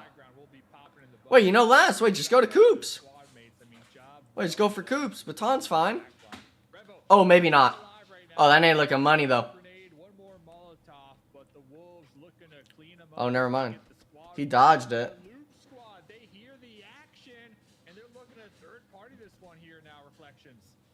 Looking to indeed, this could be big for them. A third party is always great, especially when you know both rosters are weak. So for Loops, this could be exactly what they need. If Loops picks up the elim onto any of these players, oh, they got Doran, bro. What? I think Doran should have just kept driving as soon as he heard Loops, maybe. He's dead, yeah. Okay. Okay. Yeah, this ain't too bad. Well, and I started shooting. He swung his body. He swung his body. The side. Baton cooking right now. Juancho not my goat no more. Yeah, Baton hit a 1v3 with a double barrel and Mati Nuevo. And then just now he's gotten a lot of really good just knocks and elim steals on Alpha 7 and shit. But now he's a solo, but they're only 22 points back from first. Yeah, VIP is back like 150. Huh. 156. Something light. Oh, I'm gonna pull up the damage stats, bro. Alright, chat. We've got whatever it's called. What is the RZ looking like? I need to know what the stats. How many kills does Remix have? 9Z? Yeah, how many kills does Remix got? Let me pull it up.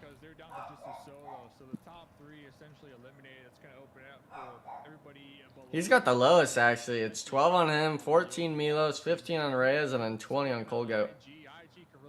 Damage-wise, he's the lowest. He's got most knocks outside of Reyes.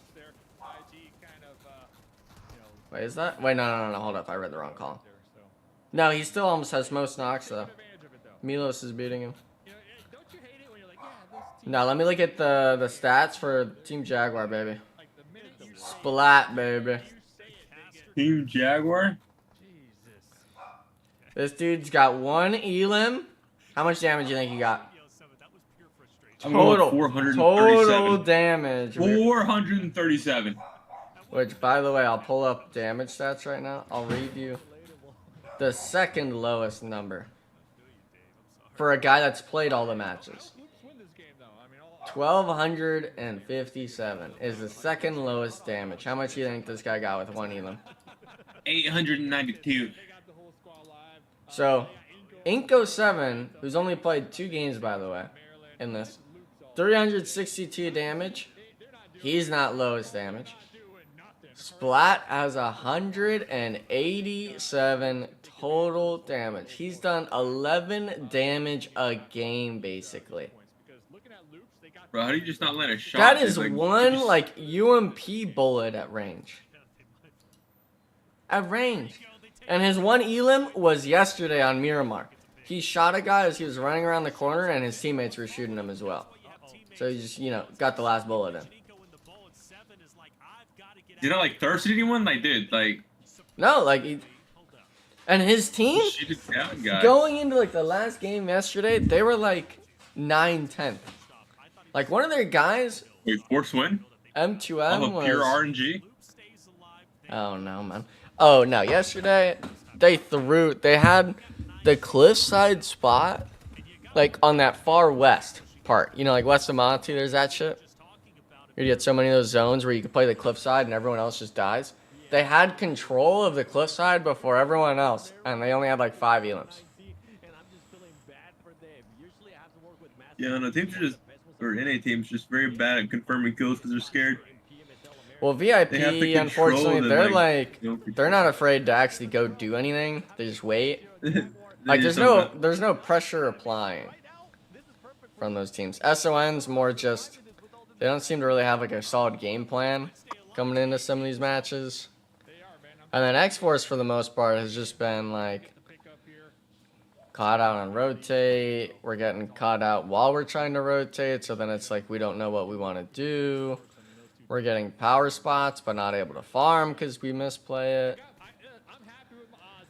The only team that's really done anything consistent, of course, are the Brazilian squads and Wolves.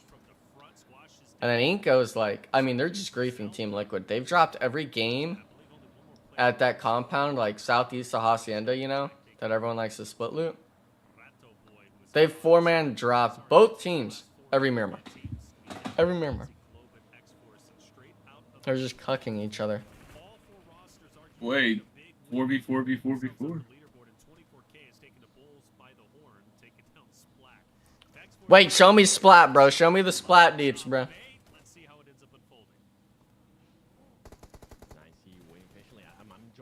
This guy's been doing pretty good, this M2M dude. He's been putting up decent numbers, like first day and stuff. Ooh! Bro, no helmet. The 1 HP vest. That's my GOAT remix! That's my GOAT. Wait, Actually, Leon got like, a I knock with the fucking mutant. Hell yeah. Okay, I was crazy about that gun back in the day. Like suppressor. Wait, Sure. 4? Wait, what if X-Force trolls this game because they went under the hill and didn't take the compound? I mean, they just lost one, so. Policy going back to where 24 was. I think X-Force is saving grace as Jaguar Loki kind of threw. You gotta hope now after this, when this guy dies, this Carling God dude, that 9Z doesn't stop you.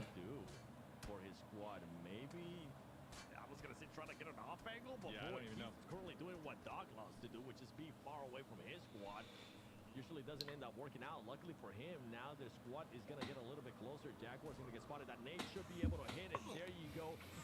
9Z win. I want SON to win, but I feel like it's going to be 9Z. SON literally just vibing. 9Z's going to pick up for this. They're going to farm X-Force. Oh, yeah. They're going to know we're all... They have God spot if they clear out X-Force. Isn't there like a juicer Like, bro, up there? How did X-Force let SON loop around them and shit? Maybe they were too afraid of like that God spot like on the road. Isn't that some play late on south? That shit, like you could see literally all of the road. Oh, wait a second. We're stacking? Nah.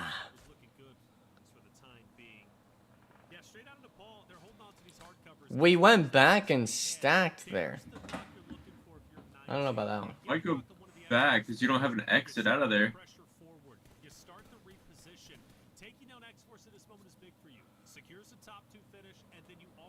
That's just on Klaus if he lives or dies there. Like, you can't. Now you know there's 2 people there. Yeah, and 9Z, they got the sight lines because That's my goat, Leon. You know, they have an option but to push out. Wild card, Leon. I know they have a vehicle. Kogo might be looking to pop some tires with that 3x Gatsby. Going to be using full hillside for the time being to keep his vehicle safe. But even the ammo count right there, the 5.56 on Gatsby, not looking too hot right now. So Alim really the only one that could do anything from their current position in the play zone with the hard cover. But 9Z with the high ground, this is looking like a 9Z game. Here comes the grenades now. KC hitting the dirt, trying to avoid the sight lines from Klaus, just trying to get any type of points possible because X-Force, they know what's about to happen. They know they're going to be eliminated here very shortly, so they might as well go out with some points here, Stefan. 9C starting to spread out, keeping an eye out on every. Hey guys, today is National Boyfriend Day. We've still got a bit of time. Who's trying to be my boyfriend? Everybody was expecting to represent Latin America and putting in the Wait, what happened to SON? doesn't want to give up just yet. They're making sure that they also try to get those extra points because they need What? a squad there that is needing those Did we just grief it? going down there from straight out of Nepal. How do we die? We literally have him pinned with smokes. Nah. No, definitely this 9Z win. I'm with you, Dave. This is looking like a 9Z win. Gatsby trying to get some last-minute shots out here from behind the boulder, almost out of the mini 14. Okay, but how do you name yourself some of these things, you know? Gatsby, like Great Gatsby. It can't be like it can't be like you thought of the name without hearing that, you know. The Great Gatsby. But like, isn't it whack? You're not like the top head, you know, the top honcho in a lot of the head honcho. Yeah, 9Z, this is their win. For sure. Although X-Force, they're slippery, man. They might steal this for themselves. Okay, Elim Suicides gets one thirst. He's throwing smokes though. He's making an attempt. He's running. Bullets are whizzing by. Actually, no, he can't be the one. It's got to be someone on X-Force. This guy's still not within the zone just yet, but he's got a good set. Hold up, this might be big. Fire some shots on the Kogo. Kogo might end up dying here. Actually, two members might be going down. Gatsby. Wait, they ain't got a smoke. Unfortunately, can't hit the shots needed. Nearly out of bullets himself. Now X-Force is focused on 9Z. I talked about a 9Z, man. Look, they might actually lose this. I'm still feeling X-Force. Nah, man. Nah. I'm still feeling X-Force. If X-Force and straight out of Nepal switch their focus towards 9Z, maybe I can see that happening right now. But Wait, go left! Nah. Why are we going right? Oh, this is over now. Earlier on, 9Z Remake's gonna end up spotting Claws. Fate gonna be pretty much trapped, and unless Alim is able to win this engagement here, but you can tell it just doesn't have the angles. Every angle is currently covered by 9Z. No. Imagine if they were all on that hill with a limb, like they should have. Imagine it was just Klaus that got caught out. Hmm.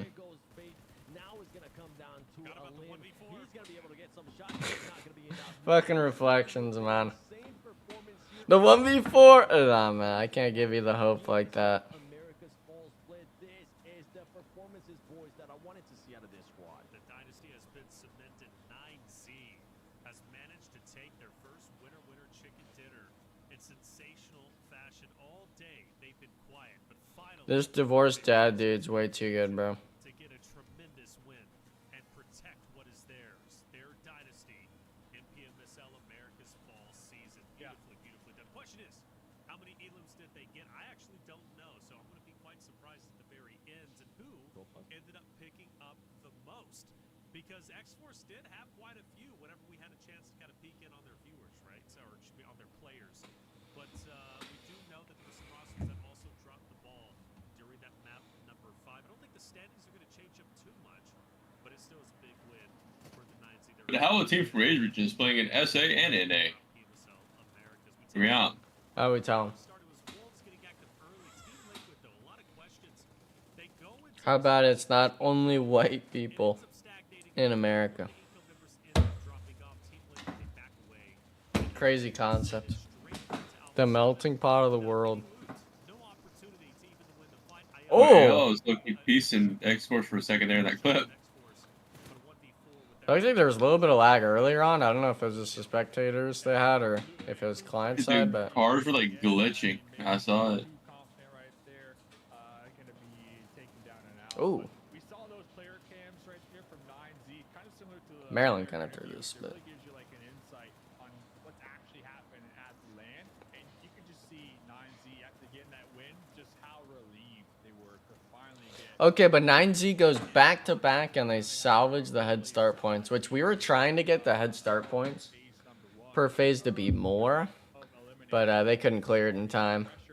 Because since everyone gets points, like even though you win with first place, there's like 4 or 5 of the teams that are getting like 1 less, 2, 3 less than you.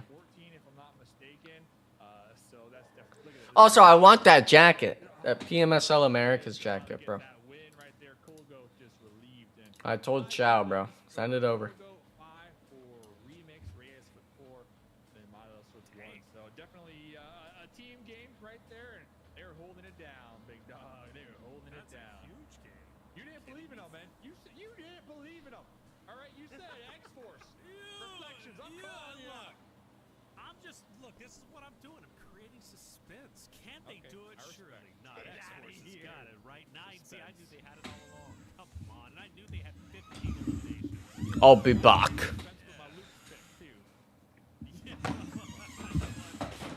The overall score, though, really see where everybody ended up unfolding. 25, the biggest gains we have seen yet, coming out from the side of 9Z when they needed it most. Potentially a chance to make a last-minute addition into the top 8 running. Now for X-Force, they'll walk away with 10, and Loops will get 12. Now, that's big for them because Wolves will get 9, so they get even closer to potentially overtaking them for the top 2 run. They've got one map to do it. Little gains, 7. Little gains. Little gains indeed, and something that I'm going to have to be nitpicky here with Wolves that we've been seeing it. I've been mentioning it. Dave just mentioned it as well. Coops playing a little bit too aggressive, boys. I know the aura is up right now with the way they're feeling after yesterday, but right now it's just a bit too careless for my liking, especially if I'm going to be critiquing this squad a little bit different than all the other NA squads based on whatever the PMGC points are, based on what their chances are of going to PMGC. I kind of like to see him being able to be a little bit more analytical. God, I can't wait to finish these streams and go to sleep. Get a nice long slumber and then practice all day for my tournament. And then you have Alpha 7 Esports finishing with just 4 eliminations. Same with Influence Great in intense games. Some of these Brazilian squads usually known for performing really well in Miramar, Dave. Not putting out great performances here in this first Miramar. Hey, when you're feeling it, you're feeling it, man. And right now, after yesterday, the Wolves, they are feeling it. I mean, they've been pretty consistent all day today, too. I want to say besides this game. I mean, they had how many elims this game compared to the first couple before? I'll have to double check, but the reflections, you got that number? The Wolves, how many elims in total did they have, you know? Baton 36, I think. Okay. So they're still big chilling here today, but Baton walking away with 6 here after this last game. So, and that was because that goes back to that play that we were talking about with Coops out there just being ultra aggressive.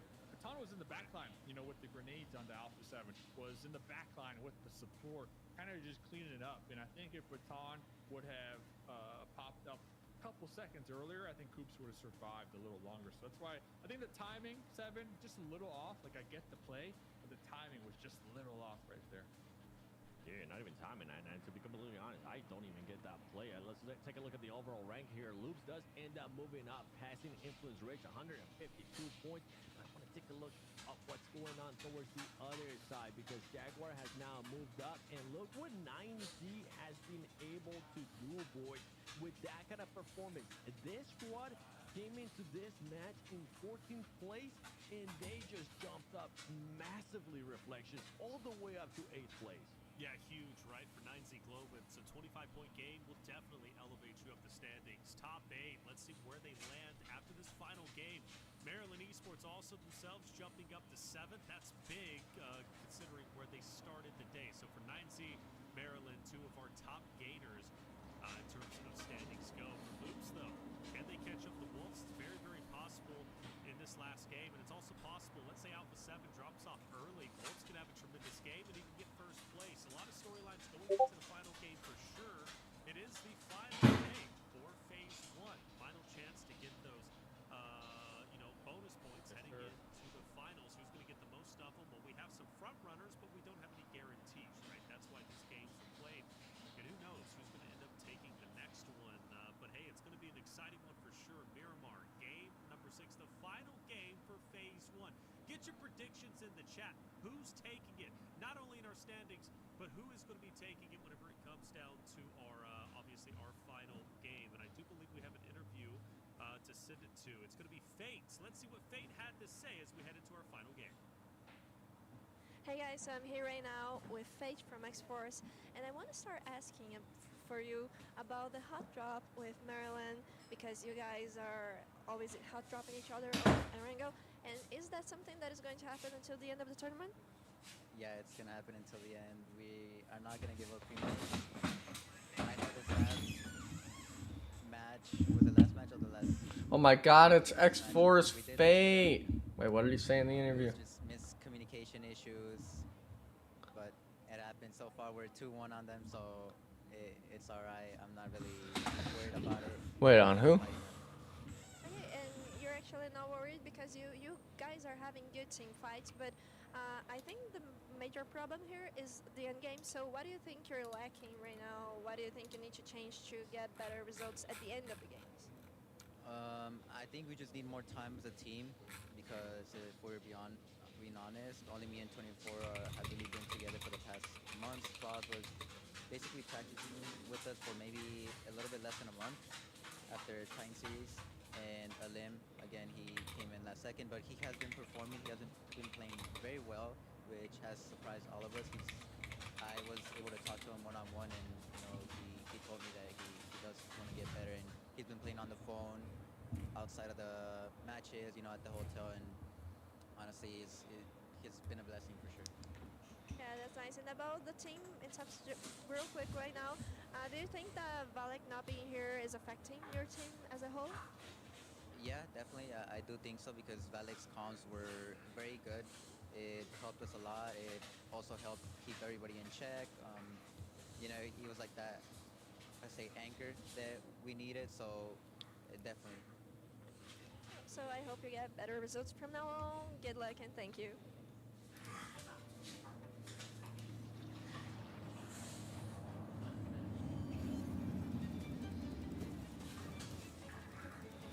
It's funny, the global chat is just,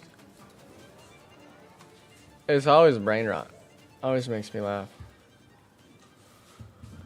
Falak on top. This guy doesn't even play in this tournament. Nah, man, Alpha 7, only team compete. PMGC, PMWC, horrid, bro. These teams couldn't handle BMGI or whatever. BGMI. It's okay, bro, we get it. You love your region.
is in the final map of Phase 1 about to be underway. Of course, it's going to be Miramar. I'm Taylor Reflections, I'm joined by Mustache Dave and Seven.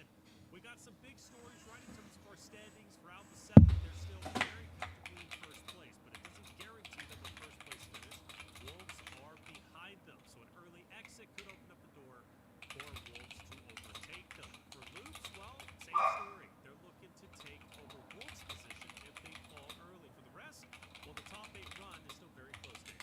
Yeah, it's still close here, and you know, one more game, and we'll see who gets these much-needed head start points for the finals, and then we'll get a little reset for phase number 2. And I'm looking forward to that reset because there's a lot of teams, honestly, this last week that I'm like kind of scratching my head about. I think the hot drops is one of the main focus of conversation for us. Like our team's hot drops, I know Seven's kind of been going off about that too, and I totally agree. But that interview was great. I mean, they were saying, I think Valak not being there has kind of set him back a little bit because Valak was the anchor for the squad. Was Fate's words right there. So you know, that might be the reason next course they're a little behind here, but you're gonna have to get over it. Hi, Gracie. Either, right? So hopefully maybe Valak can call in tomorrow, give him some tips and tricks and some confidence to kind of come into phase number 2 here.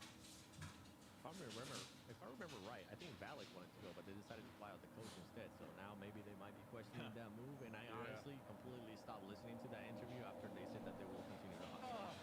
Oh, the hot drops, man. The curse of PMSL Americas, huh? The hot drops. We love it. We're defending what's ours here, fellas.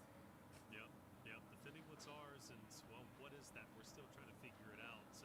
Of course, match recap though, 9Z Globin, they end up taking first place. That is a tremendous win. 25 points is what they were able to gain due to their 15 eliminations, one of the biggest games we have. Well, actually, the biggest game we've seen today. You have to fact check me, though, Seven, if it's the biggest game we've seen over the past 3 days. But for X-Force, second place, great on them. 4 eliminations, not the most, but it shows new life, right? X-Force has been non-existent in our top 3 over the past 5 maps, or over the past 4 maps we had completed. So it's nice to see them finally get second. Same thing for Jaguar, right? Jaguar, a team that played very well in day 1, day 2, but today been slowly falling down the standings, sitting in 10th place at the moment, but they can still finish top 8-7. Yeah, and if you wanted to be fact checked, it was actually last Erangel, the third Erangel, they won. It was an intense game. They got the win followed up by 19 eliminations. So yeah, 19. I can't forget about that one. That was a hell of a performance there for that squad. But I'm looking to see what some of the other squads are going to be doing, because I mean, we're talking about bonus points that are going to be given out at the end of this match going into the finals. The jump up that 9C Globin was just able to do was insane. And it might not seem like a lot, but I'll end up putting things into perspective. That team went from 14th place all the way down to now being there within 8th place. In 8th place, you get 5 bonus points. If you were in 14th place, you only get 2. I know you might be thinking 3 points doesn't seem like that much, but in the past, we have seen teams being able to qualify by just 1 point or coming down to a tiebreaker. So those 3 points is actually a big jump up there for 9C Globin. Big jump up indeed, man. Again, yeah, for 9Z, for them to finish up, maybe even top 6 would be huge, given how they started today's competition. Just going to show you, man, any day of the week and every map, right? Nothing's going to stay the same. You have to continue to work as hard as you possibly can. It makes things fun because when we do go into finals, you're only going to have so many chances, so many maps to win. It doesn't matter. Your phase 1 can be good, your phase 2 can be great, but it's all about what your obviously your final performance is going to be. And speaking of which, final map of phase 1 about to be underway. It's on Miramar. Let's not forget Infinix, the GT30 series phone. Level up with the Infinix GT30 Pro. Built for gamers, made for champions. Speed, style, performance for your next win. Let's get it going, boys. The final map of the day. We're heading into Miramar, and the question is, who wants to move up? Who wants to maintain their spot? Can Wolves catch up to Alpha 7? Will Loops catch up to Wolves? Will Influence Rage be able to hold on to their 4th place spot? Will the likes of Intense Game and Roars of War decide to pull off one hellacious game and jump up above them? Boys, let's hop into it. Dave, where are we going? Let's get it. Where are we going? We're going right to Team Liquid because, you know, Inco are trying to take what's theirs here. Match 18 out of 18 Miramar. bar. Day number 3, the final map of phase number 1. I love these phases too because it allows for like no runaway tournaments, right? So at the same time, it rewards those who do a good job throughout the phases with those bonus points to do. So it keeps things new and exciting every single week. Let's see who will end here. Phase number 1, week number 1, the champions walking away with these head start points come the finals. So guys, Team Liquid, question mark. Are we going to continue dropping the tried and true spot, or are we pulling off and just trying something new, going to a secondary drop spot to try to avoid any early game skirmishes? It might end up going for the same one, and I agree with what you were saying there in regards to the faces. I absolutely love them. One thing I would enjoy, let me know if I'm crazy to say this, as we can tell, the hot drop is definitely Let's go down. Now, oh no. I would like it if after 10th place, if they would get 0 points. Right now, 9, 10th gets 4 points. Bonus points, don't give them out. You got to be in the top 10 at least to get those bonus points. Top 10, that's the goal. And speaking of top 10, if that is truly the metric, I mean, you've got X-Force who can still make it resilient. So many. We get on board with the hot drop. Inko, Bruno is taking down one from Team Liquid, continuing to pressure back TL, I should say. Mythic, knife in hand. That's not what you want to see. Forced to rotate up. UMP, man, just now shotgun added in. I think Team Liquid, hate to say it, they might be cooked. They might end up getting cooked. And yeah, I was talking about reflections that I would like for some of those teams to not get points. Past top 10. Right now, they still get points. Even if you end up being in 15, 16 plays, you're going to at least be able to secure 1 point. And not only are we getting just this, oh, come on, hit that. Oh my God! You got the knife. That would have been sick. That would have been sick. He's got the Winchester too. But even with this one, like, look, now they just hinder their performance for the rest of the match. They lost 2 players. Inko's looking good. Inko's like, come on, push us. Let's see what you got. And if I'm, honestly, if I'm Maryland, I'm adjusting to this big time when it comes phase 2. I'm just going to be setting myself up to hopefully steal some eliminations here and there because they're just becoming easy points.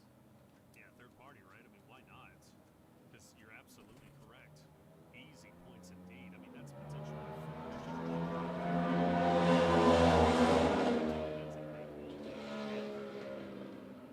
let's not forget Maryland's been playing decently well today. So they're a team that I would not want, especially if I'm a roster who's like, let's say, Rose of War, IG, INF, who's like relatively close in score. I would not want anybody to give Maryland 3 points. But they'll take what they can. No stagnate. Same story as it was last game, guys. It's like, yeah. Even when you break away from this fight, and you're going to be in shambles like Team Liquid, maybe even Inko, you've reduced the amount of loot that you're able to walk away with. You're most likely going to be third party eventually. Just a lose-lose. Going back to that buffet line tomorrow, man, it's going to be awkward for these 2 teams, dude.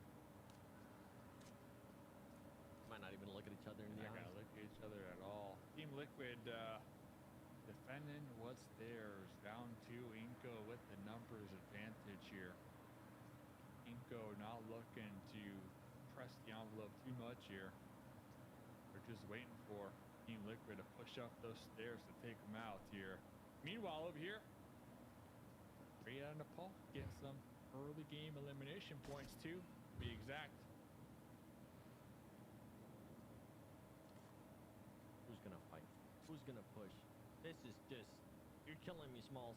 You're absolutely killing me here because you're just waiting for the right moment. I'm hoping that a team just gonna pass this by and they're like, I smell a possible third party going on here. And the crazy part too is that these teams are kind of getting away with it because they are getting the first circle. There you go. Ayala making the push is gonna get traded, and more than likely, it looks like the team that's trying to defend what's theirs getting eliminated. Defending that 12th place spot that more than likely is going to be even lower, and now they're getting a chance of possibly losing another bonus points going into the finals. Good job, Team Liquid. That is rough, man.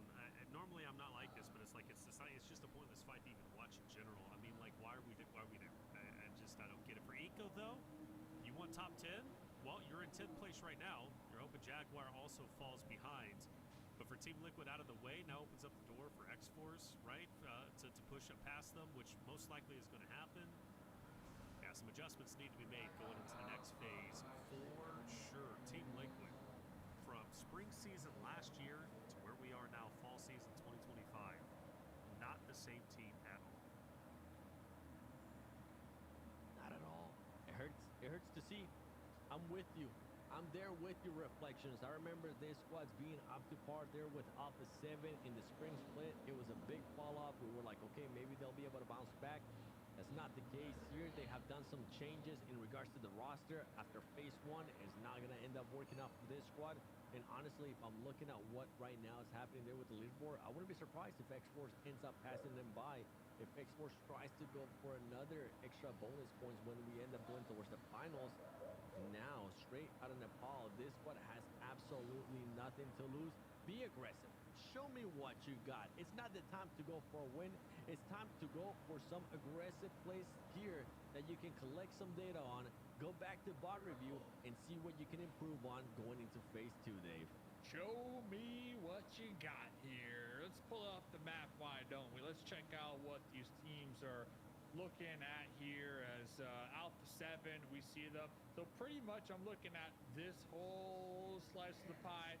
It's taken up. Alpha 7 and the Wolves, you know, it's taken up. So you don't want to go that way. And that leaves pretty much this section for these squads to fight. So you got Picada, you got Graveyard, and San Martin. So we'll see who ends up coming out on top of that one. But I agree with you. Straight on Nepal, going to be all the way down here, 7. The last straggler, right, to make their approach into this still very large circle. But going back to what you said, reflections, X-Force, they are totally overtaking Team Liquid this game on position alone. We saw X-Force show up in the late game last game. I think they can do similar this match as well. Just, you know, survive and start popping their heads up towards that mid to late game with their numbers advantage, get some elimination points, and casually slide up these overall leaderboards here, fellas. Because right now, X-Force, we're looking at this. They're only 4 points behind. 4 points behind overthrown Team Liquid, and that ain't nothing, especially with their current position in the circle. That's it. And, you know, also to keep in mind, Loops is not too far away positioning on the map when it comes to Wolves. They could get an engagement, and that could end up unfolding too. Royals of War, well done, taking down one member from Team Jaguar. So Jaguar, also another roster that's looking to elevate themselves up into the top 10, just 3 points away, I should say, excuse me, against Inco. Last 3 remaining players staying alive is going to be critical, but they've got to do so by avoiding Inco just off to the right, potentially Royals of War, who might be on the hunt. Royals of War wanting to get to the hunt there. Tonka, we saw him being able to clutch up for his squad earlier in Erangel. Seeing if he can maybe spot somebody out in the open. Could maybe secure an elimination, an extra point there for his squad.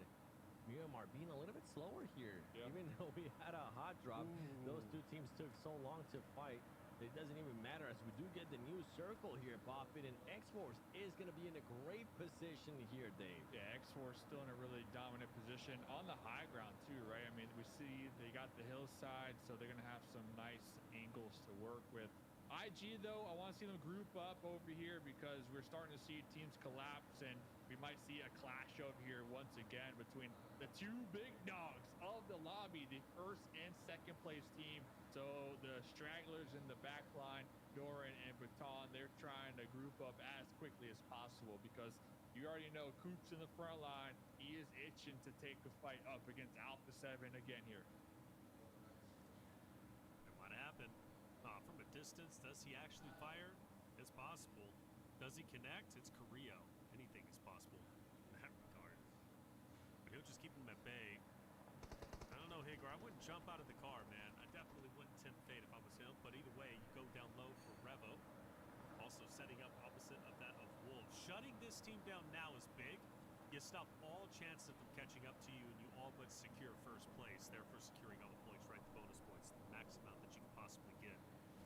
Yeah, and because of that duo I was talking about on that push, they took so long that they lost priority right there. And Alpha 7 actually able to get into the position to gatekeep them, because we've seen the Wolves play this terrain before in the past, but Alpha 7 just kind of beating them to the punch a little bit right there, Reflection. So now I'm looking at the Wolves to maybe even just avoid this at all costs and go for that wide rotate all the way up to the north, which we know is free and clear. But that might be the play right now, because the Crater Fields, the high ground, going to be occupied right now from Alpha 7 and X-Force. So I think the Wolves just kind of rotating a little too slow right there, but regardless, they should be able to continue to survive. Yeah, we'll love to see that play there out of the Wolves, especially with the wide rotation north. See if we can maybe wait it out a little bit more. Scout, they'll end up figuring out that they are the only squad that's going to be there towards the north. In 9C, I'm excited to see what that squad's going to be doing, as we're going to be switching over now to Row Esports against none other than Maryland. We know that this squad can be aggressive. Row Esports as well, wanting to be aggressive, or they're going to be looking to now back off from this fight, because they are currently there within the 6th place. They don't want Maryland to end up passing them on the leaderboard and possibly end up getting maybe one more bonus points when we end up going towards the finals. Maryland defending quite well there against Rowe, making sure that they backed off. Reflections. Yeah, that's exactly right. Rowe does not want that fight to go their way. You say, oh, and for good reason. Doran moving past X-Force. He'll go ahead and full send it most likely into the building to be free and clear. The question is, though, how separated is he from his roster? I would have to say quite a bit, really. He's surrounded by 2 members, Klaus and Ali. Meanwhile, you got the other Wolves member who are hunting down Fate. 2 fights that are taking place. Fate forced to go up towards Blue. Coops all by himself. Higor's going to manage to get Fate. That's going to free that fight up, which means they can most likely go in and try and sandwich Klaus and Aleem if Coops isn't able to get away, which it looks like he is. So that was a bad situation, turned into a good one, and Wolves get bailed out. They stay alive. We're going to be switching over there to Loops. Alpha 7 within striking distance with the grenades as well. The first one's going to be coming in, and Yasalda is going to have to back up out of this one, as he almost ended up getting knocked. Everybody making sure that they get back on the same page here. Vittine's going to be able to spot one, though. Mafioso getting caught off guard. The nade's going to be coming through. Okay, he decides to back off from it. Kind of stop any push that maybe Alpha 7 was looking to do as well. They saw the vehicle towards the back come in, and if you're Loops, especially with this positioning here, I don't think any of these squads are going to be backing off anytime soon. Switching over to X-Force, finding some players there from VIP. I think they were looking to scout a little bit more and end up getting surprised by 224K. VIP just sending it, dude. VIP dead last right now. 40 total points, really nothing to lose. So if they see something move, they should be sending it right now. But going back to this fight with Alpha 7 and Loops, Alpha 7 and Loops, they're currently being kind of pinned down from IG up on the high ground. So we saw moments ago, Alpha, they were looking to make a play happen, but then the shots from the third party did ring on out. But Ergot from Rose of War, back against the wall, SK12 jumping across the doorway, letting it rip. Here comes the squad, knocking. United 4 Gaming just funneling through the doorway. 1-5-1 right into the shotgun, and Ergot taking them down and out with the 1v4. Huge plays. That is massive, and the reason why is because it continues to separate themselves opposite of Maryland, a team that they were so very close to. They distanced themselves. They might be too strong, but man, having that point lead is going to be huge for them. Rose of War, 6th place, and I don't think they're going to be able to get dethroned in this moment. That might have just secured it for sure. Alpha 7 opposite of Loops, another big fight. Number 3 versus number 1, and Loops clawing their way up, desperately trying to pass Wolves. Made even more difficult given the fact that Wolves won their fight against X-Force just a little bit earlier, at least the solo. So for Loops, if they could somehow, some way, distance themselves or even win the fight against Alpha 7, that makes the fight for second that much more interesting. And it wouldn't be the first time that I see Alpha 7 actually take a fight here. They've been able to take fights in the past in global events, going up against Order in this situation. So I'm hoping they learn from the mistakes. Let's see what the circle is going to be popping up, though. Who is it going to be blessing? Which teams are going to be getting blessed? And Alpha 7, Loops Esports, IG looking good. I mean, these squads are currently getting set up. And one thing that I'm really enjoying here, Dave, is Wolves. Look at that 2-2 split that they have there towards the northwest. Looking good. Circling it right there for you guys to see there on your screen. And honestly, right here, nothing but sideline support for their squad mates right there. So huge play from them. I mean, we've been seeing the Wolves pretty much flex their 2-2 splits all night long for the most part. So they're really comfortable with their play style and they trust each other. I mean, having a 2-2 split like that all night long, it really shows me that you trust your teammate and you know that your duo has your back. And they're not far enough that if one of their duos does get pushed on, they're not that far where they can't easily pop in a vehicle, group up, and provide that support. So they're going to be looking to close this one out with hopefully a win, guys. Hopefully a win. No win today. You know, I'm not jinxing them. Not jinxing them, but they had 3 back-to-back wins yesterday. And if Alpha 7 get eliminated here soon, and the Wolves get a win, I mean, they might be up there. Possible. Just saying. Just saying. They might be up there. It's very possible. But also, the race for top 10 just became even more interesting, too, because 9Z's down to a solo. Jaguar has 3 alive, and they potentially might get into a fight against Eco and Co., who now is in an engagement themselves. Jaguar can third-party this. They're just 2 points away from catching up to 9Z Globin, getting the bonus points for themselves. They now have officially broken into top 10, overtaking United for Gaming and Team Liquid. Jaguar, any more eliminations they're able to secure means more bonus points going into the finals. All 3 once again still alive. But Grelin in dire straits, bullets ringing out not only from Jaguar but also Influence Rage on top of the hill. If I'm Jaguar, I might want to break away from this fight and potentially play for endgame to get as many points as possible, but they're pinned up too, and that's because Influence Rage is also up there. So McGrellan, Jaguar, Influence Rage keeping their hands down 7. Yeah, a bit of a crazy play there from Inco Gaming as they decided to not even scout, just fully send it, and the timing didn't end up working out for them because Influence Rage was also moving up on those vehicles with the high ground there, with Jaguar currently being set up. It didn't end up working out for this squad, and now McGrellan, luckily for this squad, McGrellan has been one of those players that's been clutching up extra points for them. Yeah. Right now, they're sitting in 8th place. I don't believe they're going to be able to catch up Maryland, but they're also making sure that 9C Globin doesn't catch up to them and ends up passing them in the overall ranking. So for McGrellan, it's going to have to find a way to stay alive for the longest time.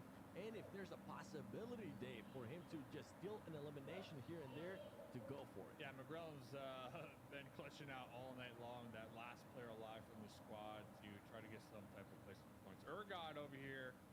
Urgod, it feels like he's pinned down from Law over there on the high ground. Going to be hitting these bandies, much dipping into the med reserve in the blue zone. So it is going to be chunking them down just a little bit. Looking over there. Doesn't look like Law's looking in his direction. So Urgod might be able to make this deadly cross. Oh, psych! Oh, he waited for him to be outside of the cover to start to take those shots, and that's a 200 IQ play right there from Law. Nice. Oh, we're getting this fight again, Reflections. We're getting Alpha 7 versus Wolves. I'm just loving it. For everybody currently watching at home, let us know in the comments below. If they do end up fighting again, if they fully commit to this fight, who's going to win it? Alpha 7 or Wolves? Baton currently with some nice high ground. If you have some nades, Baton, I mean, try to time it. Come on. You should be able to at least knock one. Okay, we do have 4 nades. Yeah, like you said, one knock could be massive here. If you want to talk about taking down a team, this is the one you want to take down if you're the Wolves in this spot. Despite losing a member, no worries. Still plenty of time, plenty of people left on the map for them to take down so they can ultimately pass them up and get in first place. What a come-up that would be for North America. What a come-up that would be for this Wolves roster. What a discussion we would have if they were able to do so on the final day with Baton instead of Wancho, right? Some decisions would have to be made. Yeah. Look how far away he was from the squad, though. I thought maybe the squad was going to be a little bit closer. They're really stretching that split, that 2-1 split right now. So for Baton, I can see why now you're not deciding to throw any grenades.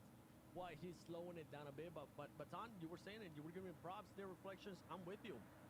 He has been able to perform for the squad, and hopefully he continues like that as Influence Rage is just getting rid of Maryland, Dave. Yeah, the split was looking good, but then Highguard flushed out, and now you got X-Force overlooking Coops. So they're not going to be able to move out anytime soon. So Baton pretty much a solo dolo up there, one-man army against Alpha 7. Federal from Influence Rage with a fadeaway. Nice. Taking them down, and now there's a point right there. I'll take that back up.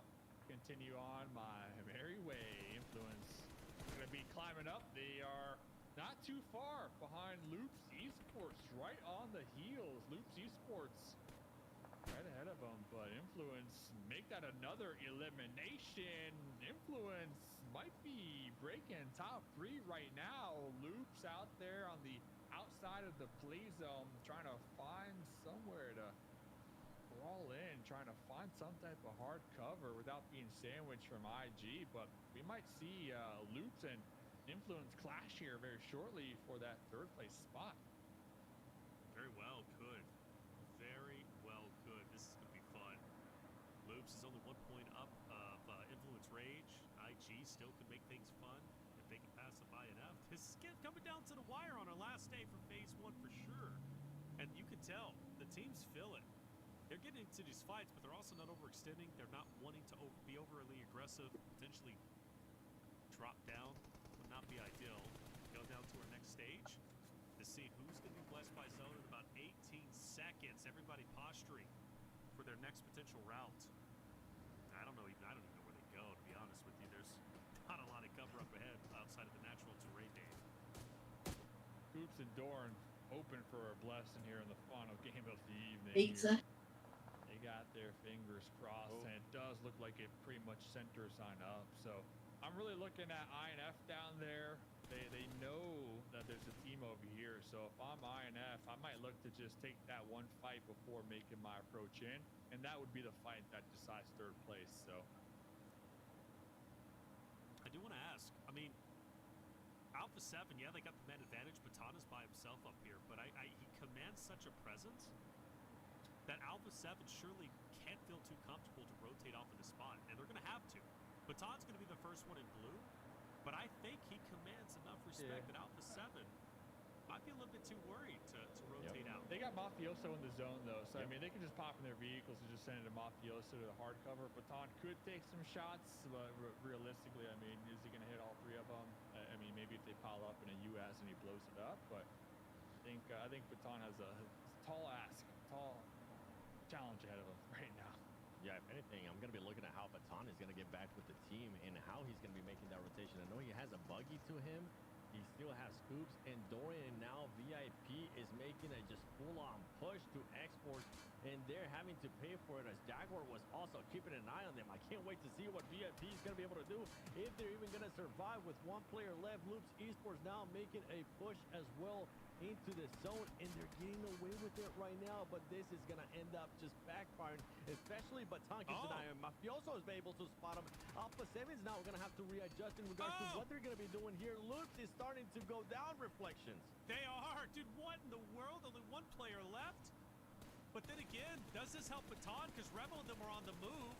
And Baton, I mean, can pick up some eliminations, maybe some finishes on Loops down below for some valuable points, some valuable efforts. And that's going to be a drop in a Zelda. Loops are gone. What are we doing? Full send into the Death Shack. But 1 member's already there. You got Baton up top. That was a terrible, terrible decision. That's crazy, too, because we saw them moments ago. They tracked Mafioso on the rotate. They saw Mafioso in the vehicle move towards that shack over there. So for them to crash that with the intel they had, very interesting play. But Baton's going to be moving out of the high ground for free right now. Getting the high ground onto Mafioso and co. The terrain change is going to be able to help out Wolves Esports here because they are currently within the zone. They're just going to have to worry about Gisao there towards the back. Coops is going to make sure that he stays controlled, though. We don't want to see any overextending here. And as soon as they see that vehicle there from Gisao move on, you kind of are able to just hold this spot. If you are Wolves Esports, you don't really have to do anything unless you are forced to do so. Meanwhile, Exports, they were able to defend against VIP. 1 player for VIP is still alive, is going to end up knocking 24K. He's wanting to make sure he confirms. He knocks another one. He's just doing work. Saman lining up for them, and there you go. Aleem able to shut that down for Exports. Sends VIP back to the lobby and just tell him to wait until phase 2. Dorn called it. He knew that they were hurting down here, and here comes the squad. Baton, Coops rolling up in their vehicles to clean up house right now. Coops with the DBS trying to get the final shots onto X-Force, and there they go. X-Force, much needed points for the Wolves. Currently sitting on 7 eliminations. They're going to get that and then move right back to their high ground over Alpha 7. And that's that intel right there, that communication that they had. Doran, he was watching the fight. He saw it unfold. He's like, listen, we got some 3 points over there. They trusted his call. They pulled up. They got the eliminations. Boys, if they can take down Alpha 7, they can genuinely take over first place. That's going to be a tall ask, however. It's a 4v3. Alpha 7 have a decent spot. Wolves can't comfortably push them, especially on that hilltop. The only benefit is Wolves has the low ground. Maybe they can rotate out a little bit easier. Big fight between IG and Influence Rage, and Influence Rage is getting destroyed. One by one, they're taken down, and that's going to be a huge win for IG, who now start to take damage from Jaguar up ahead. Remember, IG, Jaguar battling for their top 10 position. Another fight that matters for the bonus points, plus Alpha 7 and Wolves. But the more people that are eliminated, the less of an opportunity Wolves have to catch up to Alpha 7. But the thing is, you can't comfortably third party this. You just have to lay it play out. So 2 distinct fights, Wolves versus Alpha 7, and then Jaguar versus IG. And with how quickly Influence Rage got eliminated there, IG should be able to start picking up all of this utility and just waiting and hoping that one of these nades does end up hitting on Jaguar. You can see Rafa right there, keeping an eye on Alpha 7. The nade is going to be coming through. I wonder if the call's also going to come through to get even closer. Molotovs are going to stop him whatever push Jaguar is wanting to do. And there goes IG, starting to scour with that vehicle, trying to see if they can get some extra intel on Jaguar. Potro's trying to fend them off for the squad. He's going to end up going down. IG is just making sure everybody gets eliminated, and Wolves is getting into the action as well, seeing if they could possibly find a third party, but they need to be careful because Alpha 7 is going to be on the horizon, just waiting for the right moment to strike. So much action going on here. You love to see it, bro. IG, that pull-up worked on Intense, and they're like, listen, we're running it back, boys. They popped in the vehicle, and they just full sent it onto the Jaguars. Now they're going to be sitting on 8 eliminations. They got the reset. They got the meds. They're looking pretty healthy right now. Looks like a duo. Mafioso was now going to be up here trying to throw some grenades on the IG, but IG, the late game aggression, it is paying off big time. Reflections. Yeah, big indeed. I think if you're like IG at the moment, obviously you want to take everybody out so you can secure your position and solidify it as high as you can within the top 10, which they already are. If you're Wolves, you're already second place, nobody's passing you up, right? So I think addressing this and maybe forcing the issue on IG might be the best play, because if you die, then you're still going to stay in second place. If you win the fight against Wolves, you're getting the valuable points to potentially dethrone Alpha 7. But then again, you're also giving Alpha 7 more bonus points. It's not going to be easy. It's going to come down to the wire for sure. For Wolves, IG, Alpha 7 finishing off phase 1 strong with the win is going to be a huge bonus regardless, but teams back away. Wolves will continue to keep Alpha 7 in their line of sights. Both teams are going to have to move. IG has the best advantage in the moment. It's just going to come down, Dave, to whoever ends up striking first, and which team is just going to be waiting patiently for that third party. You can see Mafioso for Alpha 7 being that anchor player, waiting to see if anybody is going to end up pushing even higher from IG. Pedrinho from IG now starting to go on the off angle here, and Wolves is going to start moving along too. The storyline of phase 1 of PMSL America's Full Split is starting to develop here once again. None other than Alpha 7 versus Wolf, wanting to go head to head and see who can steal the win. Here, is it going to be them, or could it be IG, the defending champions of PMSL Spring Split? Stay tuned, because whenever it starts happening, it's more than likely going to be quick, especially with now Circle 9 and everything's just going to start closing down. Definitely the main story here, and I'm not sure IG have enough points to overthrow Loops and Intense Game, or Influence Range, that is, for that third place, unless they get another squad wipe. So we'll see what they can do. They still got 4 up. They got the high ground. They got the Wolves pinned down now on the low ground. There goes Baton, thirsted instantly from Silence's grenade. And we're looking at Alpha 7. They're kind of letting this one ride out right now, Reflections. They're letting it play out. They're letting IG take out the Wolves. Yeah, I think it's pretty clear to see. Alpha 7 first, Wolves third, IG second. I said it out of order, but who knows? That's the same result that's going to happen, okay? Coops, though, hold up through the smoke. I digress. Did I reverse caster? Curse Coops! Coops with 3! Coops with 3 with a little bit of help from Petrino, I believe. He'll fall, but what an effort. And Alpha 7 on top. They take the final game. but it cannot be denied. Coops gave it his all, and that was a run for first place. They surely will fall short as Alpha 7 close out phase 1 with a tremendous win. But you can't say you were not entertained. 100% entertained right there by not only Alpha 7 doing the right play. Rebel, he's been playing lights out this whole phase 1 on a completely different world this man has been.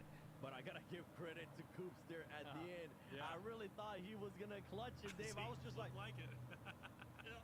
I think we're all like that.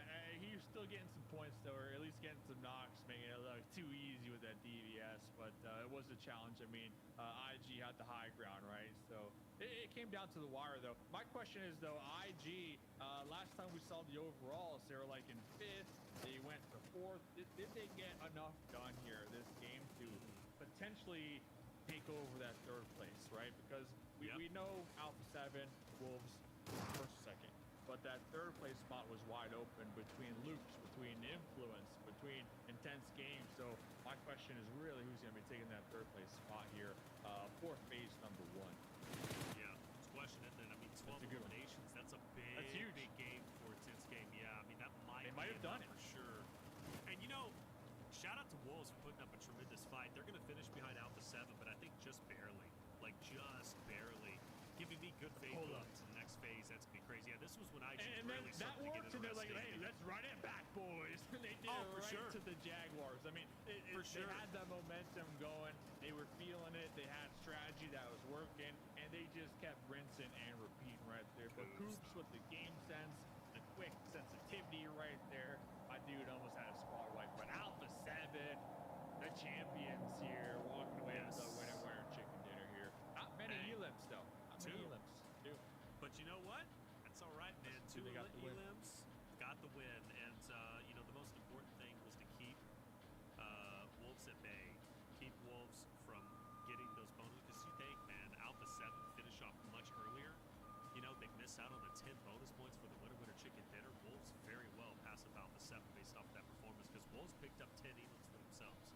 That's massive, but good effort and a good showing overall from not only Alpha 7, Intense Game, but also Wolves. Think Baton on top of that hill as long as he was by himself, keeping Alpha 7 at bay. So that's going to be 12 for A7, Intense Game, 18 Wolves with 15. Team Jaguar. That's a fun one too. Team Jaguar, how far did they jump up with the 10 points compared to, you know, where they were overall in the standings? That's true. That's the squad that was coming in into 10th place, 77 points. They were trying to hunt down United for Gaming, 90 Global, Maryland Esports as well. And one of the beautiful things is that you're not going to be seeing any of those teams here in the first page of match standings from this last Miramar. And to talk about Alpha 7 Esports, I think this might be the win with the lowest eliminations I've ever seen them get. I don't think I've ever seen them get any lower eliminations than that. But this is what this team can afford to do. They had a healthy